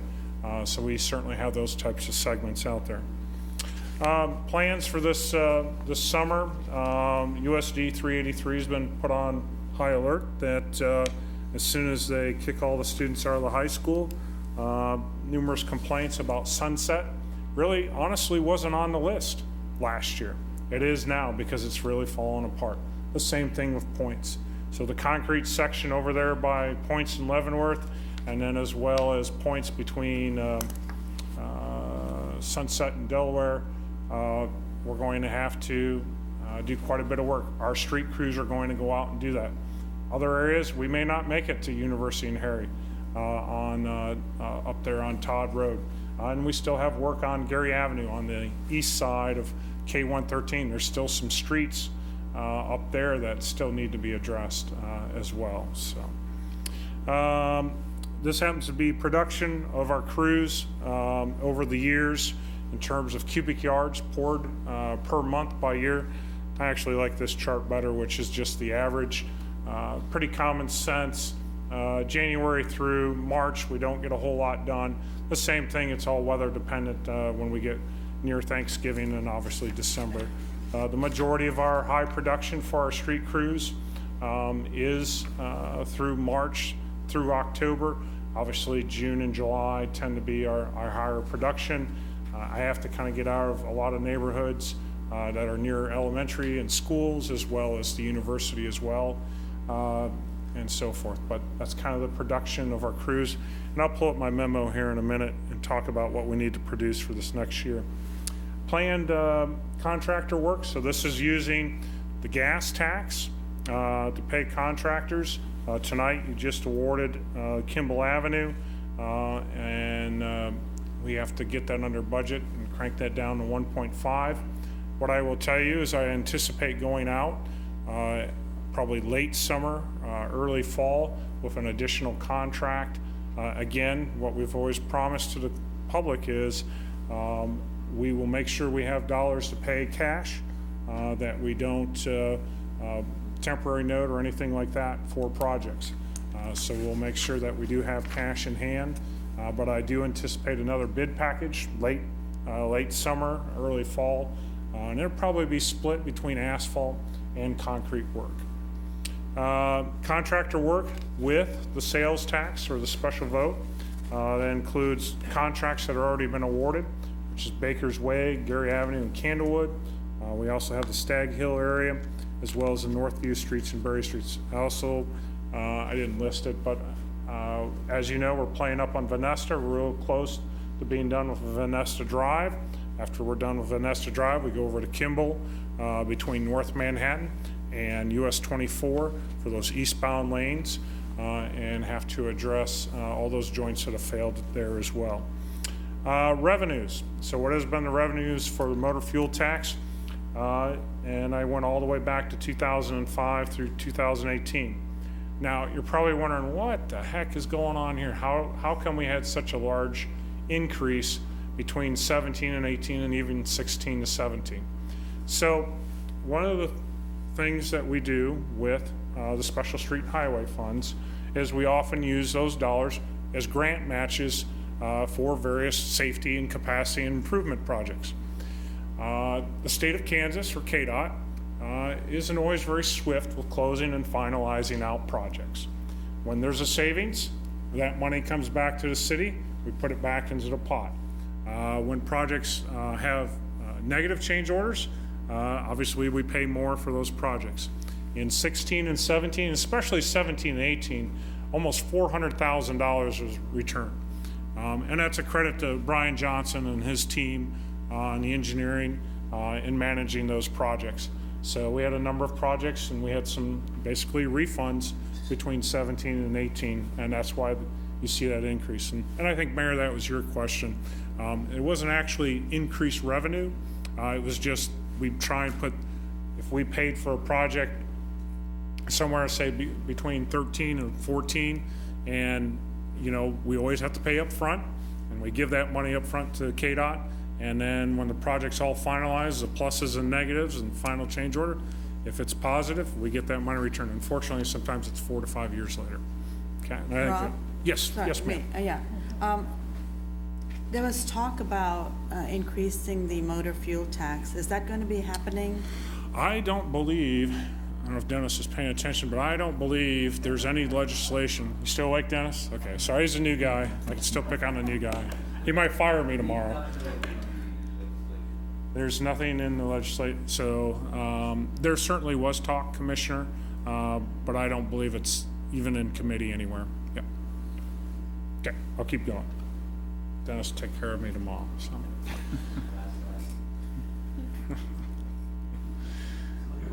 It's all good. Gotta pick on the new guy. When the copier breaks, it's always the new guy's fault. All right, it's getting late. So, amount spent, this is just expenditures of contractors. This isn't necessarily expenditures for KDOT grants. This is solely improvements on street maintenance in which we've paid contractors. Now, you're probably staring over here at the 2018 going, wait a minute, you didn't hit your 1 million mark.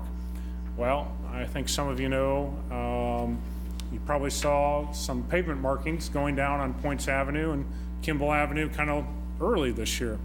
Well, that happened to be a leftover project from 2018.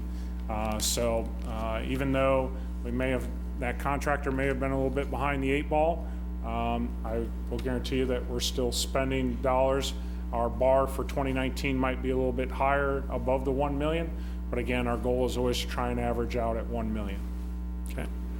Total revenue. So I don't have as many bars because I'm only in year 2 of revenues received from the community that voted in the sales tax.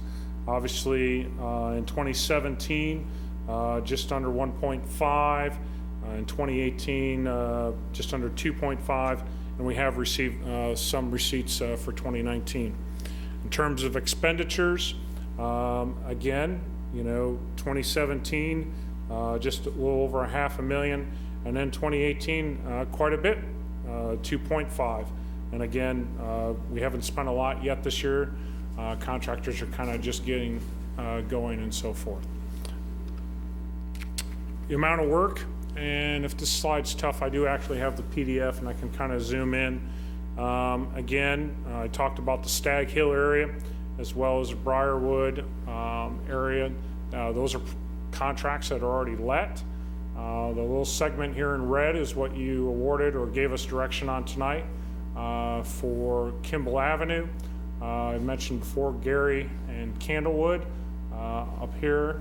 Venesta Drive is still hopefully in the next couple of weeks will be finished up, and then they'll be heading over to Kimball Avenue, and then we're still doing work up in Northview in the Berry Streets, making all sorts of new friends. So that's the amount of work that's already been contracted, and again, as I mentioned, we'll probably go out to bid. We'll see what the receipts are. This map is the same as last year because we haven't really accelerated forward on anything new. What I will tell you on the Safe Routes to School programs, we have done 16R32 projects, and there's been sidewalks around Marlatt, Roosevelt, Lee, Northview schools, and as well as Arnold, Bergman, Marlatt, and Northview. The remaining projects, we're working with community development and that committee in terms of in the school district, RCPD, that task force that we kind of assembled. We're kind of looking and reevaluating those projects that are remaining. Should the order be shuffled, or are there other projects that should be really evaluated and come to the forefront because there's different needs? What I will tell you is that we are a little bit ahead of schedule. If you remember, the ballot question talked about 5% over the entire lifetime of revenues received. We originally estimated that we needed to spend about $100,000 per year. I'm in year 2, and this phase 2B hasn't gone to bid yet, but that's our estimated construction. And obviously you can kind of see just obligated of what we know, which is design, anticipated cost, we're sitting at about 600,000. So yes, we're a little bit ahead of schedule in terms of meeting that 5%. In theory, we should be at year 6 spending 600,000. Frankly, that doesn't bother me because we're leveraging additional dollars from KDOT, and we're accomplishing more by using this funding as our grant match. So the whole thing is that we have to watch it real close to make sure we don't exceed that 5% over the total 10 years. And we may have to slow down in some of the out years, but that's okay. I think we should continue to leverage, and again, we always bring those grant applications to you all. And with that, that's kind of the end. That wasn't 2 minutes and 15 seconds, Mayor, but hopefully. Nice try, though. I apologize that my dashboard didn't work. I certainly can provide PCI maps and so on and so forth. Some of the projects, the only other thing that I wanted to cover just really quick, I think there was a question about how much concrete work do we have to do and does that include removal? The answer is yes, and that's $62 per square yard. That's using the new bids from 2019. It is up a little bit from 2018. So when you go through all the wonderful math, it actually means in order to hit that 1 million, we need to be right around 2,700 cubic yards placed by our street division to equal roughly 1 million in value if we were a private contractor. So that does include removal and replacement. Can you give us some sense of, because of what happened over this last winter, under the burden on the Public Works to rearrange what might have been our priorities a year ago? Yeah, I would have liked to have gone up and marched up sooner into the Gary Avenue area on the east side of K-113. We've been up in that neighborhood for a number of years, kind of pounding away. I would have liked to have spent more time up there. Unfortunately, the sunset and points, I really can't wait. And I'm not comfortable going out to bid and obligating more dollars, hoping all the timing of revenues will match. I'm just not comfortable with that. So I kind of came to the city manager and I wanted our city crews to go to there. That's kind of the challenge of matching revenues and what I have out to bid. The other thing too, we talked very early on in this program that the street sales tax, we try and stay in local streets first, whereas the special street and highway, the gas tax, we try and do the arterials and collectors first. One of the biggest complaints I heard from the realtors and homeowners, honestly, was that I feel like my property value is hurt because my street is not very pretty and it's in disrepair in front of my home. And I'm trying, again, those are goals. Those are direction from you all. And I'm continuing to try and follow that. Again, those aren't written in stone. There's nothing illegal if we decide to spend all the gas tax and sales tax on all the arterials and collectors. I wouldn't recommend it.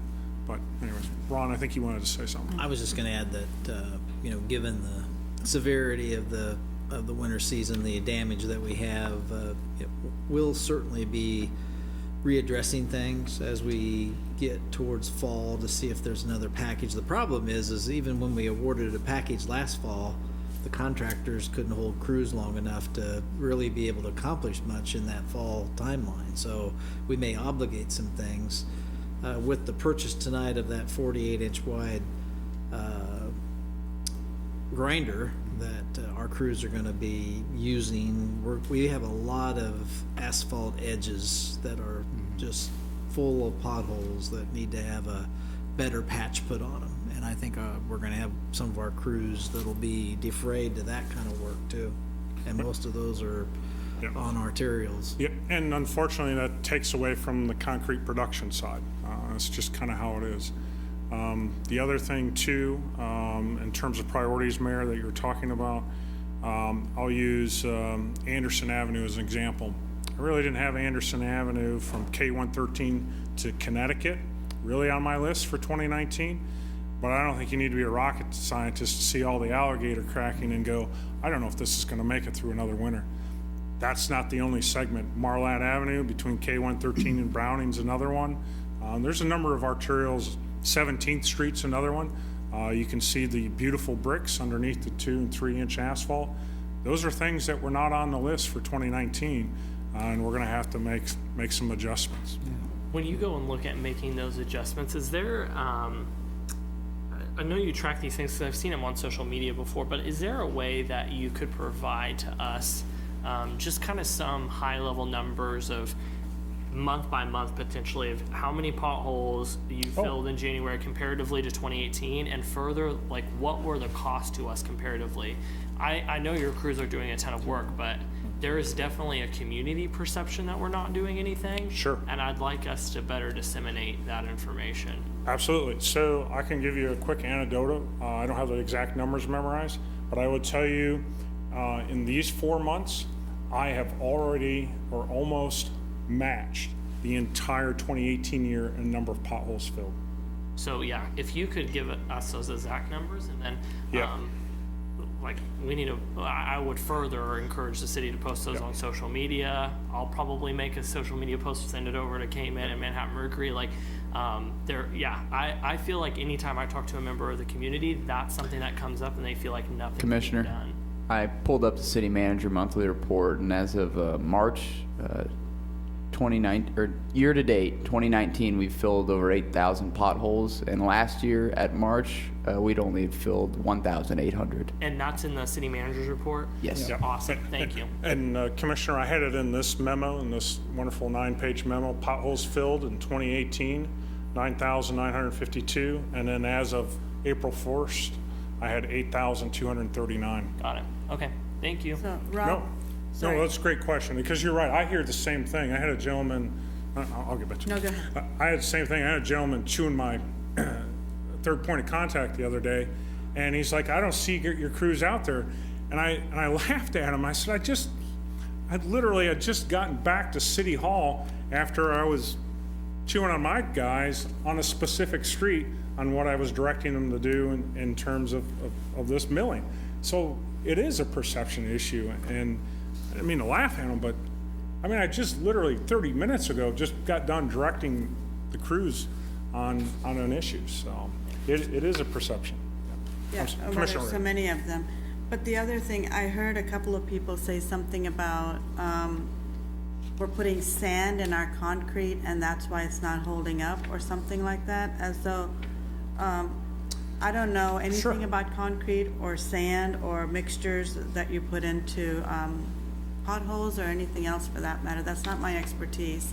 But the implication was we're using low grade or not high grade things, or we're substandard materials. And I wanted to make sure that we were not doing that, because that was what they were using to say that's why our potholes keep coming up and reoccurring, because we're just using materials that are cheap. Okay, so let's talk about, I guess, the evolution of street specifications for the city of Manhattan. You can have a short answer. Short. That's not true. That's not a short answer. So when I started here in 2005, local streets were constructed on manipulated bare soil. There was no rock base at all. In 2009, I changed the specifications for the construction of roads. I added a 4-inch rock base. I also decreased the size of panels. Part of, if you think about it, as I don't have time. It's getting late. As a vehicle drives across the panel, it's a fulcrum. The longer the length of the fulcrum, the more pressure you put at the joints of each panel. So we shortened up the panels, made it, concrete likes to be square. And the other thing we switched to was dowel reinforcement baskets. So that was a big change in 2009. Then I hired this really smart guy from Nebraska, came down and began doing research and searching into why were we still getting deterioration of our concrete. Brian changed the mix design, and part of the issue that we found was ASR. Basically, it's a reaction, and it does have to do with our sand. But we have admixtures that we now put in there, and I'm trying to remember what year you did that in, Brian. So in 2014, 2015, when Brian was the city engineer, he made changes to our mix design. Did a bunch of research. In fact, we kind of used some outside research outside of the city of Manhattan and K-State because of a lack of trust, frankly. And we went to some American Concrete Institute experts and took core samples and sent them off to them and had analysis done. And how can we address the issues with joint damage and deterioration? So Brian's made changes to the mix design. It takes time to see, okay, what is the next problem in materials? The other thing is KDOT's large aggregate. So concrete has a number of different components. There's large aggregate and there's small aggregate, which is the sand. The large aggregate, KDOT has established some standards on a freeze-thaw cycle test. We're using that rock. We have a good quarry that here is locally that can produce limestone that meets that standard. And if it's good enough for KDOT, we're going to use it. There are other cities. If you go to Kansas City, they rail in granite from, I don't know, South Dakota, North Dakota, Colorado. I'm not going to recommend at this time until I see test results saying that the quarries here can't pass KDOT spec. And I'm not going to suggest we go to granite. So those are probably valid comments, but I want the community to know we have done research. We've even done some independent research, and we have made changes over time. Asphalt, a little frustrated with KDOT. A few years ago, there was a study done by K-State students. It was a K-Trans project. They allowed a certain percentage of recycled asphalt material. The most recent conference I went to, they've now reduced that. I've been talking with Riley County and what they do. They've also reduced it, and Brian and I are talking whether, okay, should we kind of follow suit? That's a little frustrating because, you know, here was this approved study from KDOT, and K-State had done it, and we were just trying to follow, you know, best management practices. So I'm not a research and material guy. I don't pretend to be something I'm not. I try and rely on other institutes to help advise us, and try and stick with folks like KDOT that have folks with PhDs and masters in materials. So. Well, I think that was a very good historic perspective on what the city has done. And the good thing about having social media is I can just cut that snippet and put it on Facebook so everybody else can hear it, the wonderful explanation you just gave, because I cannot explain that. But I understood what you were saying at the same time. Yeah. So there was some truth, maybe a few years ago, and we have upgraded since then and are learning through best practices. Absolutely. And there certainly were admixtures that were done, you know, even prior to me that had concrete issues too. Jerry Petty and Jack Messer and Chuck Williams could probably explain some of those issues with fly ash. Well, we spec a fly ash, and we have had producers try and push us to use something we don't want to, and we've held our ground. So. And that probably goes, Commissioner Key, that probably goes to some of your perception comments you've heard too. Anything else? I didn't hit midnight, Katie, sorry. Okay, thanks very much, Rob, appreciate it. You stand adjourned, thank you. Thank you.